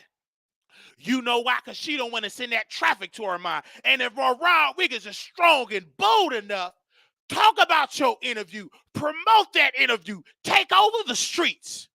But you remember the ones that's in your corner that's putting your name in the title and talking about your interview. I don't give a damn if I drag you, but you at least got to respect the fact that the brother is talking about the interview. That's one thing I can say about Tasha K. Even though I drag the bald-headed liar, when I talk about her exclusive and bring them subscribers, she will jump up out them bushes, whoosh, she will hit that link and she will talk to me, even though she can't stand my guts, even though she think I'm slow, even though she think I'm dumb, even though she think everything. She think I'm dusty, but I can still talk about her content, and I got an audience, and she jump up out them bushes.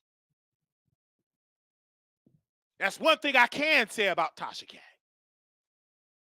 When you talking about her language and make her come, she come.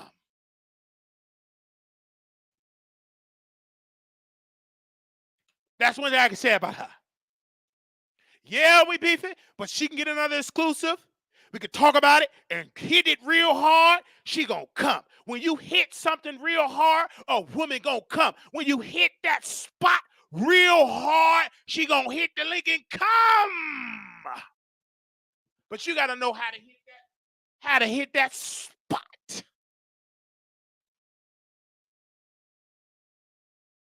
And we hit it.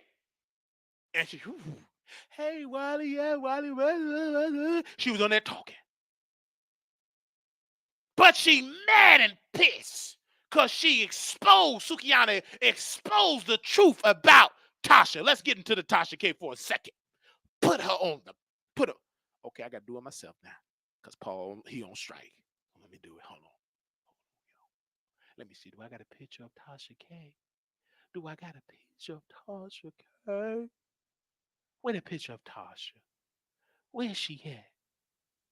Where's she at? Do I got a picture of Tasha K? Give me a picture of her and Cardi B. That'll do. Okay. She's silent. Silent. Ain't saying nothing. She see it, but she don't want to send no traffic to Armon Wiggins. You don't want to send no traffic. They ain't gonna send no traffic. And she outsmarted Tasha. He sent it to the shade room, sent them in school. Smart move. He sent it to the neighborhood talk. Smart move. He's putting money behind it. Smart move. He catering to somebody with the skill set, daytime, tea time. Smart move. All right? Oh, that ain't nothing but look at the bloggers coming out under a fake profile. One of the fake profile bloggers said, "You all over the place ain't making no sense, but yet you comment, so I'm making a whole lot of sense." Hey, because you came on to the Wiley Show. I told y'all. That's why I said don't block nobody. Let them come through here. Let them come through here. Man, please. When you see black folks coming through, they watching. I said, stand down. They using a troll accounts. You ain't making, I'm making a lot of sense. They ain't lied. They was real good dragging Wiley. Wiley. Wiley, why don't you leave me alone? And we talking about them. They mad, upset. Because I knew that they was mad because they didn't get the exclusive with Sukihana. Got that exclusive with Sukihana? They silent. Because Brother Wiley know when people jealous, a man that got delivered from the jealousy spirit know those that are jealous. You know if you was on crack, you know a crack addict when you see one. You know if you like it up your bread basket, you know one that like it up their bread basket. You know by experience. And some of y'all know it by schooling, but some of y'all know it by experience. You ain't got to study that. You know it by experience because you used to put the smoke it, so you know it by experience.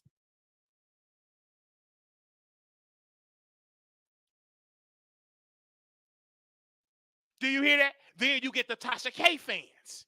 They'll call in like this one. That came buy a ticket for her show. But she said she shouldn't send him traffic. Tasha K went live, had 12K with no promo, the shade room. Tasha K gave Armon enough by letting him use her name in his thumbnail to get Suki. That's a Tasha K fan that came for no ticket. I guarantee you ain't gonna see them for no ticket. Tell them to send me the ticket stamp that they bought 3 tickets. I guarantee they probably bought a $40 ticket. They ain't about a $200 because they ain't got it. Okay? So I ain't talking about it. They silent. And people are saying, oh, Armon only got the Sukihana interview because of Tasha K. The old Wiley would do that if I'm trying to pander to you. But the new Wiley got to say this. Sukihana, is a fan of the Wiley Show. You can tell that she's a fan. The way that she talk, the way how she said his laugh. She watches the Armon Wiggins show because out of all shows that talk about female hip hop, Armon Wiggins is on the Mount Rushmore of covering female hip hop. No matter what you say, no matter how you try to cover it up, Armon is one of the leading voices of covering female rap. You may call him biased, you may call him a barb, you may call him Barty Gang, but he's one of the leading voices in female rap. He have earned that interview. He put in the work by finding a lane and sticking with it, and he is known for talking about female rappers. Nicki Minaj quoted him, talked about him. Cardi B quoted him, talked about him. Lotto responded, so it make perfect sense. You don't think Sukihana see that? Of course she see it. And she jumped on that opportunity. And Armon said, wait a minute, we ain't gonna do no StreamYard. We gonna do it in person. Smart move.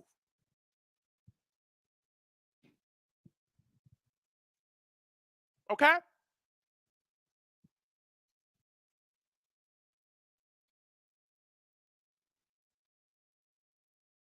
I know you ain't buying no ticket. I know you ain't. Thank you for admitting it. That's a problem, Tasha K, because your people rather defend you but won't buy that $200 ticket.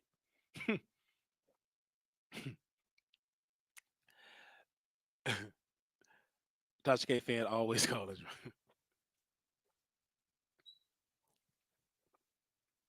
I'm just saying Tasha K and 12 on her own last night. She may be Sicey and treacherous, but she made her own way. The rest use her or mad because they couldn't. Well, okay. Hey! But she got it because she create a lot of chaos. Lovely T get it without the chaos. Ooh. She did it without the chaos. Lovely T get those amount of views and some without the drama. And Tasha K used to get more than that. She have lost the juice. So, and Lovely T don't have 1 million subscribers, but she got a stronger support. Them tea sippers are stronger than them winos. That is a fact. The winos and the barbs on the same tip. They want a will mill in the comments, but they're not giving financial support. But them tea sippers, you know I got time, cuz. You know I got time, cuz. You know I got time, cuz. Baby, them tea sippers, they support.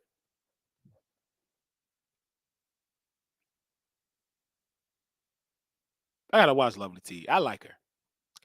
All right. You see that? So we was putting that out there. They ain't talking about Armon Wiggins' interview. Nope. They don't break. The tea sipper support. We want my producers to support more, and we have to work for that. But they didn't always support her. It took her a decade to gain that support. She's been doing videos for over. Let me go Google it. Give me a second here to see how long she's been on YouTube. 1 second. I want to see how long she's been on YouTube. Okay. One time she been on YouTube. Oldest. She been on YouTube for 14 years. Lovely T been on YouTube for 14 years. Lovely T was doing YouTube when I was a senior in high school. Oh, in high school. Lovely T been doing that since I was a senior in high school.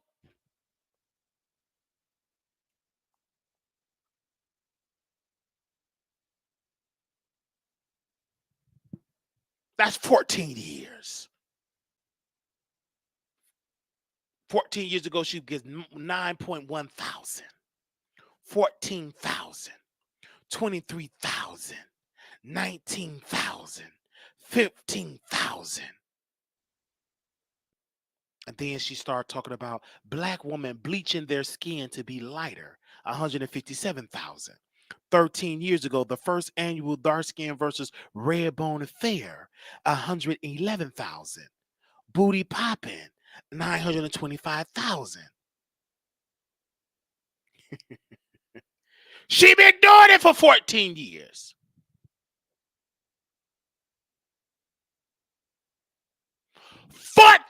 Years she been doing it. Let's end it right there. All right. Armon Wiggins. Someone said, Terry said, Wiley, I just search Armon Wiggins' name here on YouTube and filter it by live. And you are literally the only one live talking about the interview. And they call me jealous. Hey, ain't no jealous fool gonna be getting all that press. We gonna be like Tasha and act like it don't exist. Because that looked too good. But when he had that crack in his nose, here she went live. If it was crack, it was AI and Photoshop. Whatever it is, he took it like a soldier. But everybody was talking about it. Now they all silent. Hey! They all silent.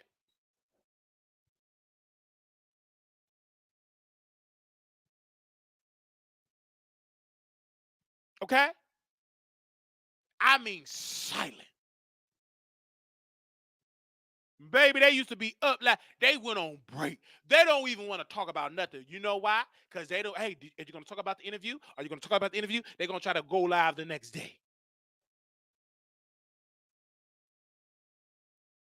That's it. I mean, they on break. I knew I was right. I said, these people jealous of Armon Wiggins. I see it. He know it. He know it. These people hate him. They want his spot. I don't want Armon Wiggins. That's his gift.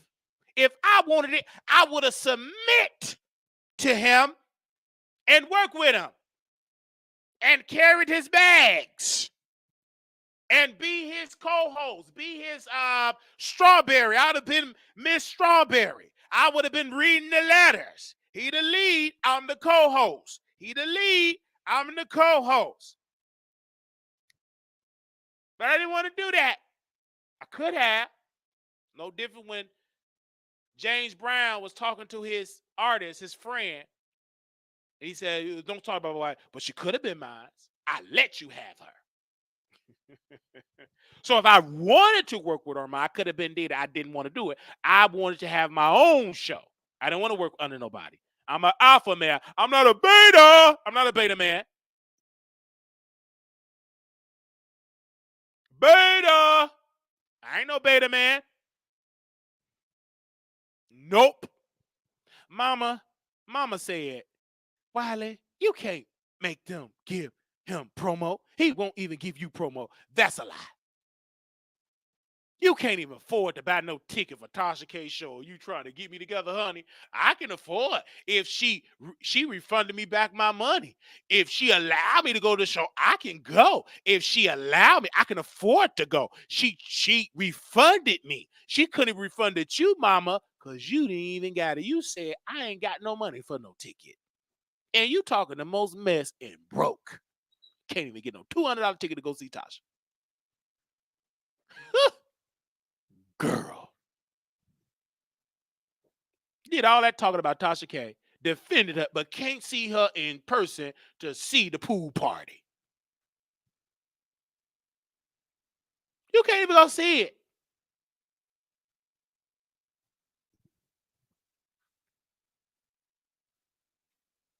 And won't call in. Because that ain't nothing but Tasha K on her fake account.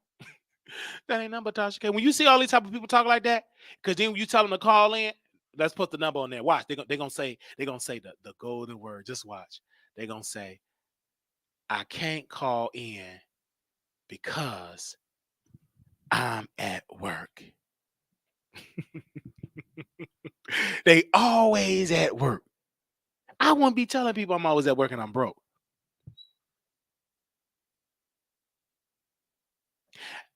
I guarantee that's somebody on a team member. Oh, yeah, I ain't got. Now, if you put the number on here, now watch, let's see if she gonna call in. Let's see, so we can see. Let's see. Yeah. Mm-hmm. Did all that talking. It'd be 3 a.m. I'm at work. We had one call. We had to block them. Every time they shady, we said, come on the show, they at work. We had to block them.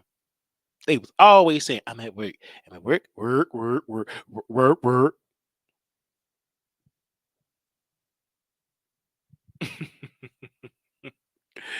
But I just want y'all to see that. And thank y'all for witnessing that. And when I go live, Armon will update his social media because he know we will post about it. He already know I got him blocked, but Wiley gonna see it because somebody gonna send it to me.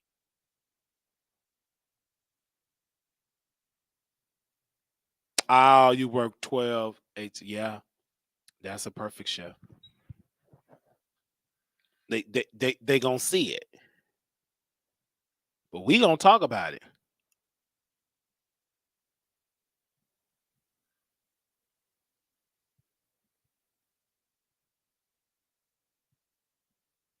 I don't care what nobody say. We gonna do what we do best.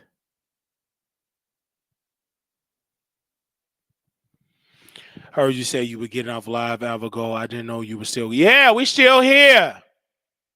Until end and end. You know I'm a pastor, I'm an old preacher. You know, preacher say I'm a close. That was 3 hours ago. So if you in church, you understand. You know your pastor. I'm bringing it to a close. God is so good. Close your Bible right there. And then, sister, open up your Bible. Go to Genesis 1:1. In the beginning, you were about to close. I said, open up your Bibles right there.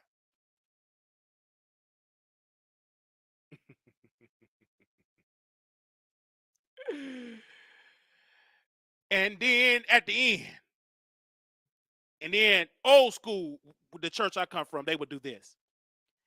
In the beginning, yes, God created the heavens and the earth. Keep reading. And the earth was without form. I want you to read that first scripture, sister. Okay, yes, pastor. In the beginning, God. Say it again. In the beginning, God, the Supreme Court. In the beginning, God, the president. In the beginning, God.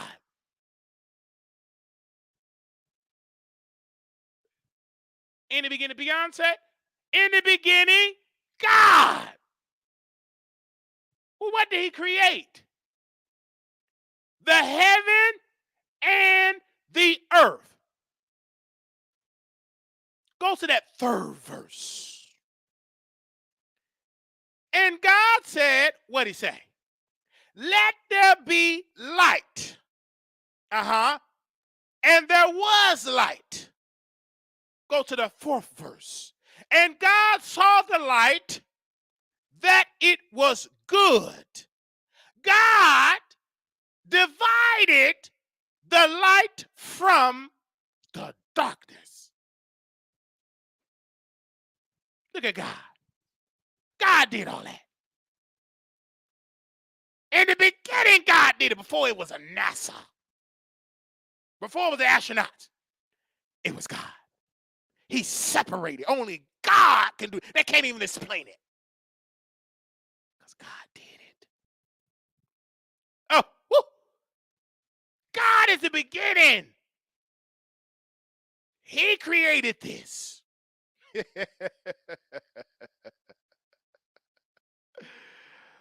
Woo! So he would talk. Man, he would preach.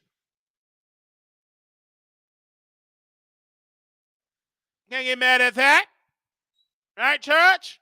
God did it. You better serve God because he created the earth. God did it. He created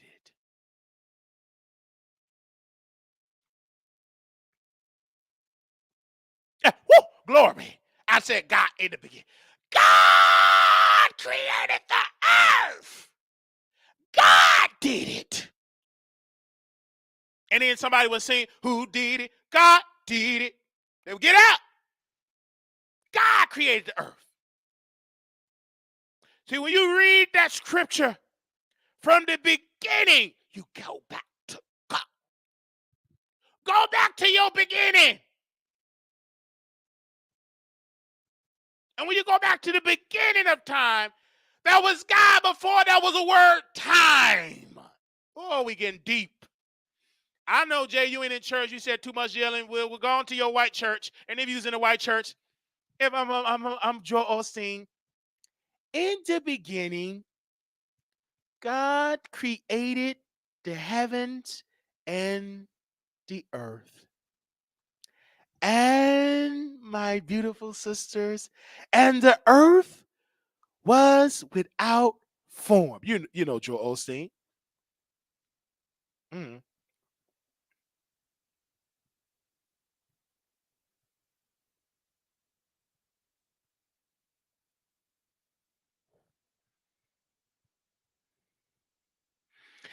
This is my Bible. I am what it said I am. I have what I said I have. I'll do what it says I could do. Today I will be taught the word of God. Won't you receive me here and knowing about the beauty of God and how he blessed us? And when he woke up today and you woke up under the sun, and when you woke up under the sun, you woke up under God's creation. But if it was a black pastor, this is my Bible. I say what I say I am. I am what it said I have. I can do what it said I can do. Today, I will be taught the word of God. I am about to receive the incorruptible, the indestructible, the ever-living seed, the word of God. I will never be the same. Never, never, never. I serve a mighty good God. The God that I serve in the beginning, God created the heavens and the earth. He separated the darkness from the light in the name of Jesus. One thing I like about God, he created the earth. When you walk, you're walking on God's creation. He got mercy if you don't believe in him. But that same God spare your life because of mercy. Put your hands together for God. Let God know that he loves you. He will take care of you. He's the provider. He's the sacrifice. He done so much for you. God loved the world that he gave his only begotten son. He gave his only son. He sacrificed his life. He died on the cross for your sins. Get up on your feet. Take off that wig and give God the glory. That's a black pastor. And then he go do this. He gonna drink him a little water.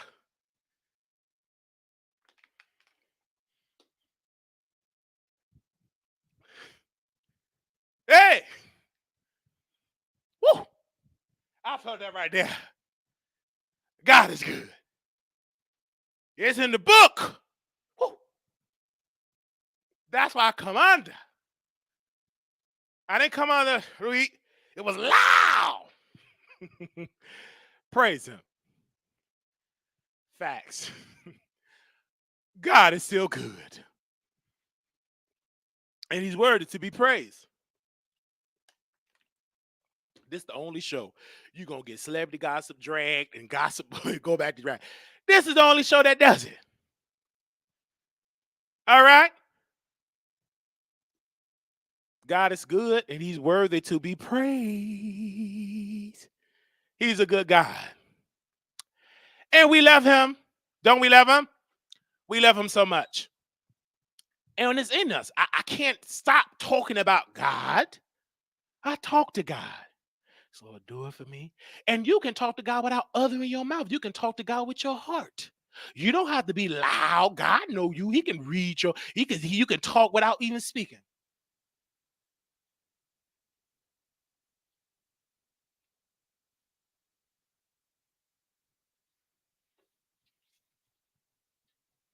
He hear you. He know your heart. He already know what you're going to do before you do it. He know your thoughts. All right?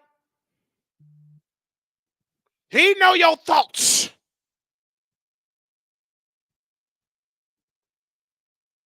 He know your thoughts. He know your heart.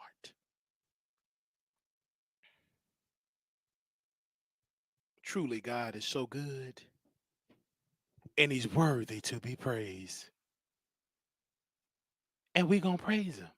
And y'all get mad when I preach and talk about God. I can talk about him.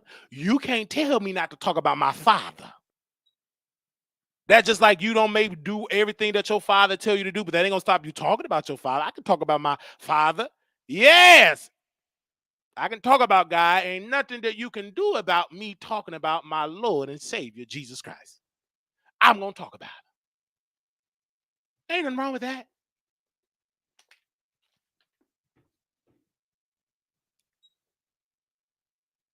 I'm gonna talk about him. And tell him, say, God, do it. And God want us, and it's a message. He want us to talk to him. Ask him. Stop complaining. Go to your Father and talk to him. Tell him what you need.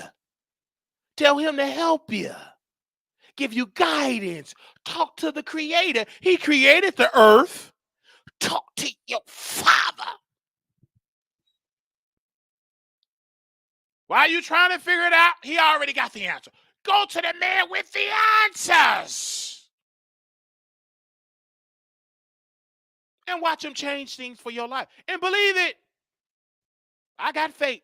I said, Lord, do it. Open, expand our show.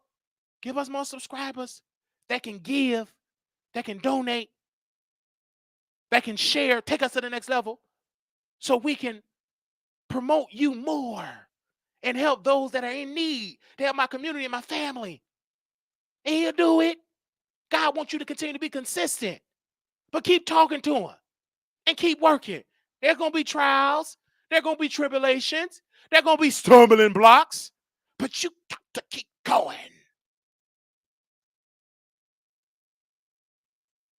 You got to. You got to do it. It's going to be some stumbling blocks. I get it all the time. I be at work, can't even hardly walk. Hey, look at me. And one of the residents, do you got arthritis? No, this is how I walk. One of the supervisors said, did you hurt your leg? I said, this is how I walk. I'm struggling to get out and working. Because God want me to work. He want me to provide for myself. He don't want me to depend upon my mama. Mama paying my bills and he want me to work. And I choose to do it because God give me the strength to do it. Oil it down with some alcohol, go to work, sleep it off, oil my body down, go back to work. And I'm not just working one job, I'm working over here too. But I work. I'm not depending on my mama.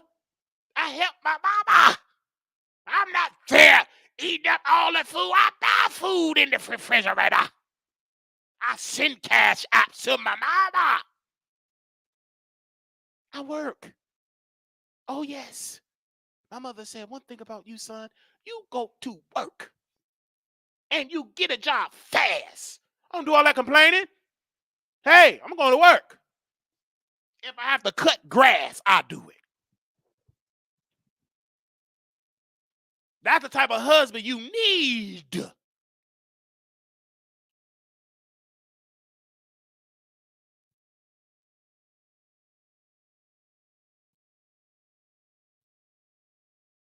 That's the type of husband you need. You need a husband that's going to work and provide for you and your family. Some of y'all ain't got that. That's why you bitter, mad, arguing with folk, because you ain't got that at home. You ain't got no provider at home. You ain't got it. Some of y'all need that. Most of y'all problems will go away if you had a provider at home.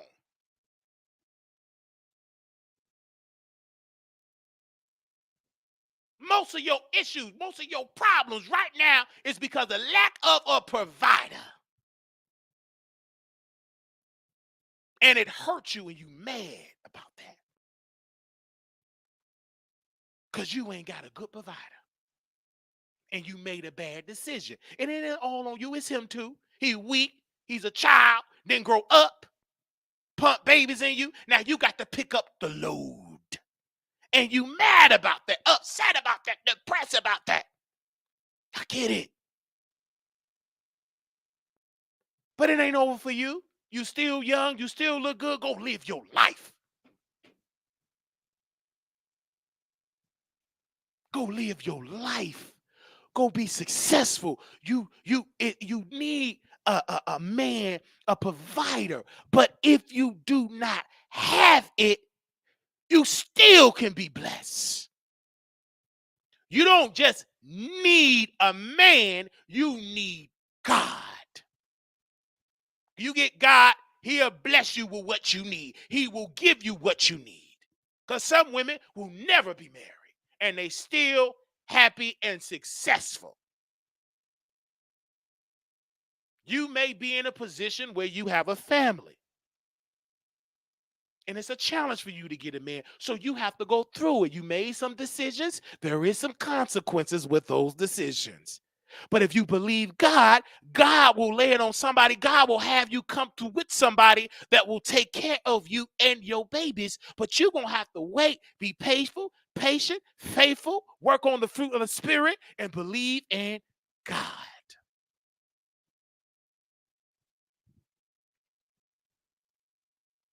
But you can't be mad at the decisions that you made. You made some decisions. Some decisions you can make will affect you for the rest of your life. But God will still give you mercy and help you through your bad decisions.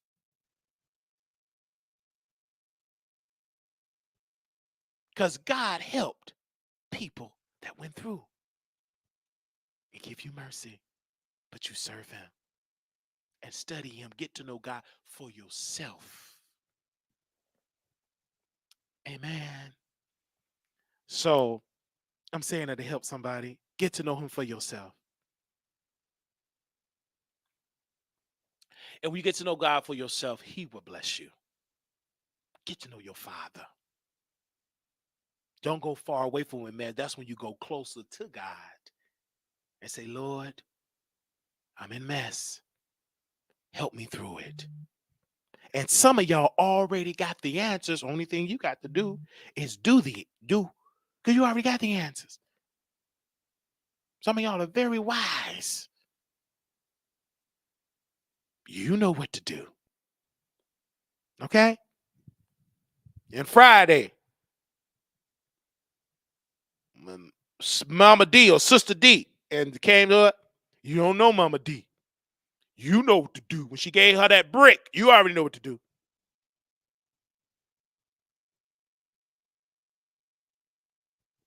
All right, we got some more breaking news about the interview. I just thank God for these producers that's on it. This one producer on it. Baby, let's put them back on the thing. We talk about God now. Oh, let's get back to the interview a little second. Sukihana said, post the whole clip before you post, making it look weird when I showed the utmost respect. Y'all want someone to hate these girls so bad. I'm grown. This is Sukihana.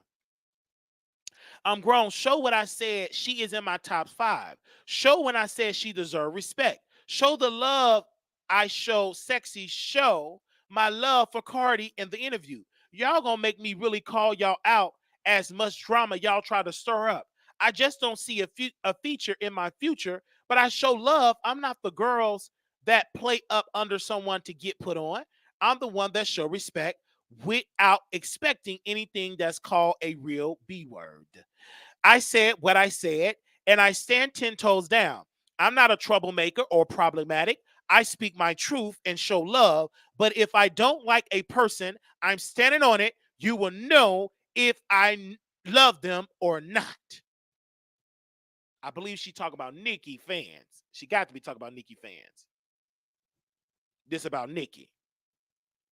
So I need to see what they chopped up. Okay? Let me do a little digging. Who did some posting? Let me check the blogs. She talk about the blogs. Okay. Hold on. Okay.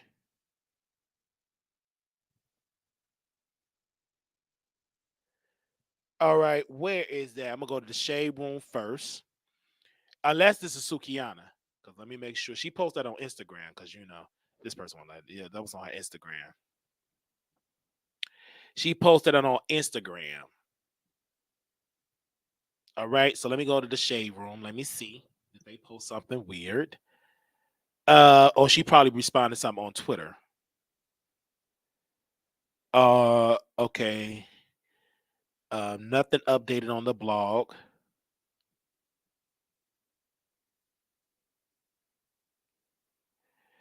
All right, nothing else is on the blog. Okay. All right. So the neighborhood talk posted something here, and they posted this quote: Sukihana says she knows she's never going to get a feature from Nicki Minaj, possibly due to being in the WAP video, but says she still respects her. I don't give a F if a B don't like me or not. She talking about the neighborhood talk. So the neighborhood talk then post a full clip about her singing praises, putting her in the top 5. So let's get into these comments. All right. So let me get into the most popular comments here. Let me get into the popular comments because they always post my followers first, but I'm gonna post the popular comments. Somebody said Nicki, the only female rapper that get obligation placed over her head by female rappers like this is weird and manipulation, but it's also speak volume as how talented and the man relevant and respected she is by the rap girls. Okay.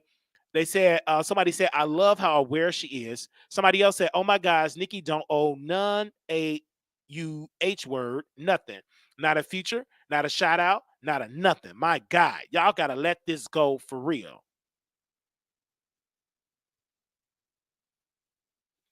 Nicki this, Nicki that. I know Nicki get tired of y'all.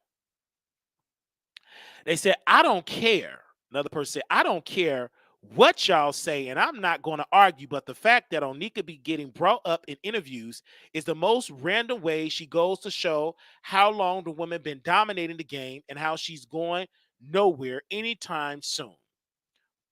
Nicki has worked with people that's been associated with Cardi. Stop with the narrative. Has Cardi worked with anybody associated with Nicki? That's the real tea. The thing is, everybody doesn't deserve a Nicki feature. No shade. Nicki, Nicki, Nicki. Every time a female rapper have an interview, Nicki really that girl. Okay, I want to add to this. Nicki don't have to get on nobody for a feature, but but Sukihana have a right to give her assumptions of why she didn't get a feature with Nicki Minaj. She can assume that she ain't give me a feature because I was in a WAP video. That's an assumption. We don't know that to a fact because we don't know why Nicki Minaj have not gave Sukihana a feature. When she go live and chew on ice, she may go and say all this weird stuff, all these parables, and won't be direct. So you have to dissect. And she's not a direct girl. Not like that. So we will see.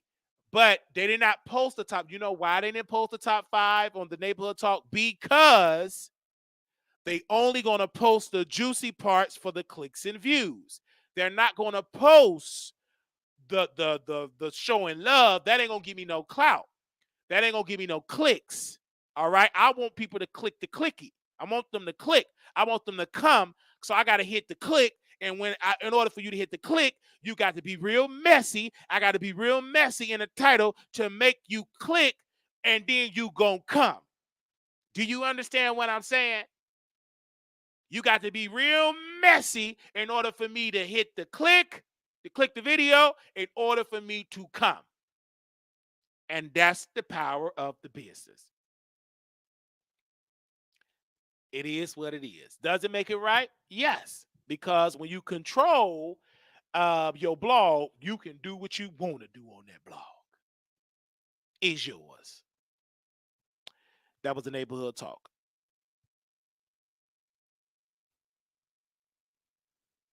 All right. Let's go to the Shade Room. Nope. They posted it exclusive. I'm gonna scroll down. They posted something current.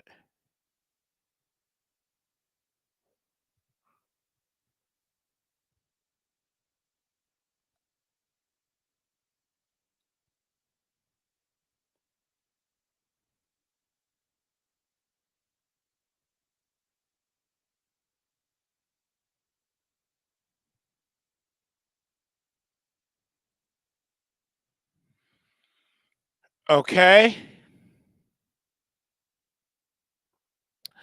Um, let me scroll down. Okay, they didn't post no more.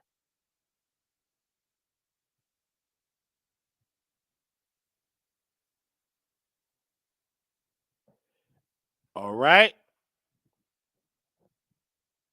I believe that's the big blogs, like the Jasper brand. They don't really post stuff like that. Let me double check on them, and I'm gonna check Ball Alert.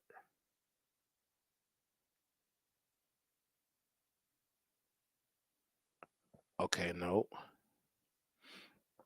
Let me check Ball Alert.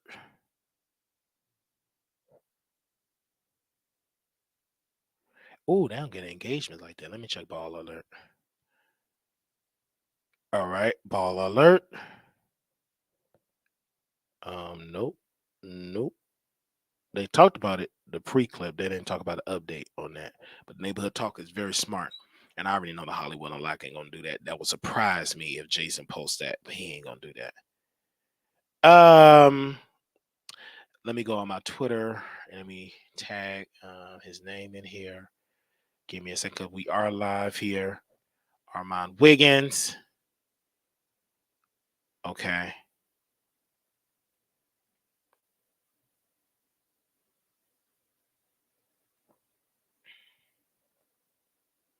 Was it T? Do y'all think Sukihana feels she will never get a Nicki feature? Sukihana says she's not picking sides between Cardi B and Nicki Minaj, but she knows she's never getting a Nicki feature. Okay. Also, Armon Wiggins put that out too. They said, why do people keep acting like Nicki make females pick a side? Like females who work with Cardi still be showing Nicki love. Cardi make females pick a side. Y'all just don't want to talk about it.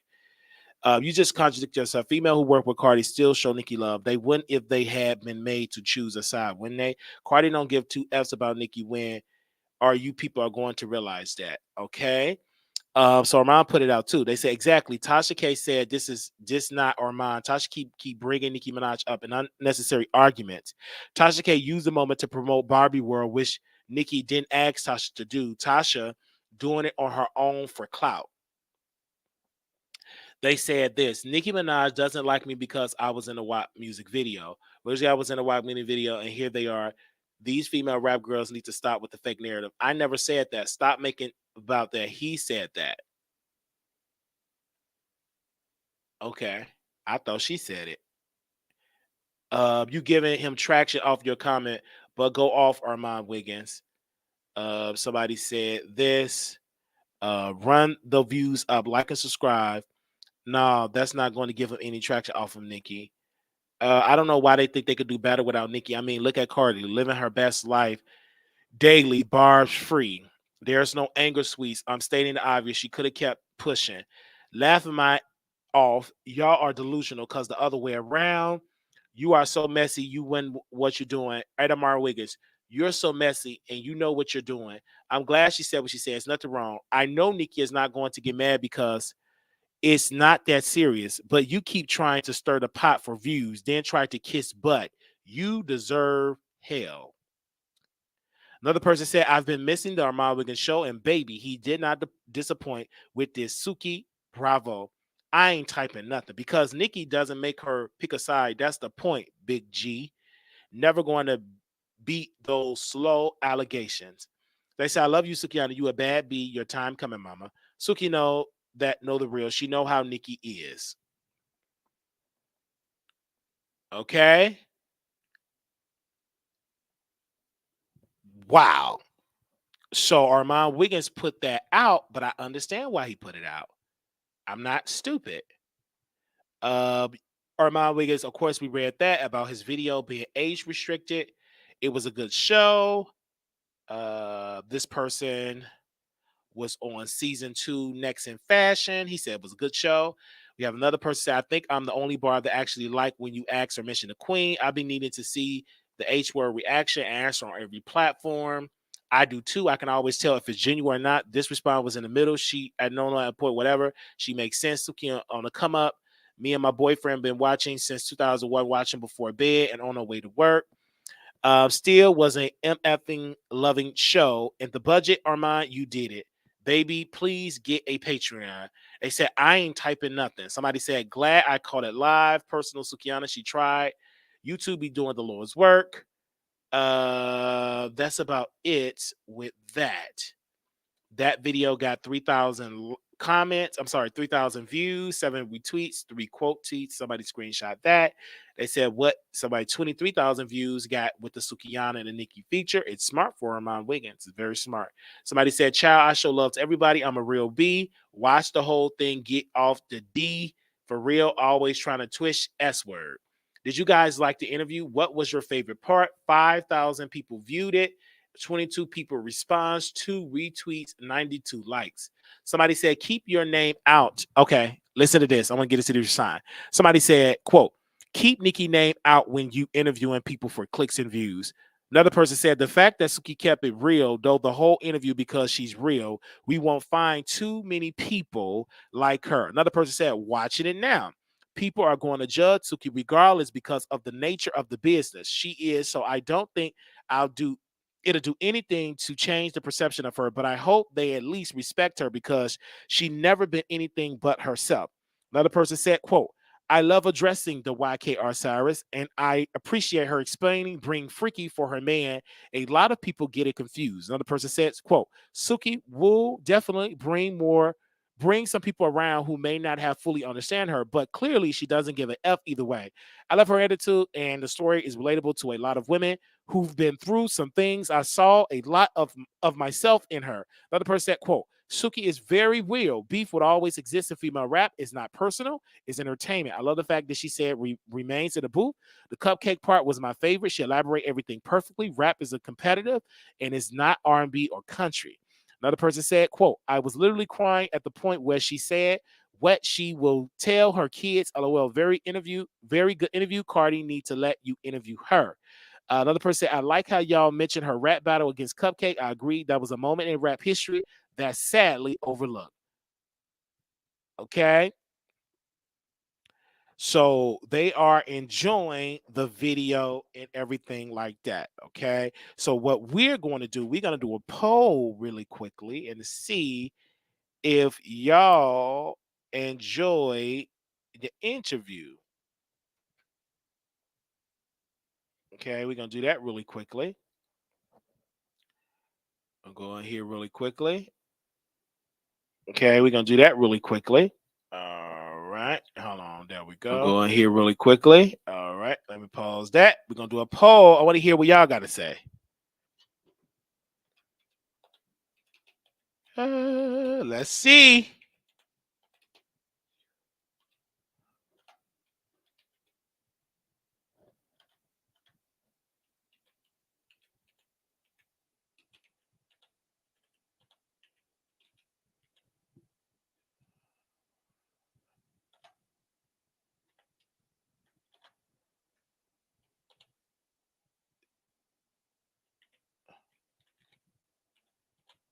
Okay, Suki. I ain't gonna spell her full name right. Okay.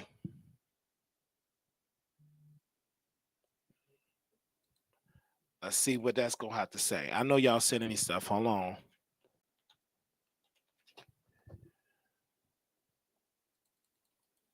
Give me a second.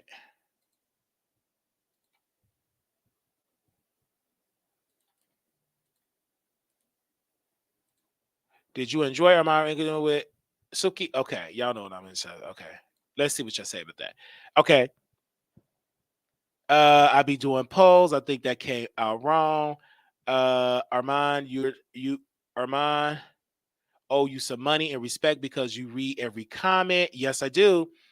So let's see what y'all gonna say about that. Also, I'm gonna put it on the community wall because I'm gonna leave it up on the community wall as well. Okay.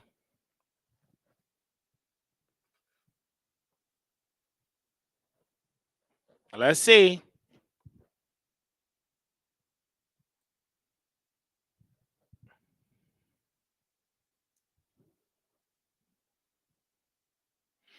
Yes. Did you enjoy Armon Wiggins interview?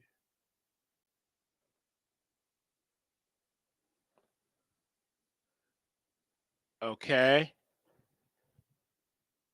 They said, Wiley, I ain't even see, I ain't even watched the interview yet because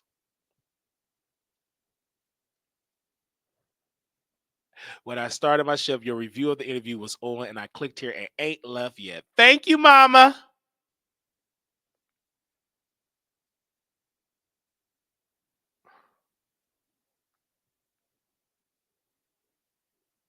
I told you you gonna watch the Wiley Show.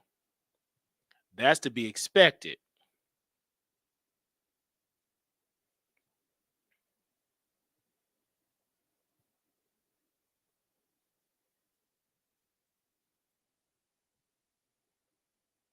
That's to be expected.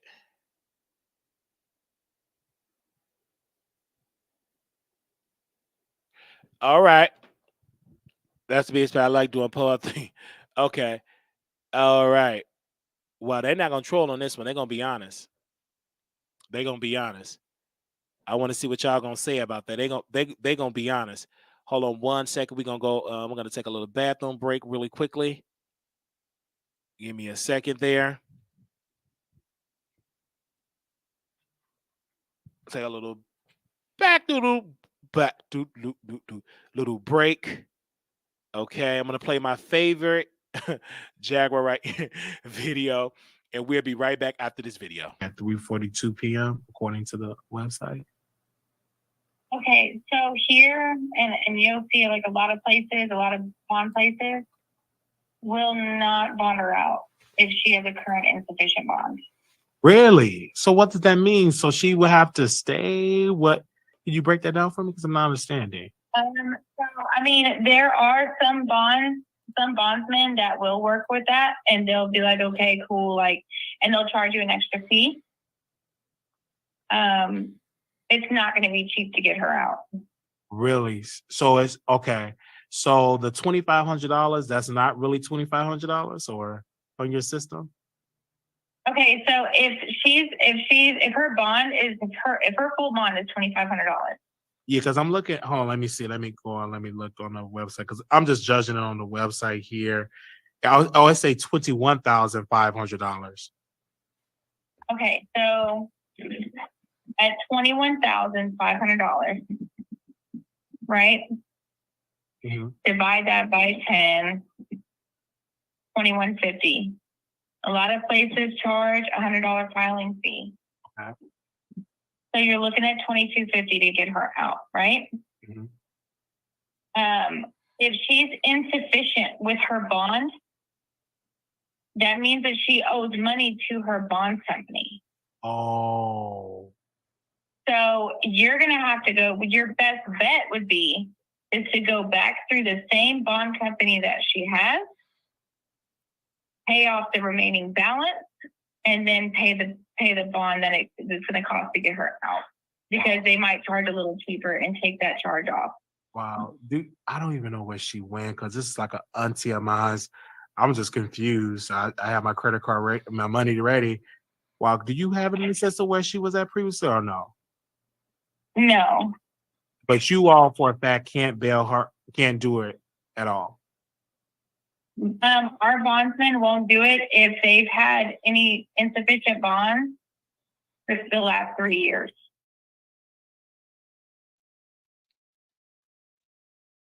All right. Excuse me, I'm eating some nuts. I'm eating the original Supreme Wholesome Nuts. Mm-hmm. They are so delicious. Mm-hmm. I said, hey, I'm eating the Supreme one. All right. Delicious. All right. This was so good. Let me check Sukihana Twitter account. And then we about to get up out of here.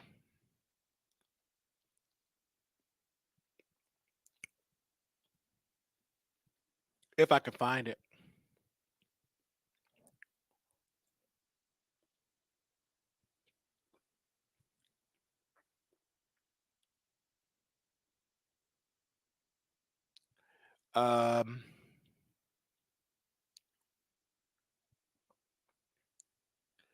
Give me a second. Suki got 766,000 views. So Got to pay. Thompson Nicki Minaj says she respects her with or without a feature. The Barbs is trolling. She said, "Child F y'all." Somebody posted in here. Mother Kalia said that she did question. She's still active and is hashtag the queen of rap. You girls wouldn't have a spot without her, baby. No need two piece sides when it's only one side. The side, the winning team, and A for anointed Nicki Minaj. Okay, that's what I'm reading how they wrote it. So let me see what that she just posted that 24 minutes ago. She said, okay, okay, we have a rapper that is promoting her music.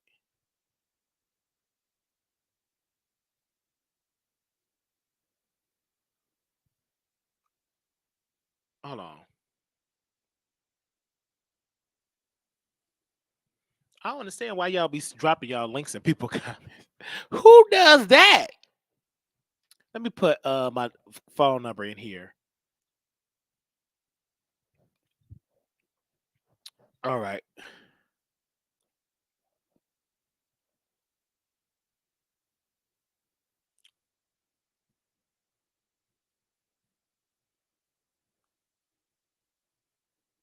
She is so talented. Hold on. All right. Hold on 1 second. Okay, let's read some comments. Okay. I am her. Jessica said, laughing my O. He said, cause you in Y video and y'all gotta be stopped on this app, child. Why did she block you? Another person, another Barb said, spoil blah. Said, this is what I mean. Y'all tried it. Laughing my A-O. Laughing my A-O. They saying anything. Playboy Java. She's trying to start ish between you and Nicki. Don't fall for it. She does this to everybody. Stop going back and forth with her. The artist she likes, what do you mean, girl? The real. People annoyed these kids. Just keep being you. Then another post she wrote got 10,000 views on it. We read that about her dragging. Someone post the whole clip. Oh, she didn't fight back at Lotto. Somebody else said, you don't have to assume Big Bad Cap said, quote, you don't have to assume you're getting a Nicki feature. I know Nicki for sure ain't remixing a song without eating the A word of men. But as you said in the interview, you're working on your versatility as an artist. So who knows? Maybe you could get a feature if the time was right. I stand with Suki. Hey, you got to defend yourself like this when you literally said what you said with no harm. Another person said, what happened? Because, period, they better get off of my baby twin. That is what Double P said. Create 11725-637 said, quote, that shouldn't bother you. You are an adult entertainer, right? You don't need no feature for that. Okay. So we just scrolling down here. All right. Okay. Then she posted, I'm a real B word. This is how I express myself. We read that already.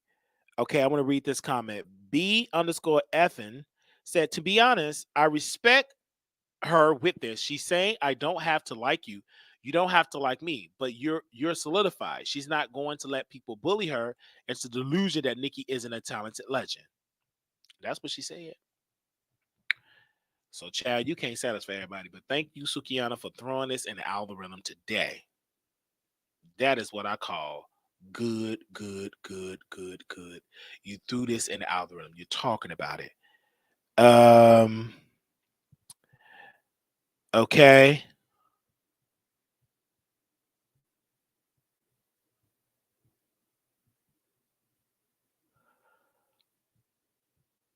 Okay.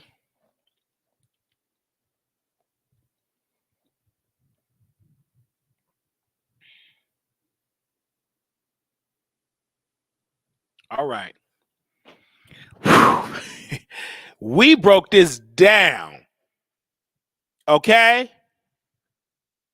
They said, I'm all the way out and I ain't seen the drag now. I remember when being a stand was a joke or an embarrassment. The barbs are too much. I got to watch the interview tomorrow because I'm watching. Okay. I don't plan on watching the interview. All right. So I told y'all, I said it, that they're going to say she dragged Nicki. I was right in my title because that's the narrative. Woo! I put it out because I knew they was going to have the illusion that she dragged Nicki. Okay? I knew it. Now the narrative is she dragged Nicki Minaj.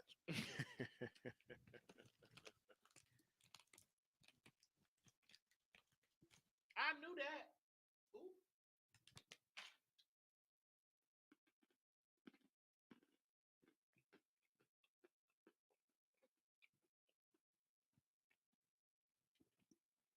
They put that narrative out there. She dragged Nicki.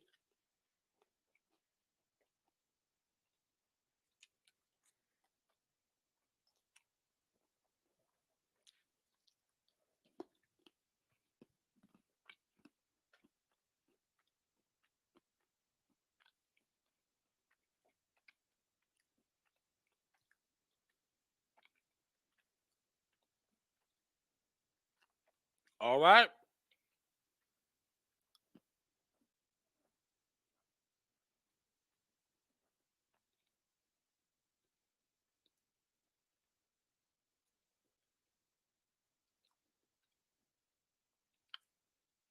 All right. Thank y'all so very much.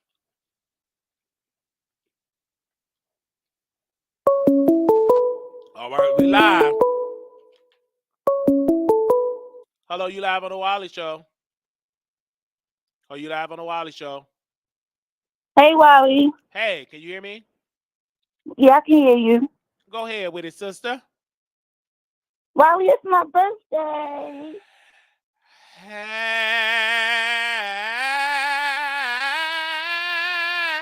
birthday to you. Happy birthday to you. I just love Maria. Happy birthday to you. Happy birthday, La Maria.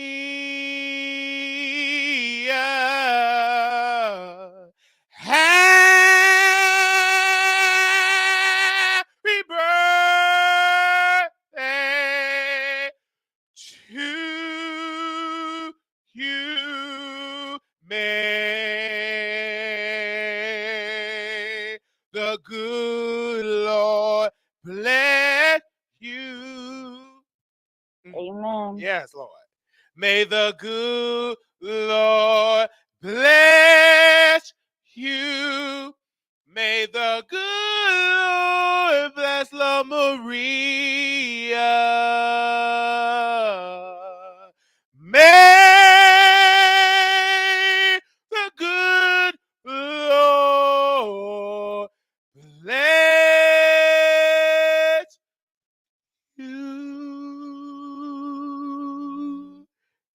Happy birthday. Thank you. That was beautiful, Wiley. Ah, You got them pipes. You know I got. You got them pipes. You know I got the pipes. Oh yeah, it's Friday. Today is Friday. Did you say your birthday was on Friday? It is. I'm on the East Coast. Yep. You on the East Coast. And God is so good and his birthday should be fun. It really is. Mm-hmm. It really is. I want to say happy birthday to you. Oh, that's so awesome. Thank you so much for calling in and reminding me. Because I wanted to remind you. Yes, I wanted my song. And thank you. You did a great job. Thank you so very much on your birthday. God is good. All right. Love you. Love y'all too. All right. Bye-bye. Oh, yeah. God is good. Only members get to give a free birthday.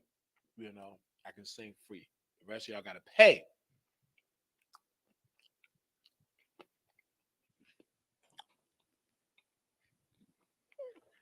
Don't get mad at me. He ain't sing me up. You ain't no member.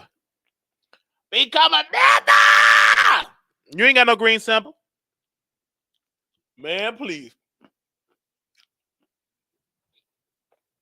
I don't even want you to post in the chat saying that unless you got a green sample. Hey! I done dropped that on my carpet. I'm sure I'm going to eat it off the floor. Put the nuts on the floor. Eat it like it's brand new. Man, please. As you eat man, but Dissy, you going to eat some nuts off the floor, man. Hey! All that lipping and lapping I do, man, please.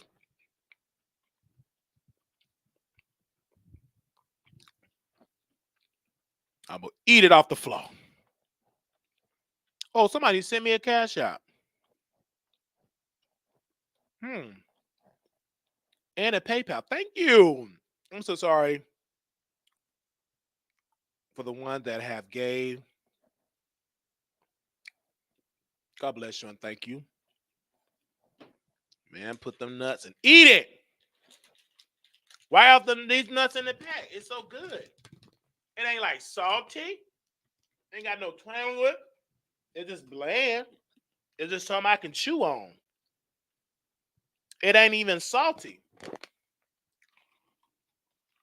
And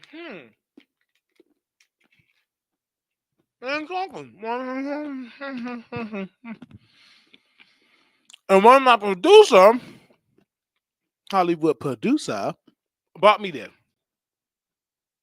I forgot who did it, but somebody bought me some nuts. Thank you. No, don't buy me no more nuts.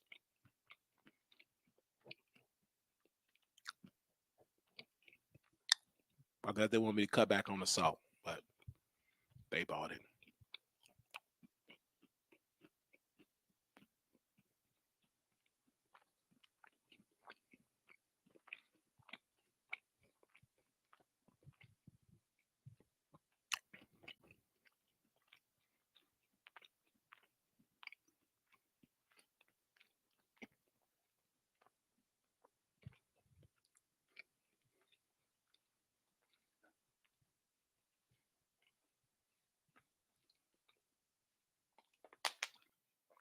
Okay.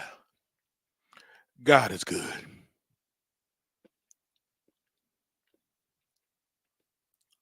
Okay. They said Millie stole Armon Wiggins' interview views and streamed it on her station head. It's treacherous in these usual, but that's Armon. He wouldn't let me stream it. I wouldn't have told her, don't stream my stuff. Let me see if she leave it up. Yeah, I didn't even know she did that because I watched it on his page because I'm a fan. And she shouldn't have did that. But I told you it's treacherous.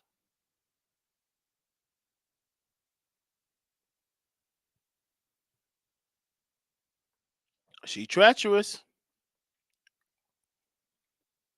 Let me see.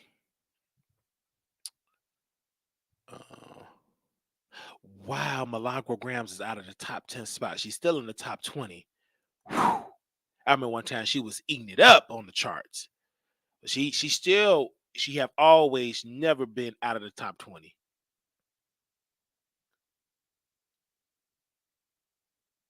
Yeah, she did stream that interview.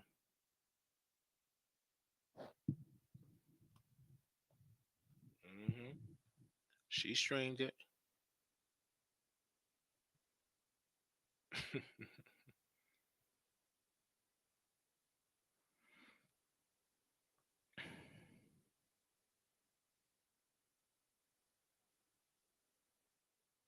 Oh, wait, let me read some of these comments over here in the Milagro Grand. What does she call her? The mob?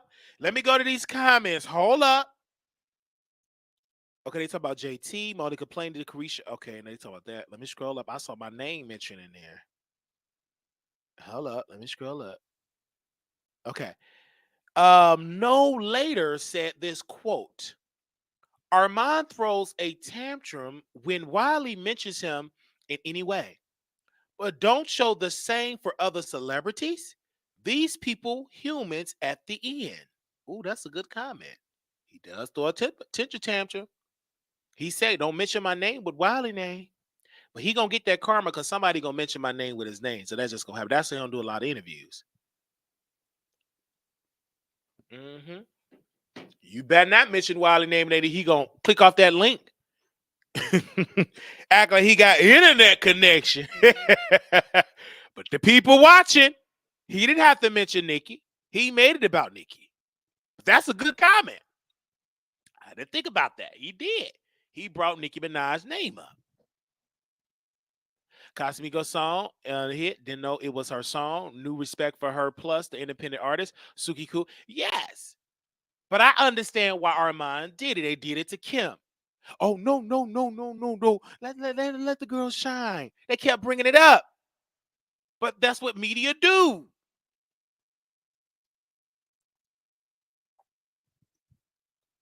Well, she should have said, I love Nicki Minaj. Doom, doom, doom. I love Nicki Minaj. She don't have to do no feature. She is a bar. And the queen of rap. I love Nicki Minaj. She is the queen of rap. To there, I love Nicki Minaj. I love Nicki Minaj. I love Nicki, do. I love her. Even though she won't do a feature with me, I love Nicki and Cardi B. Nicki is the queen of rap. I love Nicki cause she the queen of rap. She don't owe me a future feature. I love Nicki Minaj.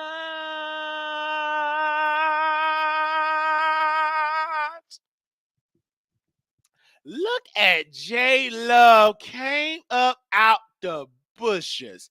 This is a day one subscriber. Congratulations. She got her degree. She got her husband. God is doing wonderful things for her. She jumped up out the bushes. You better come through it. She jumped up out them bushes. She know where to come on home. Actually, J Love, you know I still got the same car. I want to hold these keys up in honor of J Love. She was the reason why I got the car because she started the GoFundMe back in 2018, 2019. And she started it first, and then she donated, and everybody else started donating for the car. And we still got that car today. Even though the air don't work like that, it's still doing good. Thank you, J Love. I never forget. I never shall forget that day. My soul. When J Love made the GoFundMe account. Yeah. Bless her soul. I ain't gonna forget that day. I remember she did that. Yeah, she did. She made that GoFundMe. Did she do it? Her husband donated it. Donated to it. God is God. Day one. She right there.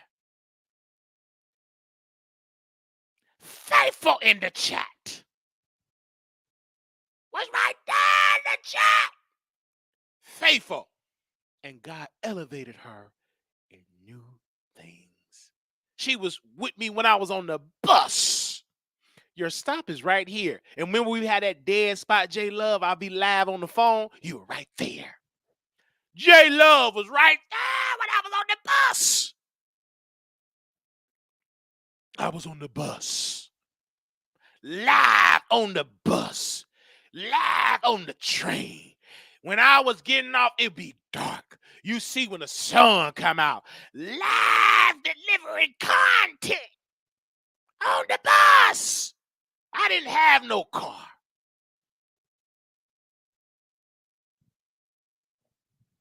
I was on the bus.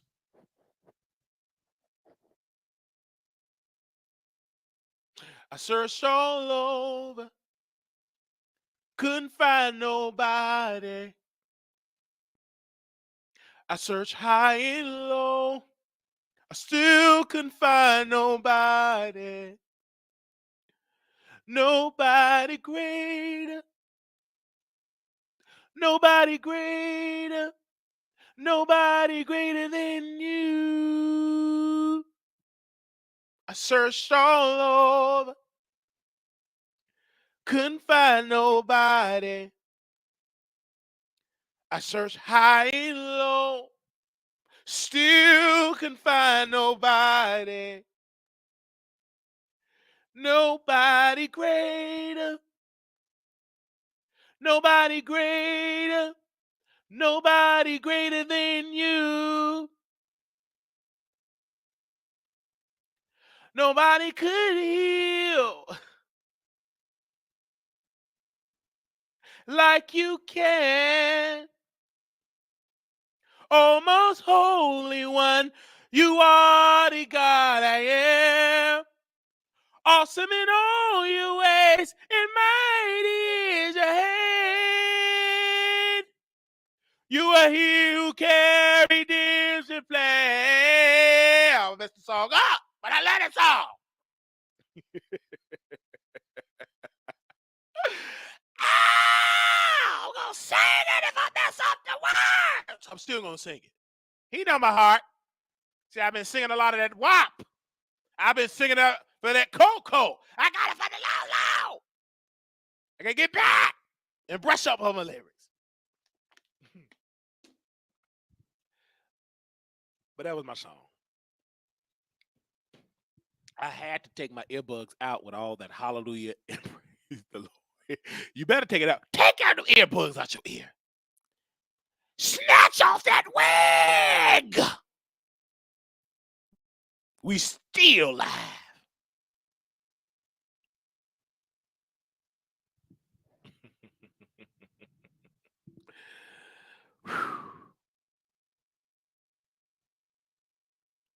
Thank y'all so very much for taking time out to view us today. I just had to do this live on today. And I did a long live. Ain't no wrong with it. Now, why you going to take off your clothes like that? Now, why you did that? Why would you do that? And see, songs that you singing, the enemy just come down my timeline, took off his clothes, and put a hand over his. Whew, man, I got to change my algorithm. Nothing but.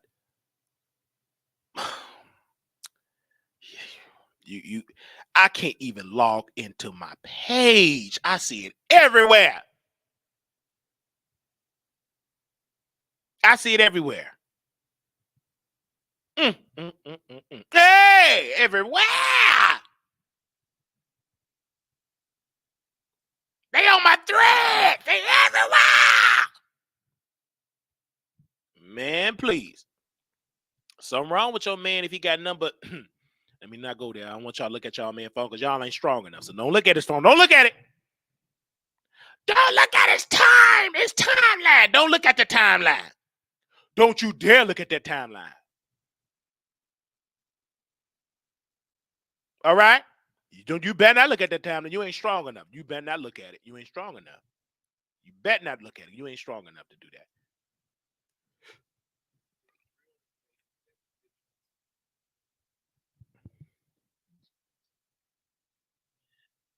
If they were giving their constituents real information. All right, he talking. That's my activist. Baby, my timeline is different. Rebuke. Baby, that timeline, my timeline is full of. You go under my likes on, you would see a lot. It was both. It was Armon and the blog. Somebody just sent it to me. All right. It was both. All right.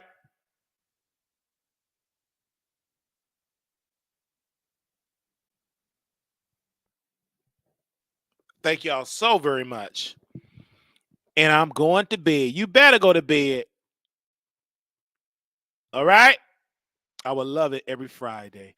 Friday is good. Thank y'all so very much for tuning in, for showing love on today. God bless you. And thank you to the team that came through. Shout out to J Love, our family, always coming home. We want to thank that sister, day one supporter, always showing love and showing support of the Wiley Show. We want to thank her for coming through on today. Amen. Welcome her in the chat. We are about to close. We've been here for about 5 hours. All right. And I just want to say thank you to those that showed up and showed out today. Also want to thank those that were in the chat, all in the chat today, and y'all have showed some awesome love. Everybody in the chat showed love, and I want to say thank you. Y'all showed up and showed out. Y'all held the numbers. Y'all liked the video. I believe we got 200 likes. Hopefully we did. If we didn't, hey, we can't force you. Let you be a willing mind to do it. In the words of missionary Milagro Grams, little black boy, you're beautiful. Little black boy, you're beautiful. Little black girl, you are enough. When times get hard, always remember to put God first. Thank you all. Make sure y'all go to my website, www.wileythetroll.com. We will keep this conversation going all over social media. We will be doing our after show over there on Station Head for a good 30 minutes. So y'all join us over there on Station Head. We will have a good old time over there for about a good 30 minutes right after this broadcast. You can follow us on Station Head, The Wiley Show. Go right there, type in, download the app, download it, Station Head, and type in The Wiley Show, TheWileyShow. We will take 2 songs. We're going to play 2 songs, get into the content. All right. We're going to do 2 songs tonight. So in honor of Sukihana, we will be playing her song Casamigo. Hope I said it right. We're going to play that record tonight. And in honor of that, we're going to play her record tonight. So we're going to play that one song tonight. All right. And we're going to play another song. So again, that is for Station Head. You could join us. Our members, we will do our members only. We're going to resume members only on Saturday. Okay. So that's tomorrow. So we're going to do Saturday. Make sure y'all come through Saturday. And we will do the members only. We'll put the time and everything. We will make sure we post it, the Zoom information. Now, that's subject to change because of some news drop, and we have to do it after the news drop, all right? So we don't know how long we're going to be on there. It will be on Saturday. That is a plan for our members. We ask that you please join us in a Zoom call on that particular day. It's unfiltered. If you miss it, we're not going to restream it to you guys because we getting some personal things, and we will download it and everything like that. But it takes too much time, and most of y'all can't watch it because you want to watch on your phone. You ain't gonna be able to download it on your phone.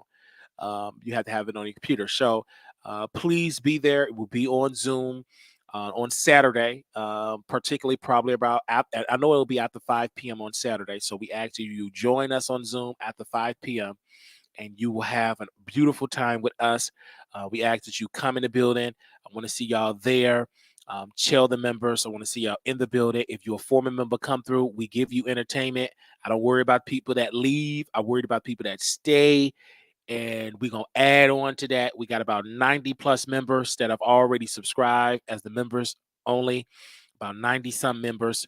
So if people just love to subscribe and support the show. So if you want to be there, we'll be doing on Saturday night. And so make sure y'all come through and have a good time. I don't put a time limit on the membership. I don't put a time limit on the Zoom, because when I say we're going to get out there an hour, maybe 3, sometimes 4 or 5 hours, we be on members only, and we have conversations. And so we have people come on there and talk. We have so much engagement in the show on members only.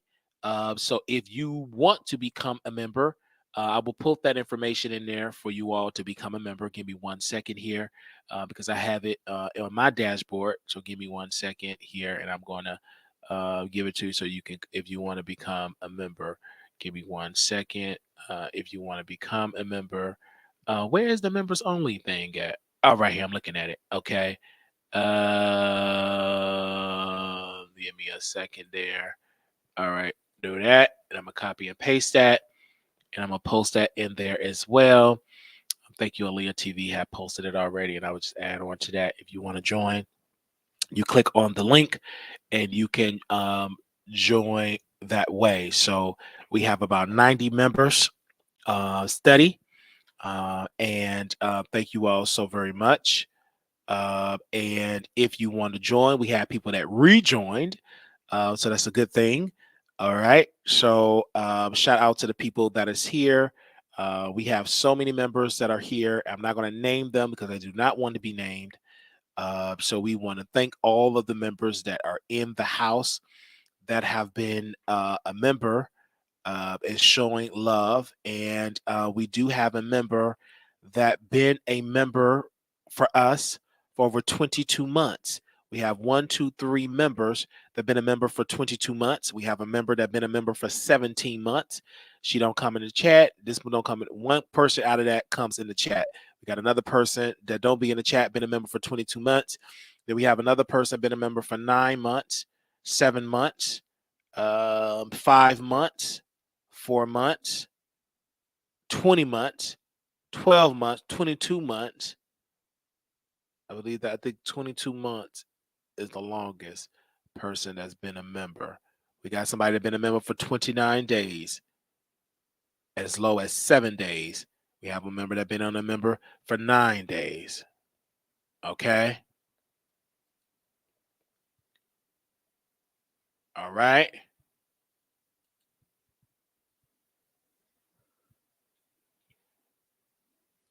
So we get into some things over there. We do have people watching us on the members only.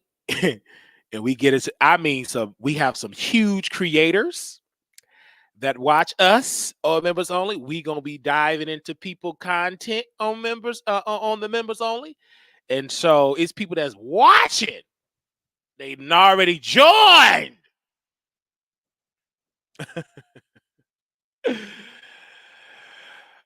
Ah! Do you understand that? We have a member.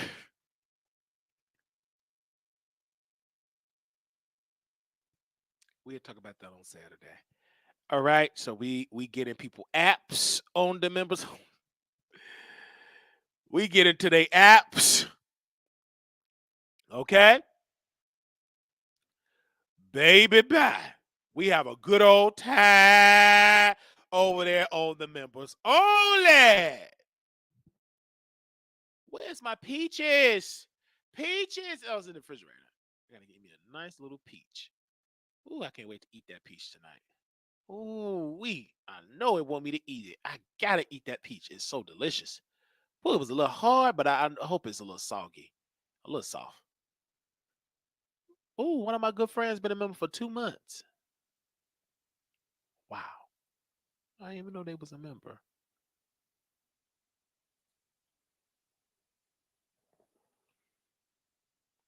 Hmm. Oh, wow, I got a lot of winos that's members. Whew, I thought they gonna be entertained. They did a spy, but they didn't fall in love. Falling in love with the Wiley Show. I'm falling in love with the Wiley Show. Falling in love with the Wiley Show. It's the best thing I ever done. I was a double agent. Hey, woo. I was a double agent. I was a double agent. But now I love the Wiley Show. When he talk on the Zoom link. When he talk on the Zoom link. When he drag the rhinos. It's the best show I ever watched. I love when he dragged Tasha K. I love when he dragged Tasha K.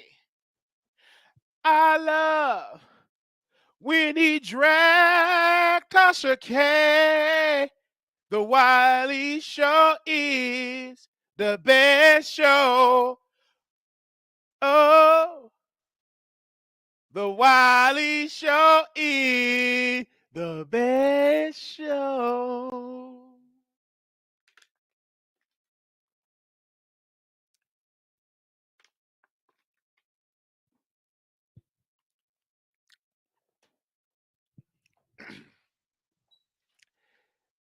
Oh. So we're going to put on the best show because we got the winos watching. We still going to talk about their content. You going to play that app?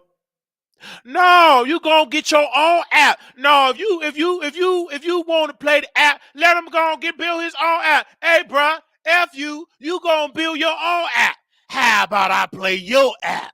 No, you ain't gonna play my app. I'm Tasha K. I'll play that. Teddy. At the end of the day, I'm still gonna play it. And you got to be quick.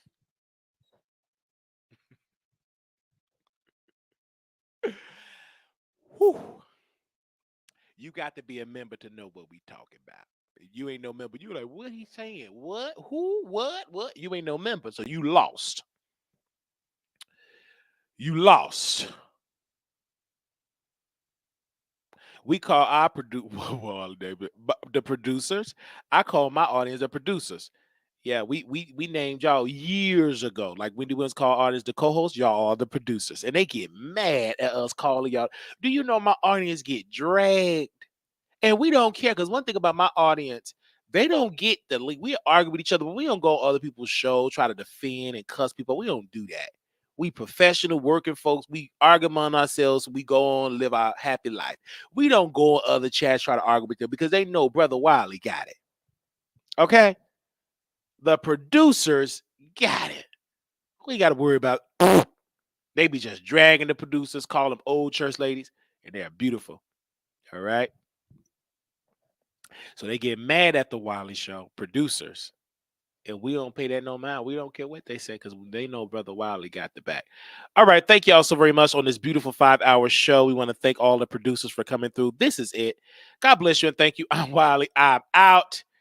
Thank you so very much. And we will be doing a special Breaking Some Wine on Saturday. So we ask you all to tune in on Saturday. And we're going to get into some things on this Saturday night where we're going to be giving some wine. So we want to make sure that you bring your wine. I got my wine glass in honor of Saturday. We will be drinking some wine. I got my wine glass right here. We'll be drinking some wine on Saturday. This is my only wine glass that survived. So we are going to drink some wine on Saturday. So we make sure y'all bring some wine. We're going to be unfiltered on Saturday. And we will see y'all over there on Station Head, okay? Thank you all so very much. Little black boy, you beautiful. Little black girl, you're enough. With that, remember, put God first. I told y'all, we've been on for 6 hours. Armon Wiggins, Sukihana, thank you all very much. I love you, and we will see you all on Station Head. Peace. Hey, hey, hey.